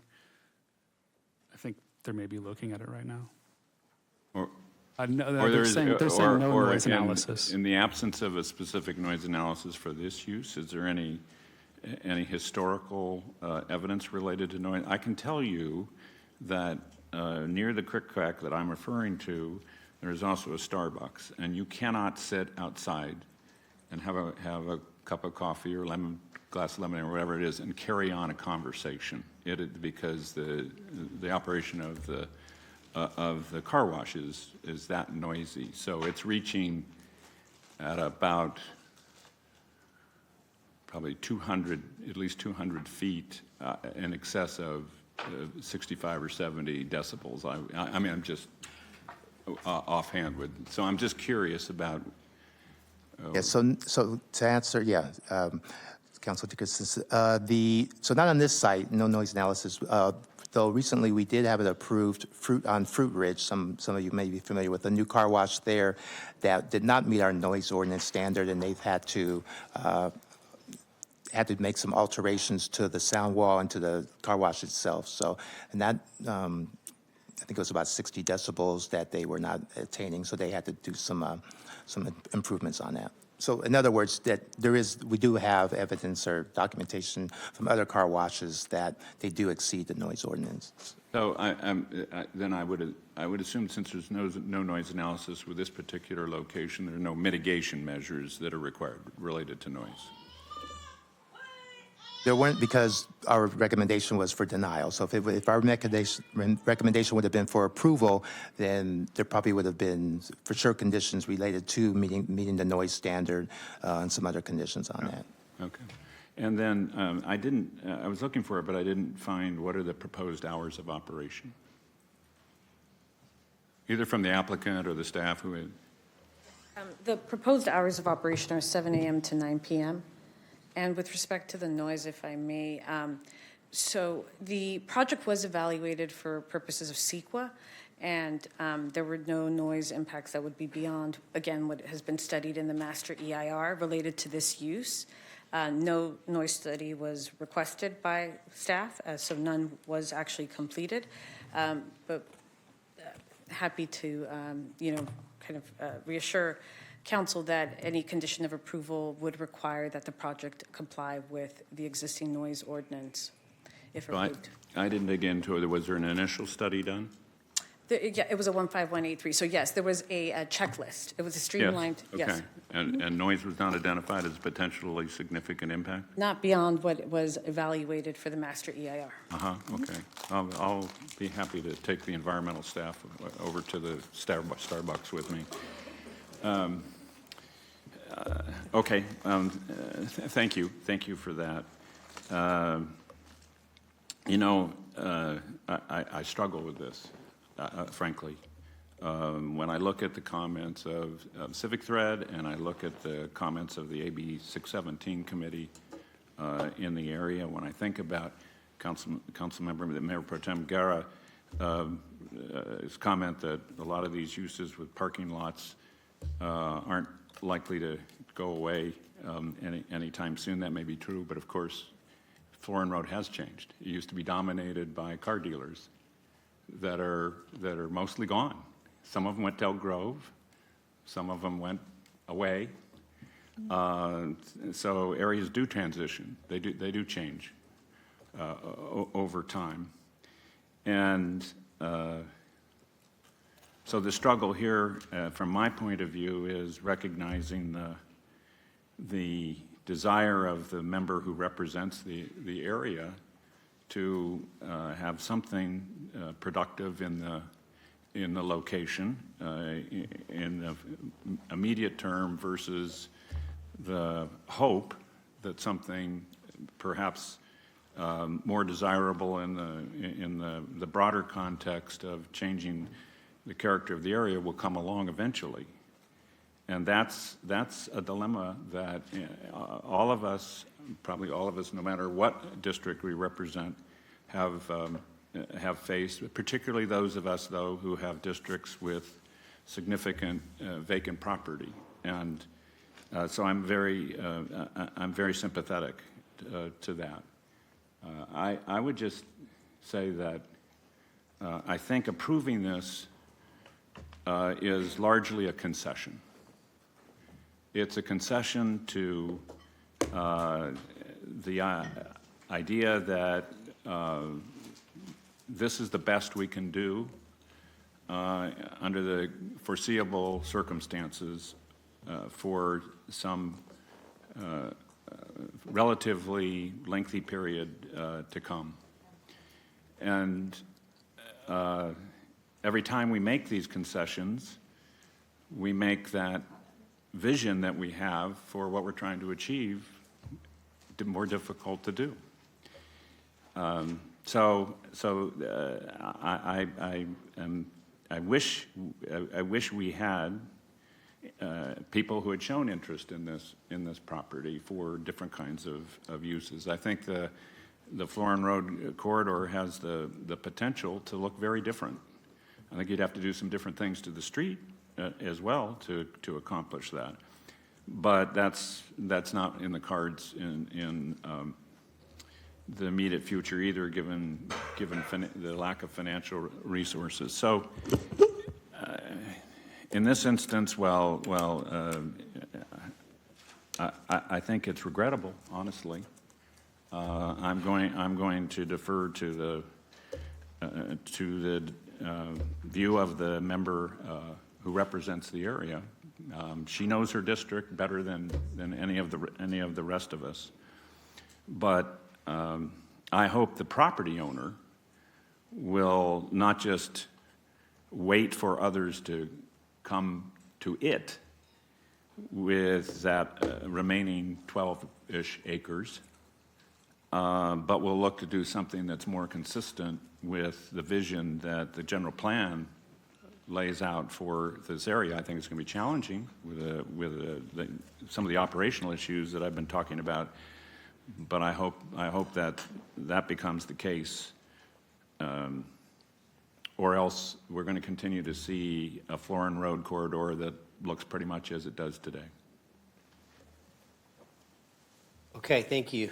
Councilmember Jennings. Thank you, Mayor.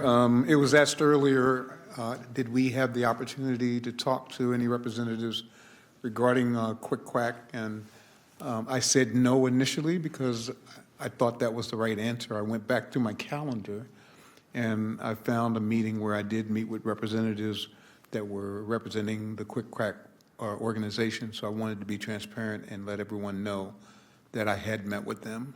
So my understanding from the standpoint of our city attorney, does that preclude me from voting or, okay, so, but I just wanted you to know. Mr. Mayor? I'm going to talk to you. Okay. Well, then you speak, and then I will. Graciously, our city attorney has alerted me to the correct way to make my motion, and so when that time comes, I will correctly make a motion. Yes, yes. I did not speak to any representatives, so I don't have anything to report there. I do have one kind of awkward thing on my phone, is that I'm a member of Quick Quack. So is that a conflict of interest? No. Okay, no personal. So a few things is that, yeah, I have no problem, like on Stockton Boulevard, where we're trying to change our land uses and prohibit certain uses and heavily auto uses, but not all parcels are created equal. And I think the council member, as Mr. Dickinson alluded to, outlined that this is a tweener, but there are plenty of other long vacant parcels up and down that corridor which could be used for housing. I took a look at it. I think this is a site that works. I will note that not all Quick Quacks are created equal, Mr. Dickinson. So that's one in Woodlake is a tight lot, as is the one in Midtown. But the one in your district, Mr. Jennings, as well as the one in your district, Mr. Guerra, better for consumers. So as you design this facility down there, make sure you focus accordingly and keep the retail maybe on the other side where the cars stack. But in all things here, so this is, we balance things up here, and it's not always black and white. There's a lot of gray in between. I appreciate the city staff outlining. This isn't right next to a TOD site. You know, it's down the street a bit. But I support the council members' recommendation for this project, and I'll allow you to close the public hearing and finalize the motion. One more? Oh, Councilmember Bang. Thanks. I didn't get a chance to disclose. My staff did meet with the representative for Quick Quack, so I just wanted to put that on record, and we'll defer to the council member of the area, and appreciate the thoughtful conversation back and forth from my colleagues. Thank you. And I'll just close out very quickly, again, with thanks, because I do think that our staff did an amazing job, and this is a complicated one because there's a lot of things that we're trying to balance. But I ultimately obviously believe that we need to also look at the economic development piece, how long the land has been vacant, what's realistic, what projects have actually come forward and been proposed, and all of that. And I'll re-note again that there's a lot of opportunity here. You've got, almost an additional 13 acres on this parcel with so much hope. And so I am, in contact with the owner of the parcel. We've had really good conversations. I am very hopeful that there will be even more projects that are much more aligned with what we want to do, and that this is actually a great way to catalyze that on this property. And then one thing I forgot to mention that I think is kind of important is I view Quick Quack in particular as a Sacramento success story in a lot of cases. I think is it Roseville where it was first started? I think that they're, I probably wouldn't tell them this, but, kind of a suburb of Sacramento, in the Sacramento region, in the greater Sacramento region. And I think it's really great that you have, a small family-owned business that started out with just one and has grown so much because they have met a demand that people want, and they're also doing it in a way that, they have some very sustainable practices, as I learned about. They pay a living wage, which is important to me, and many other things. And so, again, really focused on this economic development piece. I think we need to be thoughtful as a city about what we're saying yes to and how we support more opportunities like this. I would love to see more businesses grow in our area, hopefully in the city limits, but maybe beyond, that are just like that, that we can point to and say, hey, that started here. And I think so this is a big piece of it for me. And so we're saying, yes, we're open for business. So with that, my correct motion is to deny the staff recommendation and direct staff to bring back findings in support of approval and conditions of approval for this Quick Quack. Wonderful. Thank you. Okay, thank you. We have a motion, a second. Mr. Jennings? No. Before you call the roll, I was just notified by my team that our staff did. I didn't meet, but our staff did meet with the applicant as well, so we'll note for the record. We have a motion and a second. All those in favor, please say aye. Aye. Aye. Any noes or abstentions? Hearing none, item passes 9-0. How much is the motion? It is, I think it's like 35 for one and 55 for two cars. So, Leticia's good. So you have to fancy your ship. My car's built. Yeah. You just need a new car. Oh my God. I got Eddie from going to drive. I can't afford a new car with the soccer piece. Here's your script for this. Okay. All right. How about a 30-second stretch break? Yeah. Okay, everybody get up and stretch. 7th inning stretch. Can we play the song? Yeah.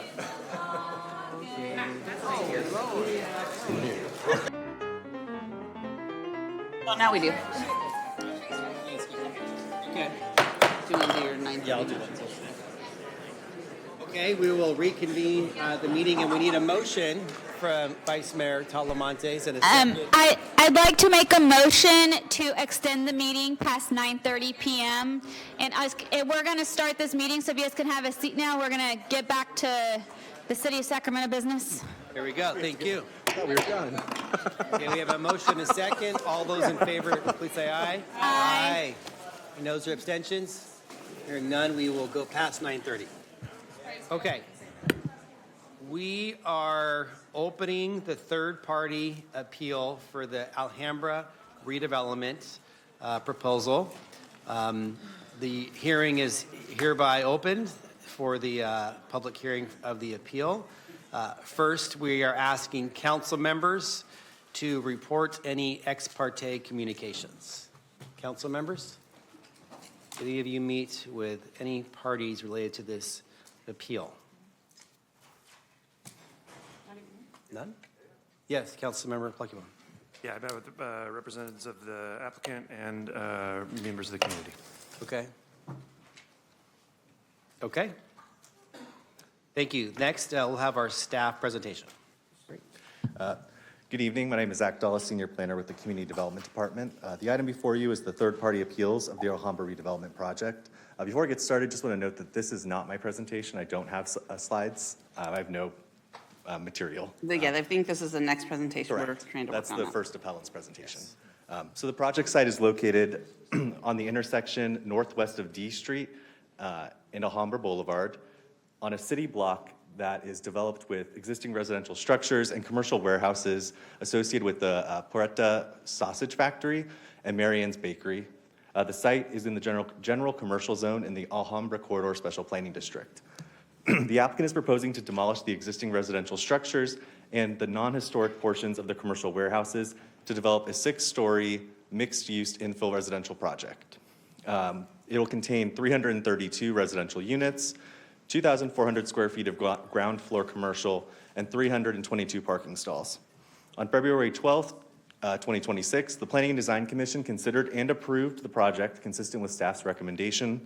This included approval of a conditional use permit to exceed height standards in the Alhambra Corridor Special Planning District, site plan design review for the demolition of structures and construction of the mixed-use development, and a tree permit for the removal of 7 city trees, 2 private protected trees, and the non-standard pruning of 2 city trees. 2 third-party appeals of the Planning and Design Commission decision were timely filed, including one from the Citizens for Positive Growth and Preservation and one from the Casa Loma Terrace East Sacramento Neighborhood Association. The basis of both appeals are centered on similar issues raised in the letters of opposition staff received during the processing of the discretionary application, including concerns with the height, design, and scale of the development being out of character with the surrounding East Sacramento community, objections to the CEQA review conducted under Public Resources Code Section 21080.66, and concerns that the project is not consistent with the general plan, zoning code, the Alhambra Corridor Special Planning District, and would not qualify for protections under the Housing Accountability Act. Overall, staff maintained that staff has evaluated the issues identified in the third-party appeals submitted by both appellants and have provided a response to all issues raised as an attachment to the staff report. Overall, staff maintain that the project is consistent with the general plan and relevant policies, is proposed at a development intensity that is consistent with the allowable building intensity standards under the general plan, and is designed to comply with all development standards of the general commercial zone and the Alhambra Corridor Special Planning District, and no deviations to development standards or design guidelines are required. Based on staff's analysis of the appeals, staff believe denial of the project would be contrary to state laws, such as the Housing Accountability Act, Government Code Section 65589.5, and other related statutes. And we maintain our original recommendation to approve the project and recommend City Council deny these third-party appeals. That concludes my presentation. I'm happy to answer any questions. The applicant team is here as well. Thank you. Okay. Thank you. Next, we'll go to the proponent, the applicant. Hi, everyone. My name is Mary Waltering. I work for HRJ, which is the architecture firm on the project. I just want to say thank you to Zach for your presentation. I appreciate it. We have also read the staff report in response to the appeal, and we agree with the findings that the staff has provided in the report. And we are just happy to see this infill project, mixed-use project move forward, and we're happy to answer any questions that you have. And then I also have John Hodgkins with me as part of our applicant team. Okay.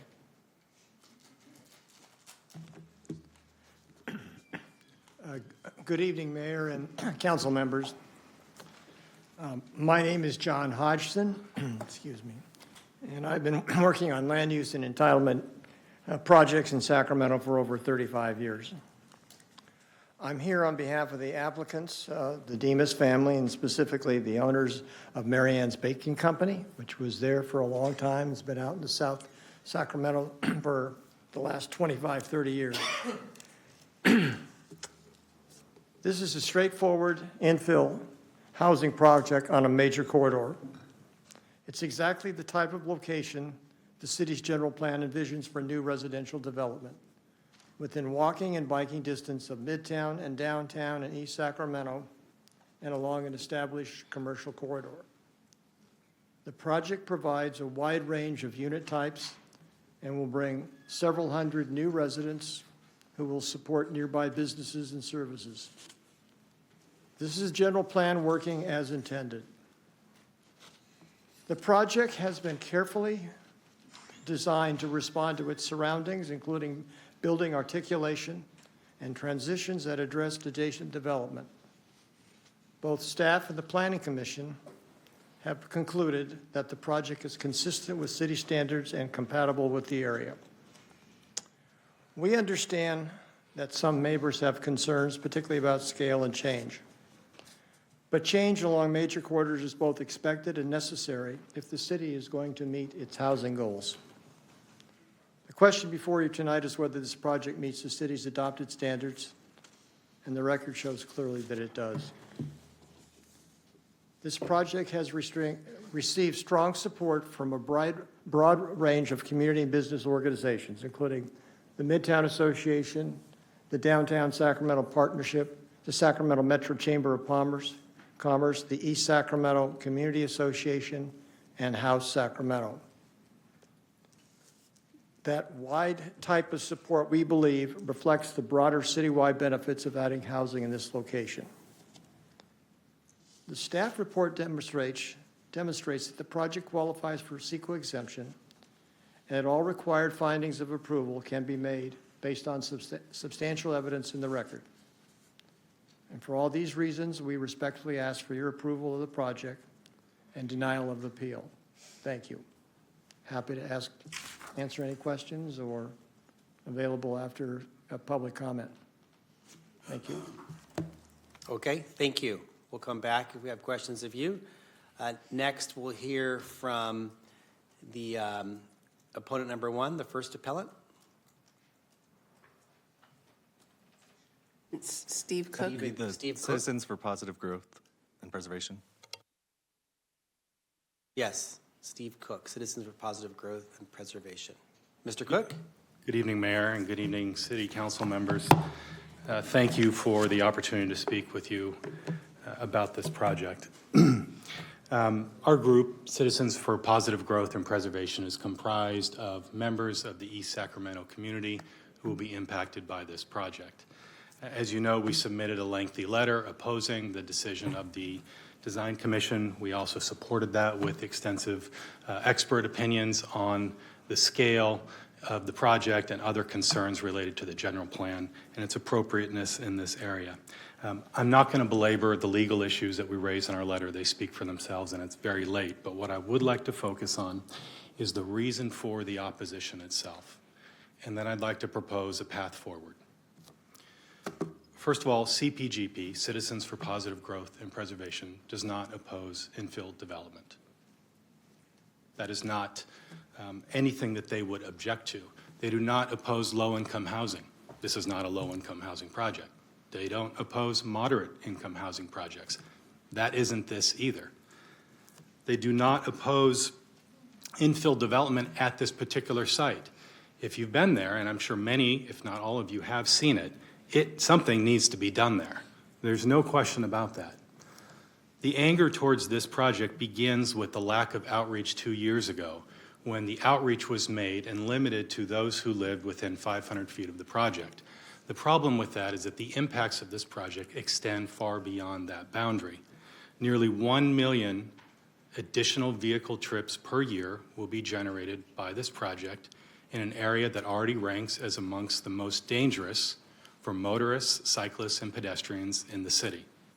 That is a real, tangible health and safety concern. It's not hypothetical, it's not theoretical, it's real. Over 100,000 gallons per day of wastewater will be generated by this project. That wastewater will be delivered to the city's combined sewer system, which I'm sure each and every one of you are very familiar with its risk for catastrophic failure and the documented history of flooding in East Sacramento during significant weather events leading to sewage in the streets, in the parks, in people's yards, and in a few cases, in people's homes. 100,000 gallons per day will be generated by this project. Now, the response to that from the project proponent, from the city, from the staff, is that, well, there are mitigation measures here. If it turns out that the pipes that convey the wastewater from the project site to the combined sewer system are too small, we'll make them bigger. We'll require them to be bigger. But that misses the point precisely. The problem is not how does that wastewater get to the combined sewer system, but what happens to it once it's there. And more importantly, what happens to it once it's there and we have a significant weather event and there's flooding in East Sacramento that impacts not just people within 500 feet of the project, but all of East Sacramento with real, significant, documented, not theoretical, health and safety concerns. That was not studied, not in any formal way. It was dismissed with, we'll ask the developer to pay a little extra fee, or we'll require the pipes from the building to the sewer system to be a little bigger. That doesn't solve the problem. That doesn't address the concern. And while the residents and my client recognize the need for housing in our community, recognize the need to build something on this site, it cannot be done at the expense of the rest of the community that's already experiencing these significant health and safety issues. Not theoretical, not subjective, but real. And finally, we know there is hazardous waste located on this project. The city has documented its existence, but has not completed the preliminary endangerment assessment that would be required to determine whether that risk can be successfully or satisfactorily mitigated. Yet it was approved in anticipation that it would be done. That, respectfully, is putting the cart before the horse. That preliminary endangerment assessment should be done now before the project is formally approved so that the staff, the project proponent, and importantly, the residents who will be impacted by this project can know what they're getting themselves into and what they may be exposed to and how any of those dangers can, if they can, be mitigated. Those are three very tangible issues, not theoretical, not subjective, very real. The traffic issues, the wastewater issues, and the issues regarding the hazardous waste.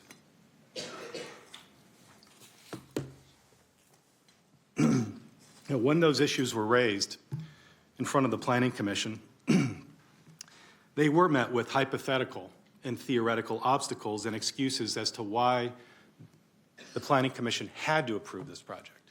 And the Planning Commissioner was quoted as saying, there are some rules that are in place at the state level now between SB 330 and the Housing Accountability Act that really do effectively limit the discretion of the Commission to say no to housing projects. And the staff report states that the 332 units of moderate income housing, without any evidence that this will be moderate income housing, with no evidence that the deeds to this property will be restricted to require moderate income housing. But even if it were, even if this were low income housing, moderate income housing, or there were no restrictions at all, even if the Housing Accountability Act applied, the HAA does not require local agencies to approve projects that have a specific, quote, specific adverse impact upon the public health or safety that cannot be feasibly mitigated. I've identified just three, tangible, not subjective, real, documented health and safety risks that were not adequately studied before the Planning and Design Commission approved this project and approved the conditional use permit. That should have been done. Could have been done as part of a CEQA analysis. We deal with CEQA in our letter. I won't get into that. Whatever form that analysis takes makes little difference to the residents of East Sacramento. They just want it done. They just want to know they're not going to wake up to sewage in their front yard. They're not going to wake up to more people getting hurt or killed because of excess traffic, including 1 million more vehicle trips per year in their neighborhood, which already has freeway level volumes of traffic during rush hour. And they want to know that the hazardous waste that is known to exist there can actually be mitigated in a way that keeps them and their families and their children safe. And that has not been done, and that forms really the core anger behind the decision by the PDC to approve this project. Now, the scale issue, and there's an image on the screen that this is the developer's image, and then the red shading has been added by us to depict the additional levels or the additional height of the building beyond the 35-foot limit that would otherwise exist in the Alhambra Special Planning District area. Section 17.420.020, I promise that's the last citation I'll throw at you, is from the city code. It governs the Alhambra SPD area. And it says that without a conditional use permit, development located within 300 feet of a residential area shall not exceed 35 feet in height. That's about a 3-story building. If I could flip to the next slide here. You'll see a line depicted at about 33 feet. That's a 3-story building. The average 1-story home, which are adjacent to this project, is about 15 feet tall, 2-story, 20 feet tall. This project would be 6 stories. In order to issue a conditional use permit to allow this, and let's set aside for a moment the dispute that we have with the city staff as to whether or not this is even allowed. Let's say that the law would actually permit, under certain circumstances, a building as high as this one. In order to allow for that additional height, the Planning and Design Commission must have found that, quote, the development will not be out of scale with the adjacent residential neighborhood. I'm sure most of you, probably all of you, are familiar with the adjacent residential neighborhood. There's no question, there can be no reasonable question, that this is dramatically out of scale with the adjacent residential neighborhood. Now, the staff report describes, when addressing the scale issue, the staff report combines a discussion of the architectural features of the project with scale. And it describes in detail the adjustments made to the construction materials so that it could be consistent with the guidelines for the Alhambra Special Planning District. And it discusses that the windows will be a certain shape, certain walls will be retained from the original bakery, certain types of brick will be used to be consistent with the historical nature of the property. But it glosses over the scale issue and laments the fact that there's an absence of objective standards to define what out of scale actually means. And when I read that, and we just got this staff report a couple of days ago, it reminded me of the very famous U.S. Supreme Court decision where the Supreme Court was asked to define something that lacked objective standards, and in that case it was obscenity. And Justice Potter Stewart quite famously said, I know it when I see it. If you look at this depiction and you imagine not only what's on the screen, but that building will occupy an entire city block at 6 stories high, no reasonable person could conclude that is in scale and in keeping with the scale of the neighboring residential community. Now, maybe in some other area it would be. Maybe with the setbacks that they propose, that would make sense. Maybe even here, if it wasn't so big, that might make sense. But this is an entire city block. Nobody can look at that unless they are deliberately setting aside, being blind to this issue and say that that is in scale. Sometimes these subjective decisions are hard. In this case, you know it when you see it. Now, I promise that I would suggest a path forward respectfully on this dispute. One that reflects the community's collective desire to increase housing availability in the city.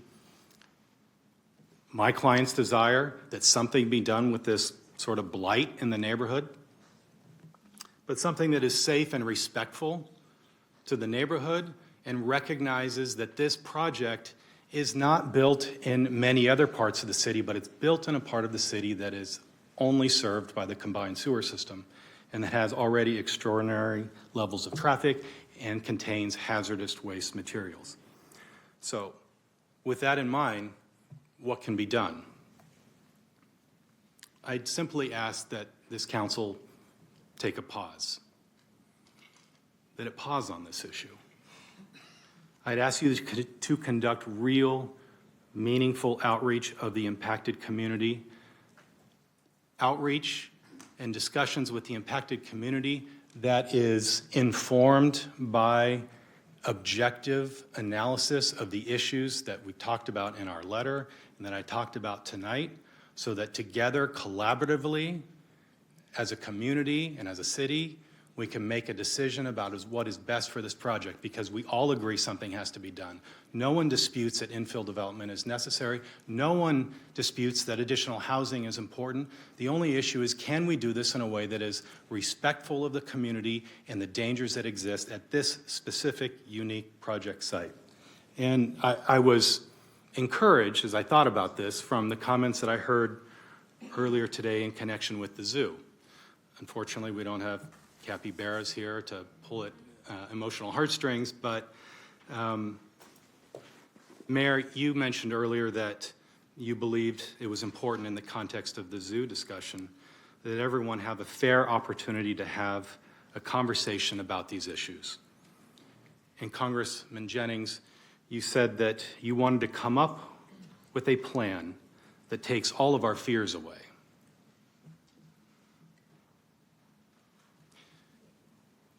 Councilmember Guerra, you said that you were in favor of a working group to discuss the issue.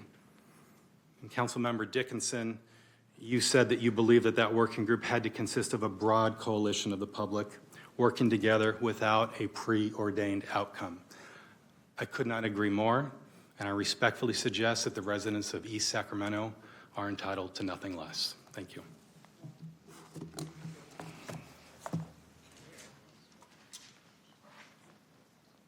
Okay, thank you. We have the second appellant now, East Sacramento Neighborhood Association, Carl Seymour.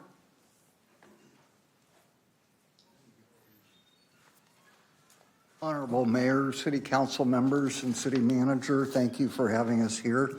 And I'm sorry that we're so late. I'll bet you're all wishing for dinner too.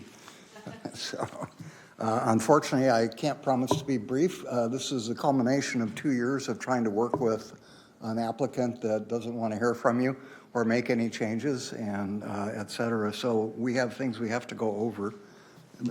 This is the clicker. First off, we are not NIMBYs. We support housing here. We understand higher density. We would welcome some new energy. We're all for that. So please do not misunderstand that. We started out early on by actually surveying the neighbors and members and saying, what do you want? And 95% of them say, hey, we'd be excited for something good. Neighbors have even said, we'll come help the applicant if you do something. But that's not what they're doing.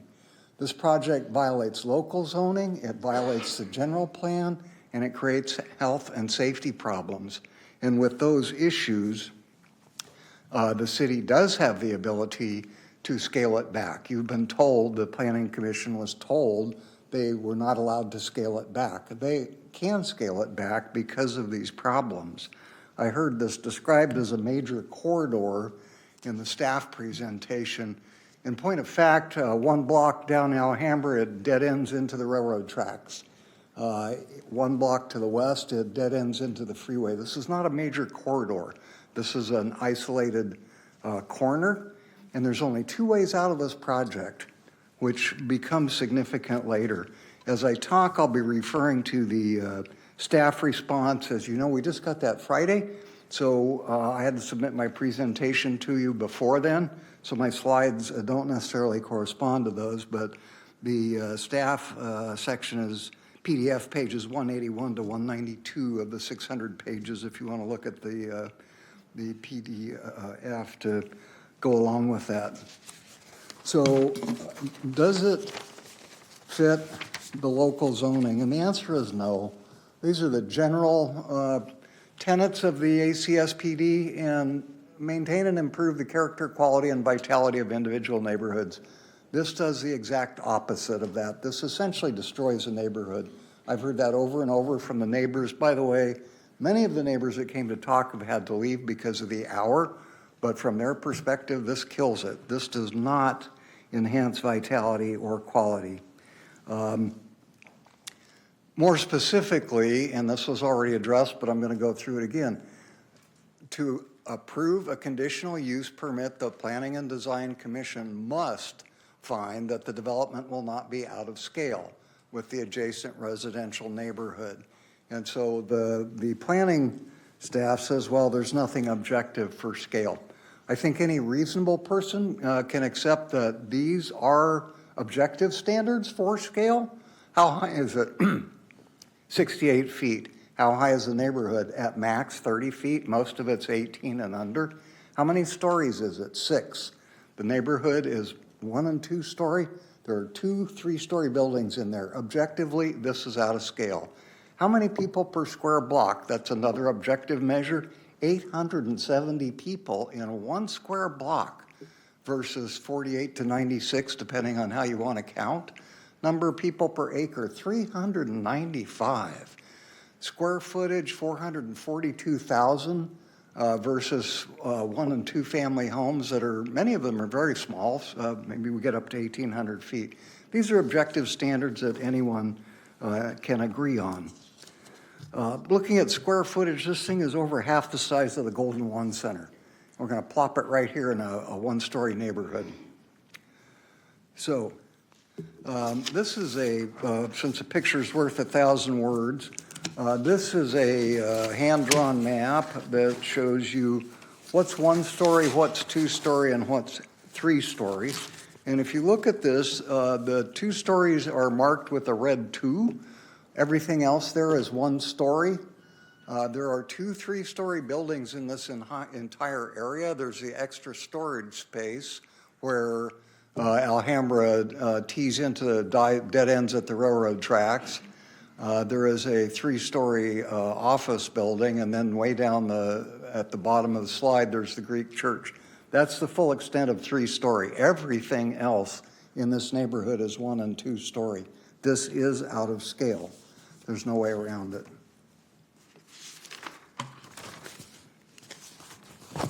Going on, we've been told by the planning staff, that there are no objective guidelines. In fact, there are.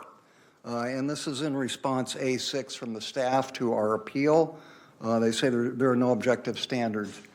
These are statements from the applicant's submission that show in the black area, it says what the city guidelines require, and in red is the applicant's answer.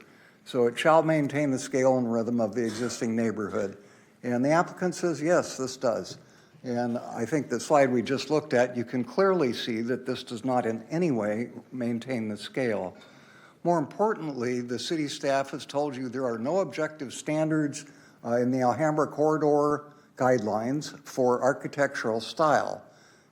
Here is the city's own checklist again for architectural style, and it very clearly says Mediterranean, Mission, Spanish, Colonial, etc. Any applicant, any architect can look at a building and tell you like that, it's Victorian, it's Italianate, whatever. These are objective standards. These are in architectural textbooks. They're universally accepted. They're well understood. Yet the applicant says, yes, this style is similar in design and architectural character to the surrounding neighborhood. I see nothing Italianate, Victorian, or any of these about the proposal.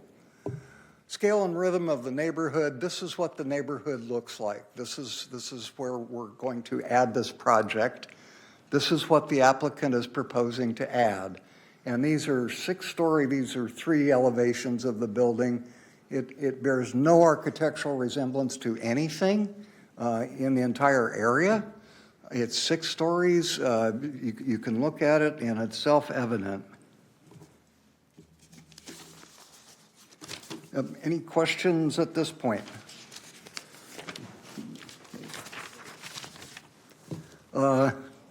General plan conflicts, moving on. Sorry.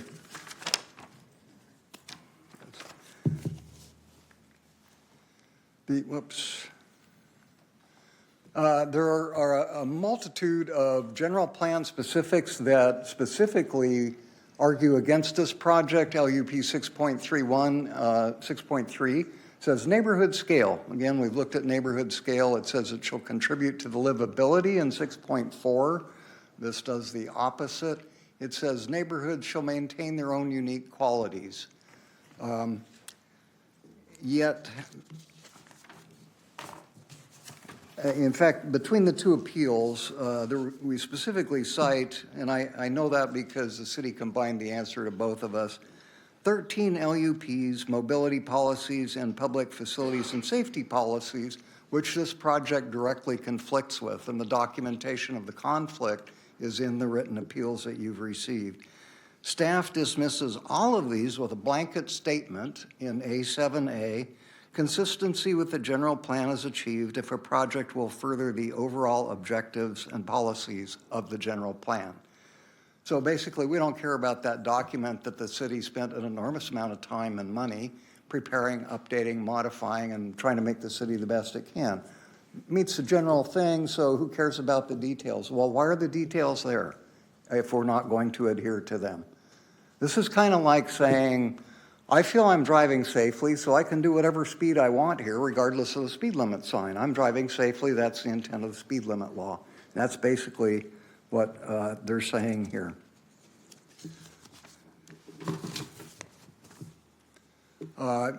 Here's some examples. This was originally proposed for 5 stories. This has been conformed to the neighborhood. A completely different thing than the modern office building look that we were looking at. Here's some more recent development. Conforms to neighborhood scale and rhythm, unlike what we're looking at. There are serious health and safety issues on a multitude of fronts. But first, let's talk about traffic numbers. It seems that we can use whatever number we want depending on where we're talking. In the initial study mitigated negative declaration, the staff analysis says there will be 1,328 daily trips, vehicle trips, generated by this project, 1,328. In the appendix of the same document, the applicant's own consultant says there will be 2,637 to 3,300 daily vehicle trips. That's over double what the staff used as an analysis. In the staff response to our appeals, it says there will be 1,879 daily trips. I don't know where that number came from, but it's certainly not in the initial study mitigated negative declaration. Appendix B, section 5.9, the air quality and greenhouse gas modeling submitted by the applicant is a very detailed, very thorough professional document, and that's where we get 2,600 to 3,300 cars a day. However, based on using 1328 in the ISMND, staff concluded that this did not trigger a need for further analysis. No EIR was needed. We're done. It's all good. When you use the wrong number, it's easy to reach an erroneous conclusion. There were numerous major errors and inaccuracies in ISMND. People spent a lot of time documenting those, writing to the city about them, got no response, and then we're told later the ISMND doesn't matter. We're not responding to any of those. We've already said it doesn't need any further analysis. Well, you've used wrong numbers. You've used erroneous assumptions. Sure, it doesn't. And the Planning Commission did not have the benefit of the comments on the ISMND. I think somebody managed to get theirs attached, but certainly my analysis and several other analyses were not attached to the documents that went to the Planning Commission. So the Planning Commission was making their decision in the absence of the information they needed to understand the quality or lack of quality of the staff report. So, moving on, let's see, did we finish that? Yes.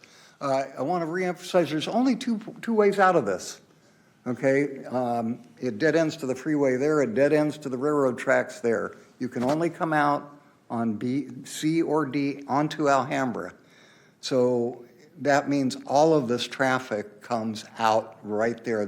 Most places where you have this kind of building, you got 4 or more ways to go out. There's only 2 out here, and it's already congested. The Nearby intersections, a couple of them are rated among the worst in the city for collisions. This project is specifically bounded by the high injury network for school children, pedestrians, et cetera, per the city's own Streets for People. And the only buffered bike lane in all of East Sacramento runs along Elvis, turns into C, and turns onto Alhambra, right where we're going to add 19,000 cars a week. Not good. This clearly conflicts with the Vision Zero portion of the general plan. You can't add 19,000 cars a week to one block and not expect to increase injuries and fatalities and collisions. Simply not going to work. I'm sorry this is difficult to see, and I forgot to bring my laser pointer. I don't know if anybody has one. This doesn't zoom, does it, Zach? There's no way to zoom this. Okay, well, the dark red lines there represent the city's own report, the Safe Streets for People report. The red lines represent what have been defined as high injury network. And if you are able to, without laser pointer or anything else, locate the project, you'll see this project is bound on both sides by what is considered high injury network by the Streets for People, Safe Streets for People, the city's own report. Now the city says in B12 it's not. Well, all of their graphs in this report say it is.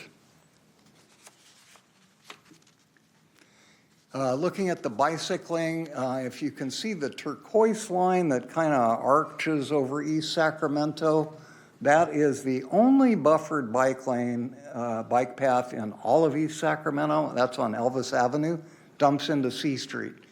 You can see the turquoise ends at 33rd and C, and the path is supposed to go left on Alhambra. So you've got the only buffered bike lane in town, and it's going to dump into this block where 19,000 cars a week are going to be added. This is a recipe for disaster.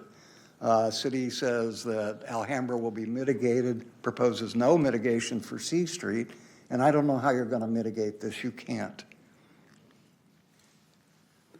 Looking at greenhouse gas emissions, 990,000 vehicle trips per year. This is not a net zero climate target. This project is not on light rail. It's not across the street from a major office. It's not across from Sac State.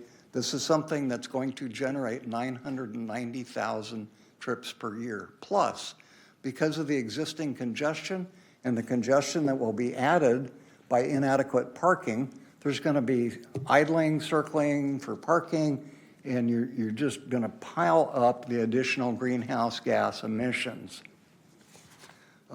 This project is immediately adjacent to a section of Business 80 that carries 64 million cars per year. I understand, I left a slide out. Are we allowed to put something into the record? If I hand you a piece of paper, can we do that? This is from the city's climate action plan, and what this shows, and I'm sorry I can't project it, it shows that the area where the project is listed in the third highest category of concern about air pollution level. And immediately to the northeast of this, for example, McKinley Village is in the highest. And what we're going to do is we're going to add 1 million cars a year to that and just make it worse. So this is not good. This is not okay. This is unsafe and it's unhealthy.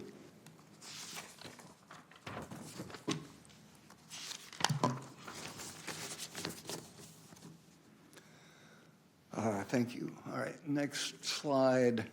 This is looking, do you then add that to there? This is a city report, which you have actually. Thank you very much. This picture was taken on a Friday afternoon. The project site is on the right. The brick buildings there and the strip of green grass. This is looking from Alhambra and C south to E and McKinley. This is not daily, but this is a regular occurrence. It's backed up. You can't see here, 3 blocks on C Street. It's backed up all the way to the freeway. We're going to add 19,000 cars a week to this. The sequent AB 130 issues, ISMND is a fundamental problem. It was wrong. It concluded, therefore, based on wrong data, that no further review was required. I'm not the attorney here. I'm not going to try to argue CEQA and AB 130, but what is clear is that when the project violates both local zoning and general plan, and the project has health and safety impacts that cannot be mitigated without reducing the scale, the jurisdiction has the ability to reduce the scale.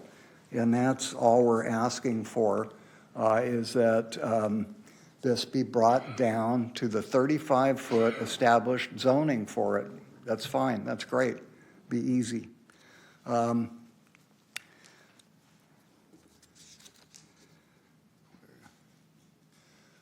Market rate only. Right now, 30% of the renters in California are considered rent burden. I'm sorry, 50%. This is all market rate. This does nothing for people who can't afford housing. 30% of them are considered severely burdened, and we're adding market rate housing. If we're going to add something here, let's at least take care of people who need to be taken care of. The infrastructure impacts with the sewage has already been addressed. Parks and population, we can argue about that. I'm not going to waste your time. The initial study said that this was not a significant impact.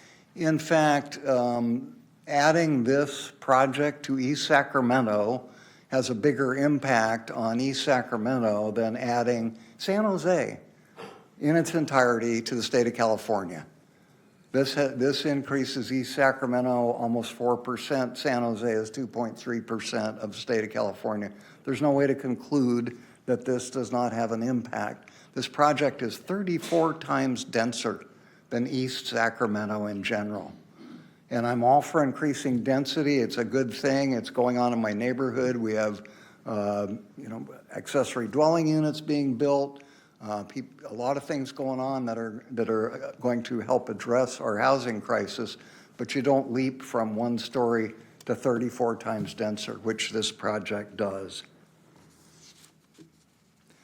So, whoops. In summary, and thank you for your patience, especially at this hour. I don't know about you, but I was really wishing there was a Starbucks in the lobby. Our request is that you would return this for redesign, conform it to the 35-foot height limit because it does not meet the criteria for a cup. It conflicts with the general plan, the ACSPD, and it creates health and safety, air quality impacts that are not okay. Questions? Thank you.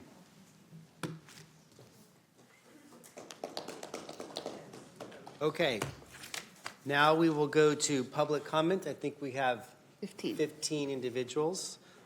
You have 2 minutes apiece, so please use your time accordingly. And if you'd like to be briefer, that would be appreciated. But please come to the front, 15 people. Okay, Amanda Pills, followed by Will Green, and then Michael Rothschild. And you can feel free to line up in the center aisle. Good evening, all, and I'll try to bring this in 1 minute. I'm a resident of East Sacramento, and I support this project enthusiastically in its current form. When my family built our home in East Sac 100 years ago, most of the neighborhood north of J Street was affordable for lower and middle income home buyers. Our neighbors were teachers at neighborhood schools, medical workers at local hospitals, and small business owners with shops on H&J and Alhambra. They also included young families and recent immigrants. But most of those folks would have a hard time affording housing in East Sacramento today because limited supply and high demand have driven up home prices, as you all know. If we want to restore the hope of affordability in East Sac, we need to seize opportunities to build new housing in the neighborhood while making any needed improvements to the underlying infrastructure. East Sacramento has always been mixed use, with apartment buildings, triplexes, and single-family homes right next door to retail businesses, schools, hospitals, and even food processing facilities, like the ones that used to be on this site. Repurposing abandoned industrial sites like this as dense multifamily housing is a terrific opportunity. And of course, mixed-use development, building height variations, and socioeconomic diversity have always been part of East Sacramento's history and helped shape its character. My family and I hope this project succeeds. We're looking forward to welcoming new residents to the neighborhood, and we hope to see them next year in McKinley Park. Thank you for your comments. Will Green, followed by Michael Rothschild, Mary Coronado, and Susie Williams. Thank you, Mayor, City Council members. Thanks to the opportunity and the late hour. All of us are tired, very tired. I have major concerns still about the health implications. I think those have been made very clear by both speakers that spoke earlier. Still, there are many traffic calming measures that would also need to be made to this neighborhood, if they could be, even without further creating more hazardous conditions to the narrow streets that are already there. If this is approved and you uphold the CUP by the Planning Commission, this is really only benefiting one party, and that's the applicant, the owner of this property. Whereas at the same time, you're endangering an entire neighborhood, and you saw how many blocks of predominantly one-story housing and/or two-story housing, and very low-density infill. So the neighborhood is not benefiting by this. And one person, an applicant, an owner. Another question that I have tonight, and I'll leave this for submission to the record. As recently as June 24th of 25, I have 2 copies of emails from Mr. Hodgkin to Zach Dalla of the Planning Department. Basically, Mr. Demas was asking for Mr. Hodgkin to question about during the time that there's a delay, why can't we go ahead with the demolition process? And basically, a requirement to do that, it has to be approved, and I mean, does the Thank you for your Planning Commission- comments. Your time is complete. Thank you. I'm that slow? Yeah. All right. Michael Rothschild. Anyway, I say. Leave them with Assistant You Clerk, can give it please. to the Thank clerk, you. who will pass it around. Michael Rothschild, Mary Coronado, and then Susie Williams. Mr. Mayor and members, I don't live in this neighborhood that you're talking about. I live east of it, off of 42nd Street. And my family and I, when we go for a walk in the morning, walk down into this neighborhood that you're talking about. And we've fallen in love with it. Because when you look at it, it is a small village. It is a village of small houses. And it's unique in the entire city of Sacramento, as far as I know, and I've lived here for 50 years. There is a wide parkway between the sidewalk and the street. And in addition to that, in some of the streets, there's a parkway down the middle of the street, and it's heavily wooded. And they're small houses, and they're well kept. And the people that live in those houses build gardens between the sidewalk and the street, and they're flowers, and it's interesting, and it's nice. And in the middle of that, they want to drop this 6-story monstrosity that will kill the village feel of this neighborhood. This neighborhood is unique. It's an asset to the city of Sacramento that should not be destroyed. Not only is this building completely out of scale, but the traffic that it will generate is horrendous. Try right now to drive by the corner of Alhambra and McKinley Boulevard at commute hour. You can't get through. People are going into the opposite lane of traffic to try and get on the freeway. Staff says that'll be alleviated by RT buses. The only bus lines they talk about are on L Street, almost a mile away, or on Alhambra Boulevard, where the bus leaps on the freeway at J Street, or on McKinley Boulevard, where the bus runs twice in the morning and twice at night, only during peak hours and only on weekdays. For your comments, your time is complete. Thank you. Mary Coronado, followed by Susie Williams and Rick Stevenson. My name is Mary Coronado. My husband, Alex Calvario, and I have moved to Sacramento in '91. We've built our careers here, our families, and we invest into small businesses. We've lived on the busy C Street for 26 years, but it's our home, a community we care deeply about. And I want to be clear, we support low-income housing and opportunities for home ownership in this project, which has none. We support growth, but growth should respect the neighborhood it joins. What we are asking for is simple, that this project fit the scale of our neighborhood. 6 stories does not fit. And that doesn't include the multi-use down at the bottom. It's going to be higher than that. 3 to 4 stories does. For decades, the property owners have not been good neighbors. The property has been neglected, not maintained, trees left without care, and now there's an urgency to build to maximum scale possible. The contrast matters to those of us who have lived with it year after year. You will hear that this project serves important city needs, but what also matters is the direct daily impact on the people who already live here. Our neighborhood deserves to be heard. There has been a lack of community engagement. Did you know that Phil Angelides had 28 meetings for McKinley Village? We've had 1. And as a middle school principal, I've made difficult decisions, but never listening to those that have been most affected, but never without listening to those that have been most affected. I've kept an open mind and asked questions. That's what leadership requires, to find a compromise and a collaborative solution. So I'm asking you, please come walk our neighborhood, walk C and D streets, 32nd streets, talk to the people who live there, who are gonna live with your decision. See the scale, the trees, the character that we're trying to preserve, and please save the trees along C Street. So I ask you to pause when you make your decision. We're asking tonight that you keep it at 4 stories and you protect the character of the neighborhood it's joining. Just, we'd like to add to Sacramento. Don't take away from it. Thank you for your comments. Your time is complete.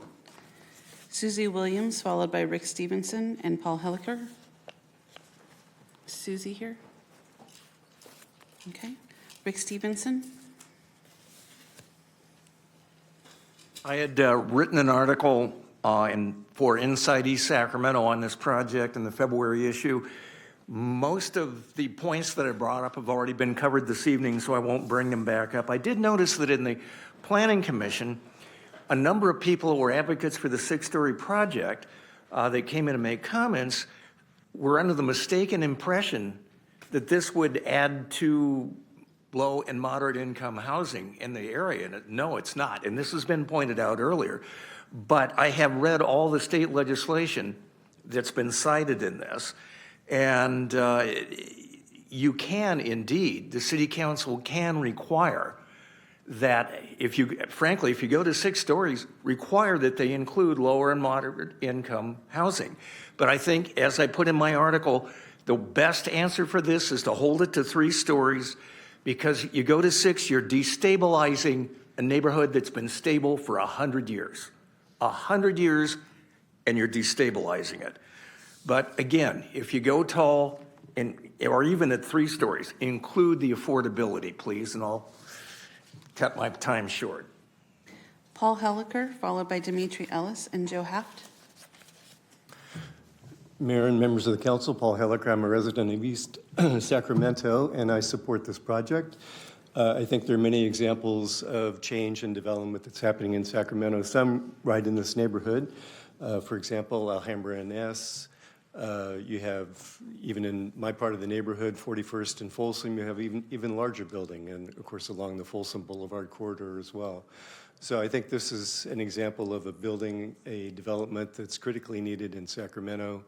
It fully complies with AB 130. The staff report's correct in that all of the elements raised by the opponents tonight have been addressed. So please move forward with this as expeditiously as possible. Thank you for your comments. Dimitri Ellis, Joseph Haft, and then Rodney Myrup.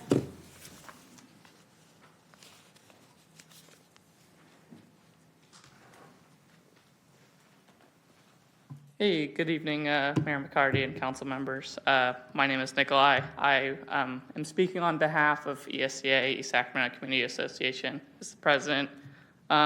We previously supported this when I went to PDC, and we would like to say again that we fully support, our organization believes this housing project is an important opportunity to welcome new residents in East Sacramento, and we continue to support the project, and we hope that council will deny the appeal. Thank you. Joseph Haft, followed by Rodney.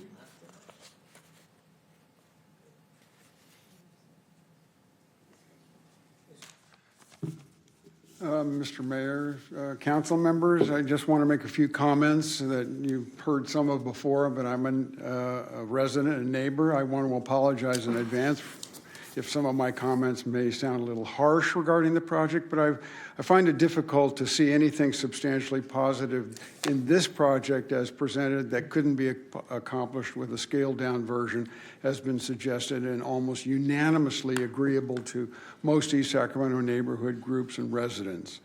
It's hard to believe, therefore, and heartbreaking that an approval appears to be a foregone conclusion, at least if you listen to the planning department's recommendation.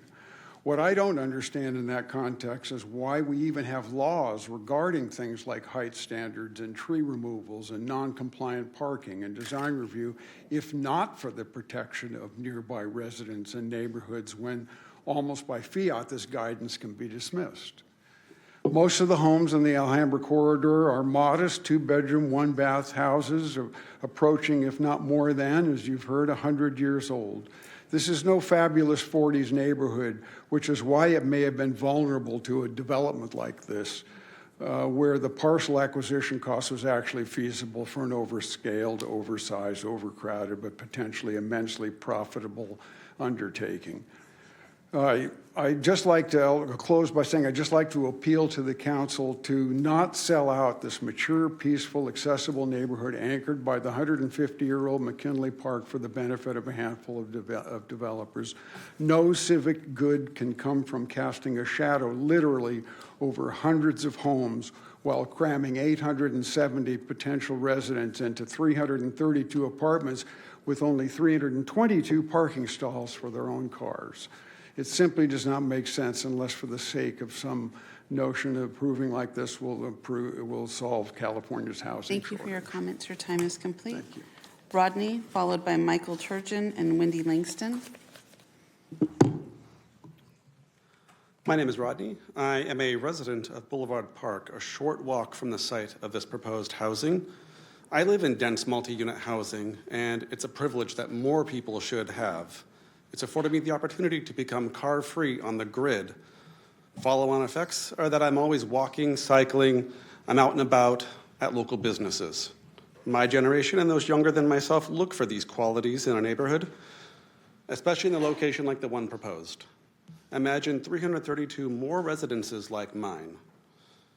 The economic values added from increased sales tax, the property tax of the development itself, would also help offset infrastructure burdens that the current residents would otherwise need to shoulder alone. Would I love to have better cycling options in the McKinley Park neighborhood? Yes. Would I love better sidewalks and crosswalks? Absolutely. But that's not mutually exclusive to this development. We can work as a neighborhood with the city to address crosswalks, intersections, and traffic. Now is not the time to plan for the housing needs and land use of 20 years ago. Now is the time to provide for the needs for the next generation. Thank you. Thank you. Michael Turgeon, followed by Wendy Langston, and then Steve Rosen. Hey, everybody. Michael Turgeon here on behalf of House Sacramento. I usually don't do personal stories for these things, but I have a good one tonight. My grandpa is about to turn 100 years old next month. I learned tonight that he was born the same year as the Sacramento Zoo. And he grew up in a small house on 34th and C Street, about 2 blocks from this site. His dad, his family moved there because he got a job in the state government. And at that time, it was unquestionable that you could afford a house in that neighborhood, raise your family there, and so on. Fast forward literally 100 years, I'm a state worker, moderate income. I can't afford a mortgage on a house like my grandpa grew up in. I could afford an apartment, but there aren't any, right? Like there's no for rent units in this neighborhood. I really want that to be clear on the record. I can't afford a mortgage. I can afford rent, even on a building with no specific, AMI restrictions. And the people in this building would be a lot more people like me state workers, nonprofit workers, city workers, people who are going to ride their bike to work, people who are going to appreciate being close to McKinley Park, going to appreciate being in a good school district, people who contribute positively to the economic future of our city, the kind of people that we want to welcome into existing neighborhoods. And so I urge you, no more pauses, no more delays. Let's get this thing going. Let's get it built. And I really encourage you all to look at welcoming more projects like this in our established neighborhoods. If anything, I would want to see less parking and more units. And I think that's where a lot of people my generation are. We're fed up about the housing crisis. We need affordable places to live. And this is just the start. And so I really urge your approval. Thank you. Thank you. Wendy Langston, Steve Rosen, and Don Mueller. Is Wendy here? Okay. Steve? Okay. Don Mueller?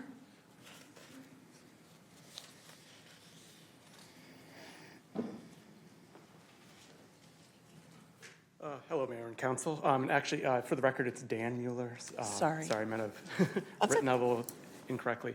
Honestly, this is the first time I've ever come to a city council, and this is obviously the first time I've ever spoke at one. I'm a resident of Boulevard Park. I fully support this project, and most of this basically just comes down to the fact that this would meet some of our housing needs. Honestly, it still doesn't meet all of our housing needs, and from an economic standpoint, I support that because then it also takes pressure off of all of the other rental units in the area and potentially allows other people to stay in their homes or find somewhere else to live. And that's it. Thank you. Our last speaker is Tim Waring.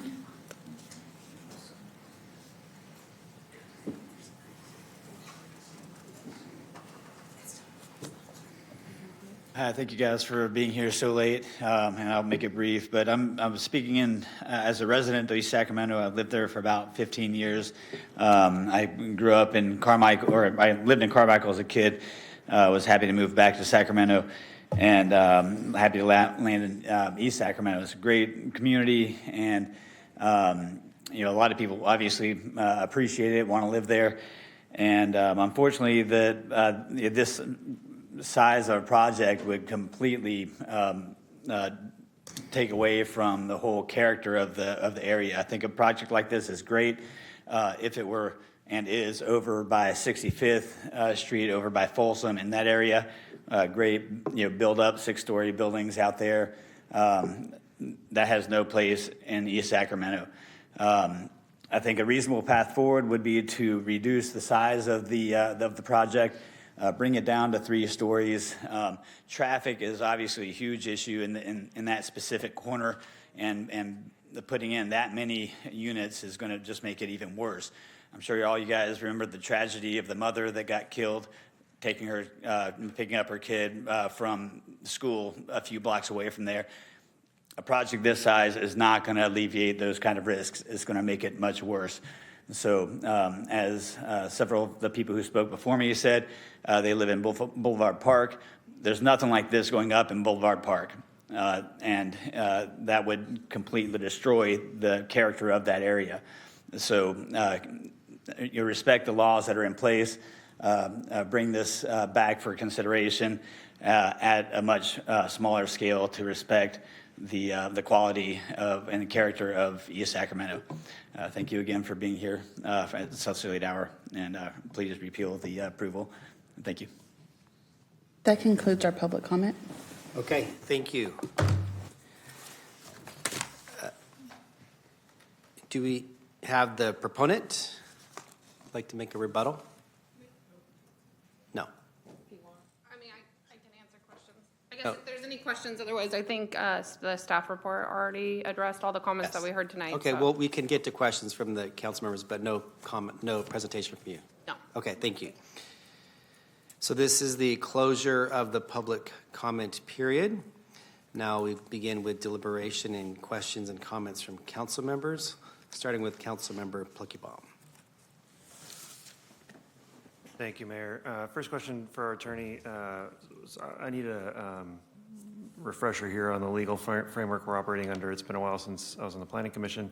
I think there are rules here, state law in particular, that establish what is possible for municipal jurisdictions to do with respect to these types of projects, and that we would need to make findings of public health and safety, but can you correct me if I'm off here?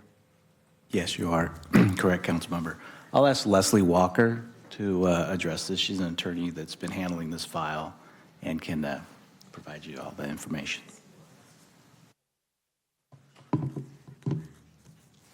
Councilmember Pluckybaum, I think what you're referring to is the Housing Accountability Act that requires that if we're going to reduce the density of this project, we would need to find specific health and safety findings, specific findings that there is a specific adverse impact that would result from the approval of this project. And there's a definition in the Housing Accountability Act of what that is, which is a significant, quantifiable, direct, and unavoidable impact based on objective, identified, written public health and safety standards.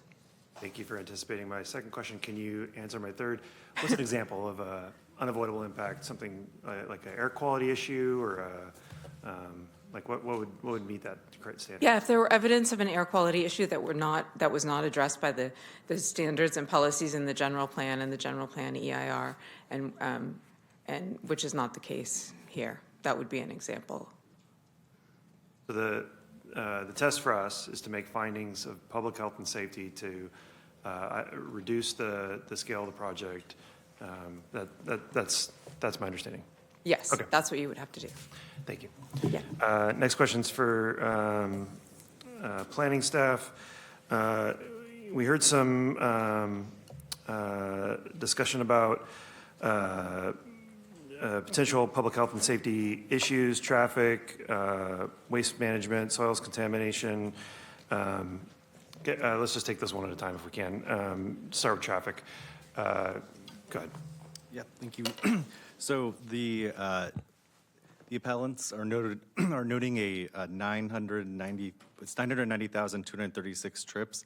That's a non-industry standard metric. A standard metric is average annual daily traffic based on the Institute of Transportation Engineers trip generation manual, and the values show that it generates approximately 1,879 new daily trips. So let me just pause real quick because I'm real tired. The question I'm asking is there a traffic condition that would create a public health or safety issue, not an inconvenience, not a change in the level of service? So what would constitute a traffic condition that created a public health or safety risk? Have you ever seen one? Well, as far as this project, it's consistent with the build-out that was anticipated underneath the general plan. So no traffic report was required because it was already anticipated for this traffic level. If I may add, Councilmember Carlo Felix, Senior Planner with Community Development. The project as designed is consistent with public works standards. So based on that, we would say that there are not safety issues because it was designed per standard. Okay. I mean, to conclude that this project created an unsafe condition would conclude that the public works standards are themselves unsafe. You don't have to answer that. Next question, waste management. I think we're all familiar with the issues there. That's actually, of these concerns, my top concern.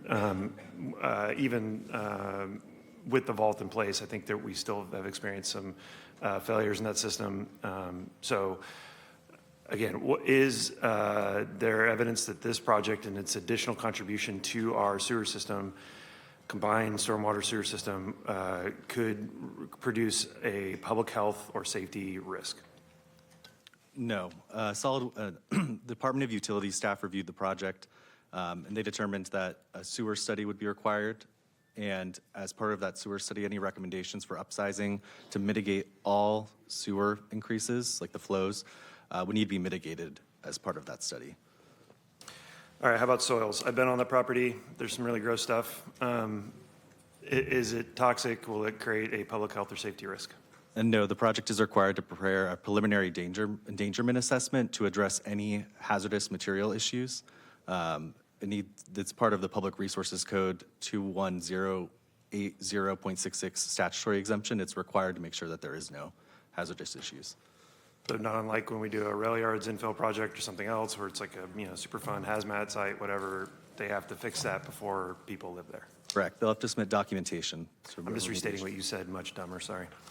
Okay, Scale. So scale is not a public health and safety concern. I understand it is a concern for the neighborhood. What's the distance from the edge of that parcel to the next nearest parcel? I think it's about 80 feet. 80 feet. 80 feet, yeah. At that distance, the next nearest most impacted parcel, so whoever's closest to that project,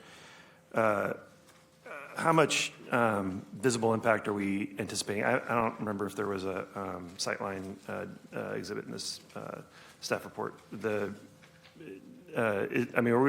Is this going to overtower shade? Like, are people not going to be able to grow tomatoes around this project, or is it, something that you will see in the distance? It'll be visible. Obviously, it's 6 stories, but what level of impacts are we talking about here?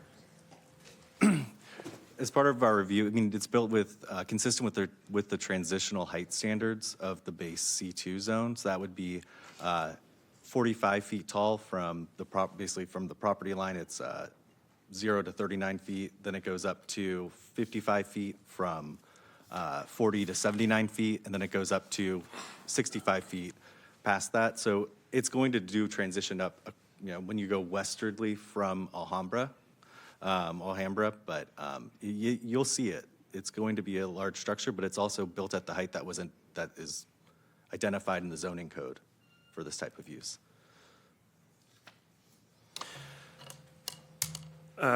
We can talk about some of the other things, but none of them are public health and safety findings, so I'm just going to stop there for now and say, one of the commenters claimed that the neighborhood doesn't benefit from this project, that only the developer benefits.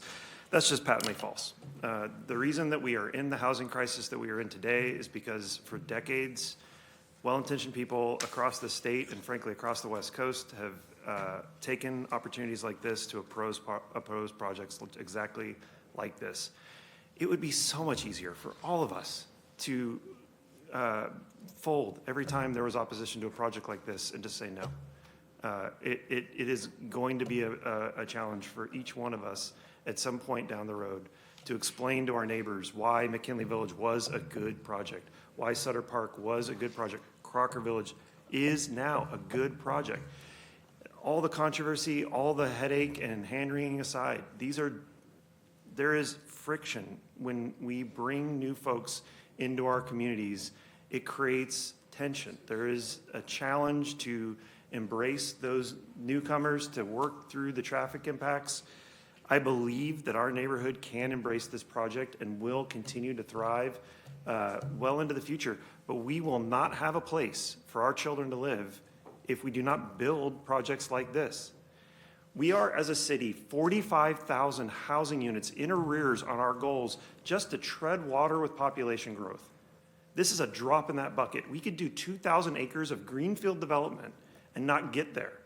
Like, that's how far behind we have gotten since the mortgage crisis 2 decades ago.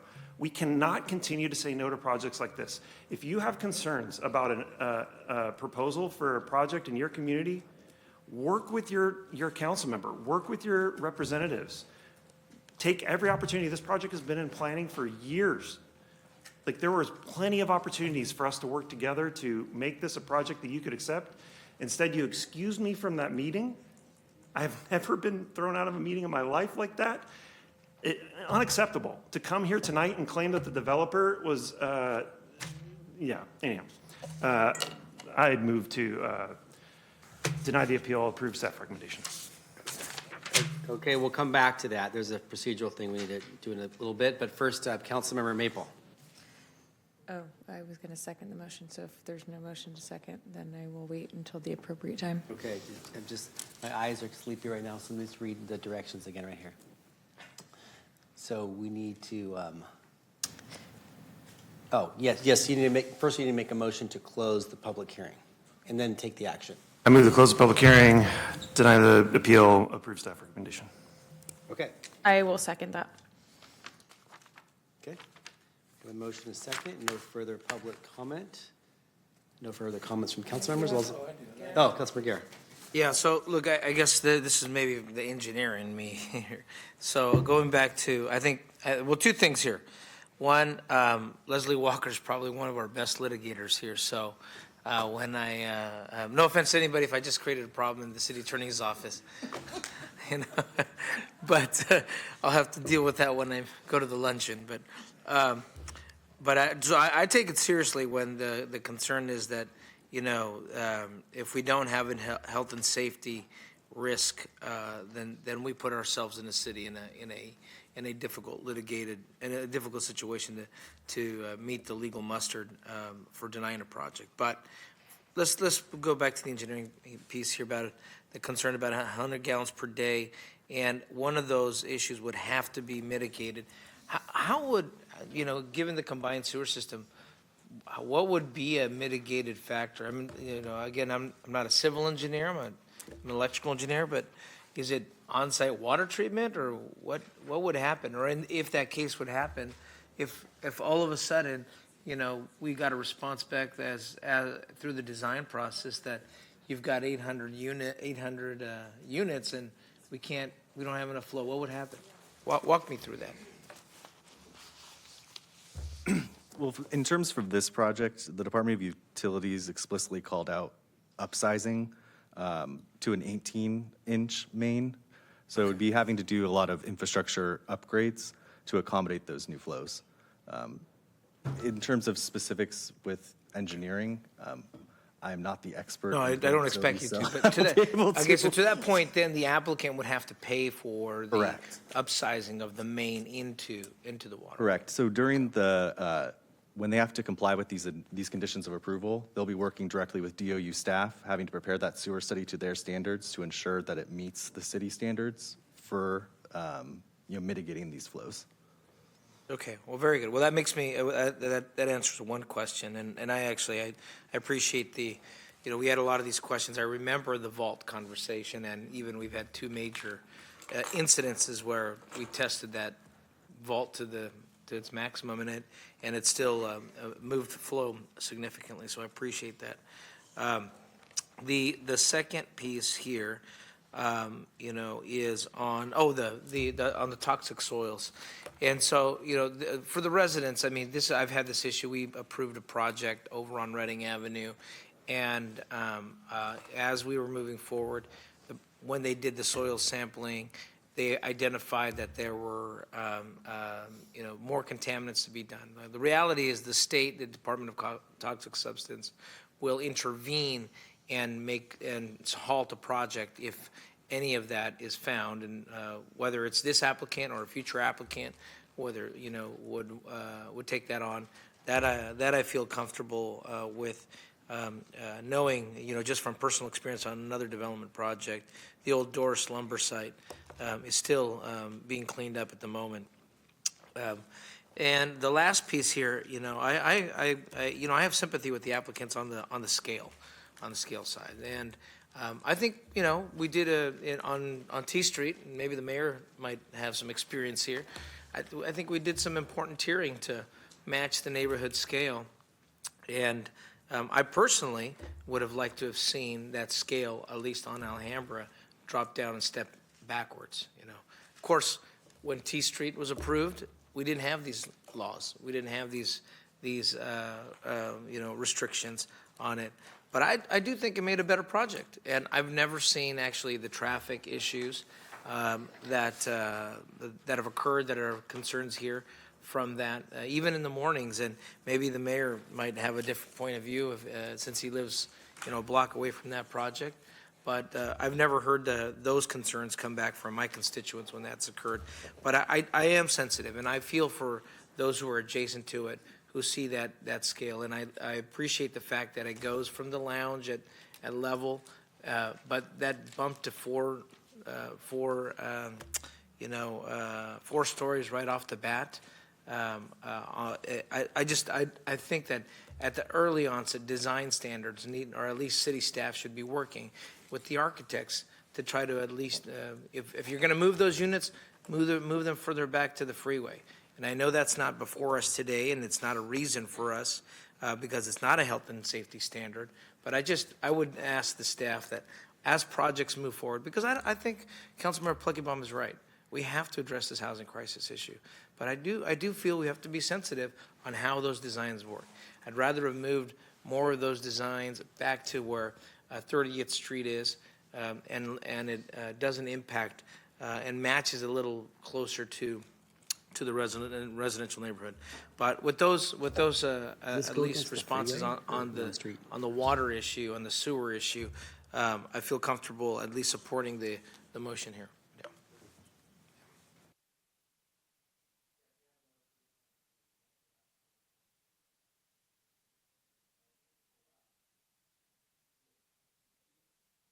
Mr. Pluckybomb, so that's 5 stories. This is 6. It's tighter to the residences. At this, you said it's 80 feet, but you drive by today with landscaping and its impact, and hasn't had a negative impact. It, brought more walkability and safety to the area, more eyes on the street in this kind of quiet, dead area of here. So I think council member, laid out the reasons why we support this. I support it. We have a major housing production issue to address in the city of Sacramento, and this moves us forward. So with that, we have a motion and a second. No more comments or questions from council members. All those in favor, please say aye. Aye. Any noes or abstentions? Hearing none, item passes 9-0.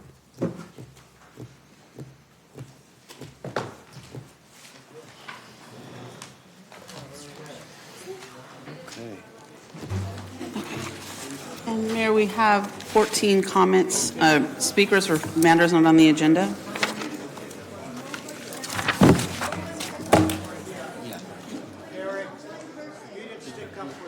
Not one person didn't oppose or couldn't just support your community. Whichever one you do. Yeah, public comment. Okay. We're going to start with our public comment. Thank you all for participating. If you could exit quietly. Robin Ware, Kyle Williams, and Sonia Suzak for public comment. Is Robin here? No. And Kyle Williams? Quite a trooper. Okay. Sonia Suzak? Can I see that? Which one?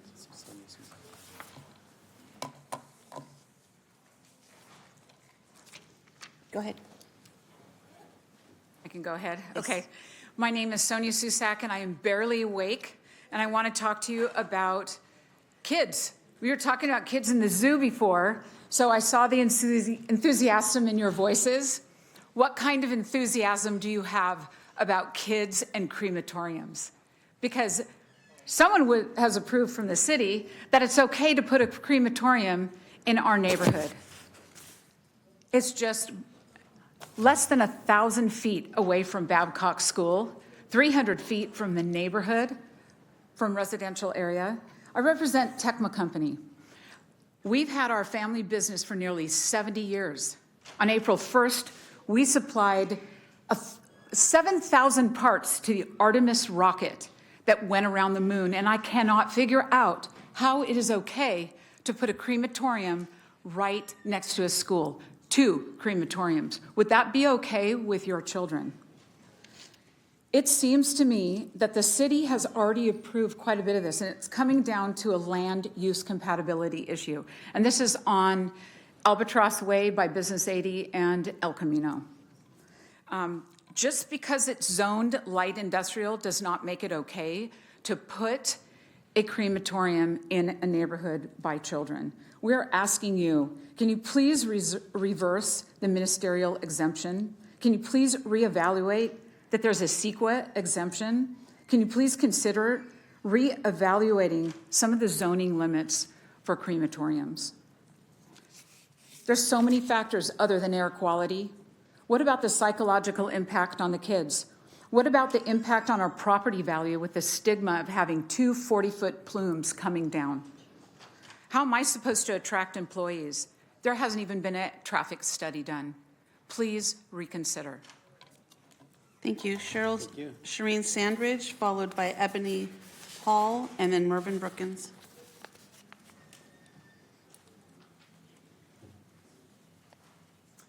Hi, good evening again. I know the hour is pretty late, but I wanted to stay, and I'm glad I did.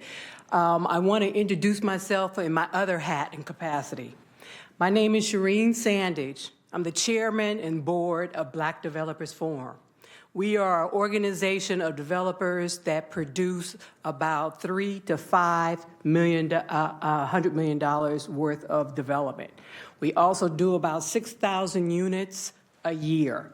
We are subject matter experts when it comes to SIDLAC, TCAC, and HCD. We participate in writing most of the laws and regulations for the state. We are also the one entity that was able to get the state to set aside the $5 million a year in set aside for the BIPOC pool. We brought that to fruition to this funding, and we did it in attempts to equalize the playing field. We're bringing back members who want to work in their communities. And so far in the Sacramento area, we produce over 1,500 units. I would have got here sooner or later. I just had to come on this particular area to introduce myself.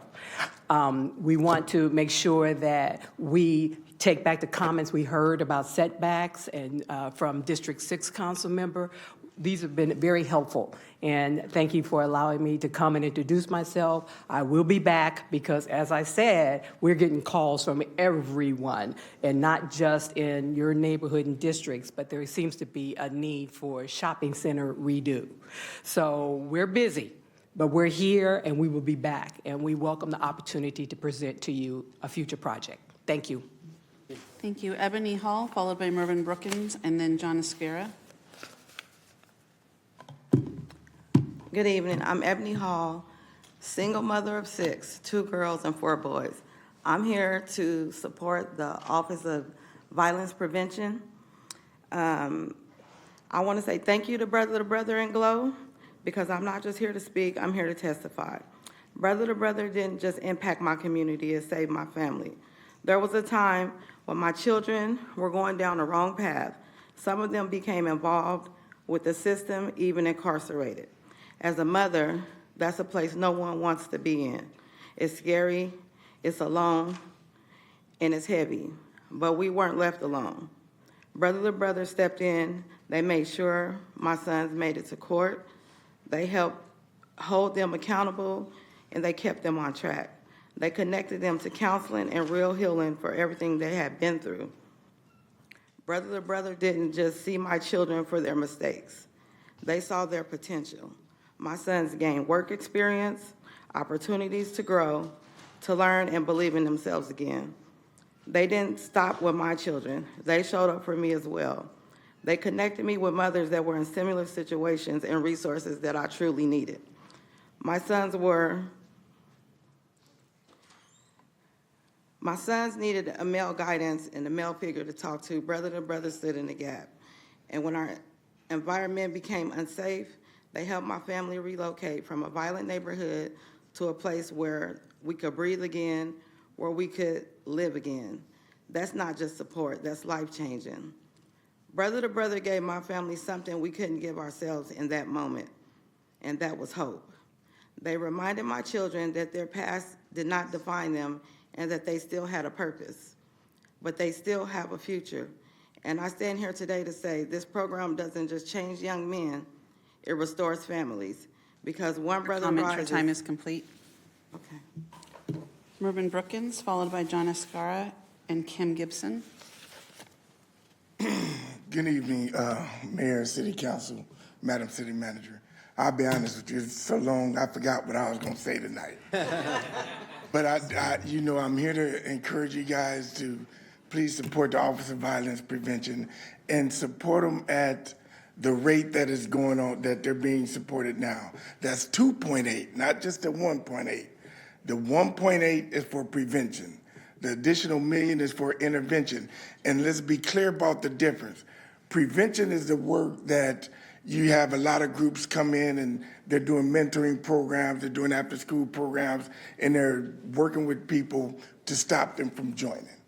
The intervention work, which is critical, and I know it wasn't a line item, but we gotta fund it.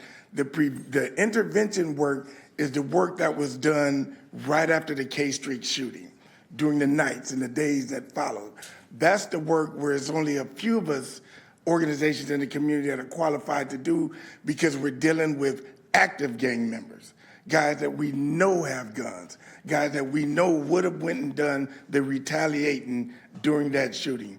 That is the intervention in its two distinct pots. So I encourage you guys to please continue the funding. I know a lot of you have expressed the desire to increase the funding. It doesn't need to be increased, just maintain the funding rate that it's at.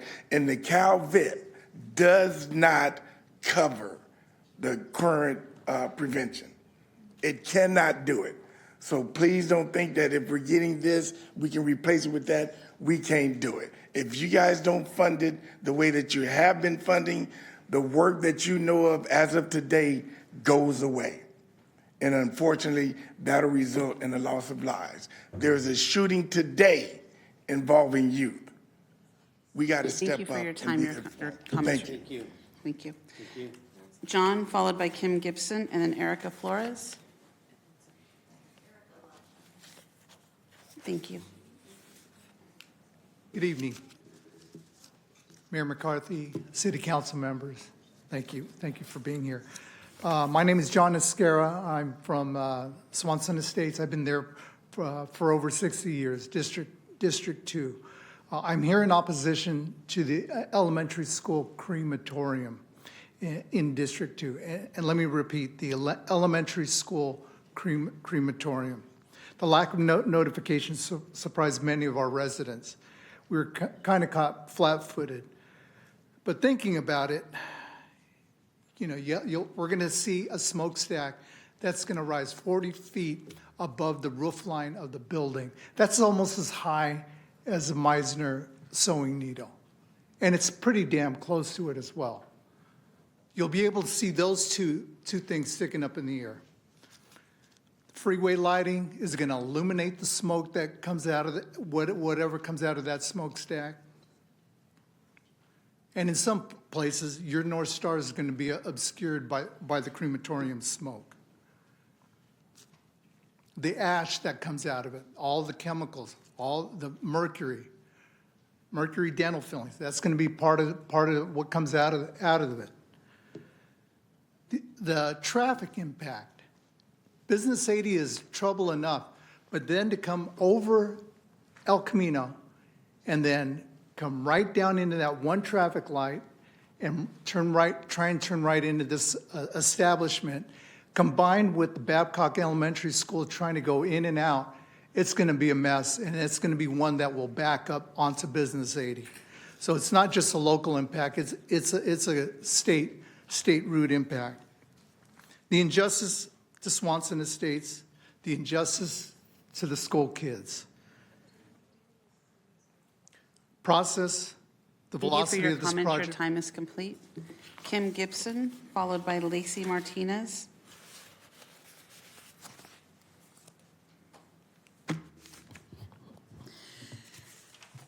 The city has wrongfully approved permits to the Sant Sagar Funeral Home to be located at 2445 Albatross Way in Sacramento to operate a crematorium with the use of 2 burners directly across the street from Babcock Elementary School, the children's playground, and the Little League Park, under the guise of ministerial. It is not ministerial and should not have been allowed to slide through under such. Per the State of California Cemetery and Funeral Bureau's own page, establishing and operating a crematorium is not considered a purely ministerial act and requires a conditional use permit and discretionary approval from local planning commissions. Crematoriums are treated as conditional uses, meaning they are permitted only after review by local planning commission to assess compatibility with surrounding areas. Obtaining initial permits to build and run a crematorium is a discretionary process. Therefore, the applications and permits that were put through as ministerial and approved as such need to be pulled and filed correctly and honestly and go through the proper process and review. There should have been no permits issued for the appropriation of this cremation on Albatross or any place near schools and residential neighborhoods. Our children deserve better. This is unconscionable. Babcock Elementary has a preschool, a medically delicate program, an after-school program, and a sports program full of students between 3 and 13, which are your most susceptible population for respiratory, cardiovascular, and other illnesses and diseases from the toxins human crematoriums emit. So help us protect our children, as they are our future leaders of America. They deserve better. Thank you for your comments. Lacey Martinez, followed by Sasha Vogt and Lambert Davis.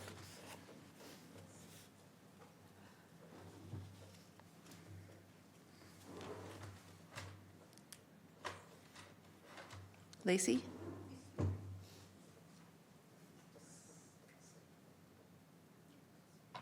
Good evening, Council. Most of you know I'm Sasha Vogt, Twin Rivers Area 7 trustee representing Babcock Elementary, Del Paso Heights, and North Sacramento. I'm here on behalf of parents, and I was here with parents, many who have left today. Hopefully they'll be back. I'm bringing forward their concerns regarding the crematorium. So I want you to be aware that Babcock serves very young students, as young as 2.5 now, due to the early admissions with state preschool and the changes in that and admission for those programs. We also have students in specialized programs, students particularly with autism. We house the district's autism program, and many who are medically fragile. In a school setting like this, the environment surrounding the campus is not incidental. It's part of how our children learn, regulate, and feel safe each day. For many of these students, sensitivity to environmental conditions is not theoretical. It is something families and our educators navigate every day. Even small changes in air quality, increased activity, or surrounding impacts can have meaningful effects on how our students function, engage, and succeed in school. Additionally, there is ongoing research currently examining environmental exposure, including mercury, and potential developmental impacts. While that research continues, what is clear is this: in this setting, when it comes to children, especially in a school setting, added exposure, even as a possibility, deserves caution. This is not just a land use question. It's a question about what we are willing to place next to a school, what schools we are willing to place it next to, and where do we stop when it comes to applying an environmental justice lens and equity. It raises also an important process question. A ministerial review may meet a technical standard and context, but in this context, adjacent to a school with young and more sensitive student populations and a potential cumulative environmental and traffic impacts. Thank you for your comments. Your time is complete. Thank you for your time and consideration. Lambert Davis, and our last speaker is Sean Conley.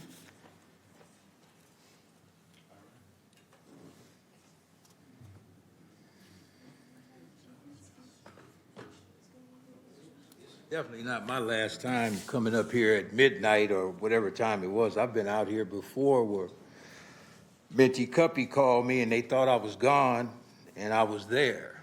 I was in the back. So I laughed at my friend Mervin, but I haven't forgot what I'm going to say. First of all, I was touched by the teenagers that were here that spoke. They sound so eloquent to me. I'm a person that's huge with teenagers. I also noticed that it touched the city manager because she left and went and took pictures of them.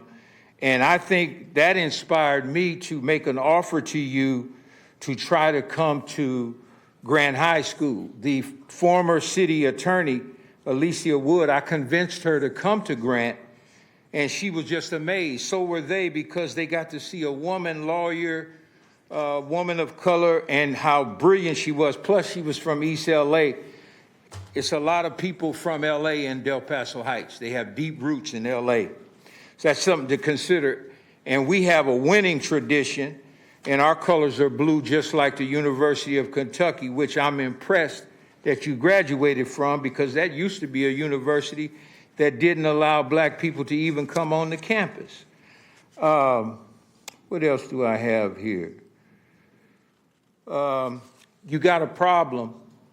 I'm very impressed with all of you on the rostrum, but Mr. Plucky Bomb is gone again, and I'm a person that we're monitoring him now. He's starting to leave. Look at all of you. You're here. He should be in his seat. If he doesn't want to be in his seat, he should be recalled.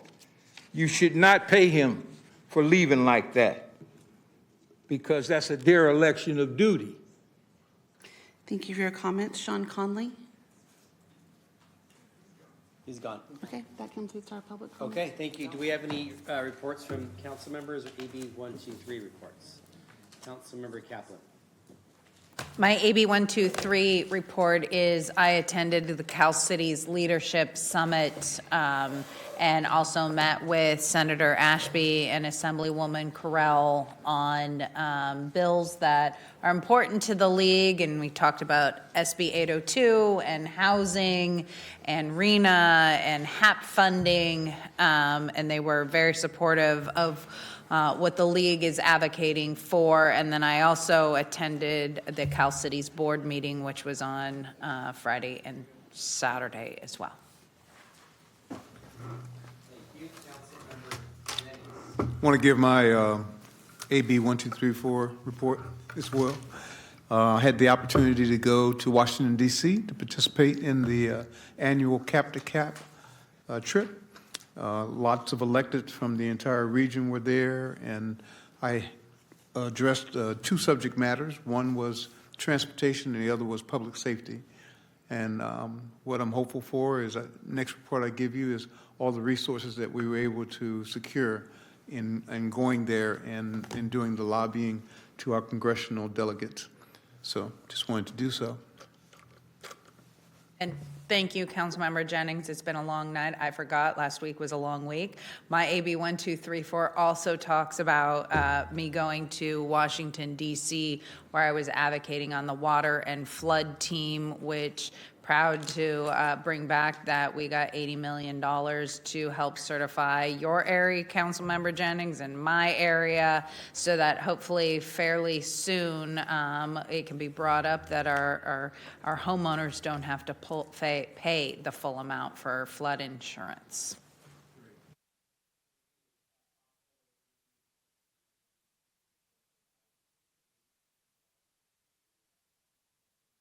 Cap-to-cap trip with many regional leaders, community leaders, focusing on our housing, public safety, transportation issues, as well as I attended the days before meetings in New York with Sacramento business leaders and GSAC, focusing on economic development. Thank you. That's it. Thank you. That's it. With that, we're adjourned. Wow.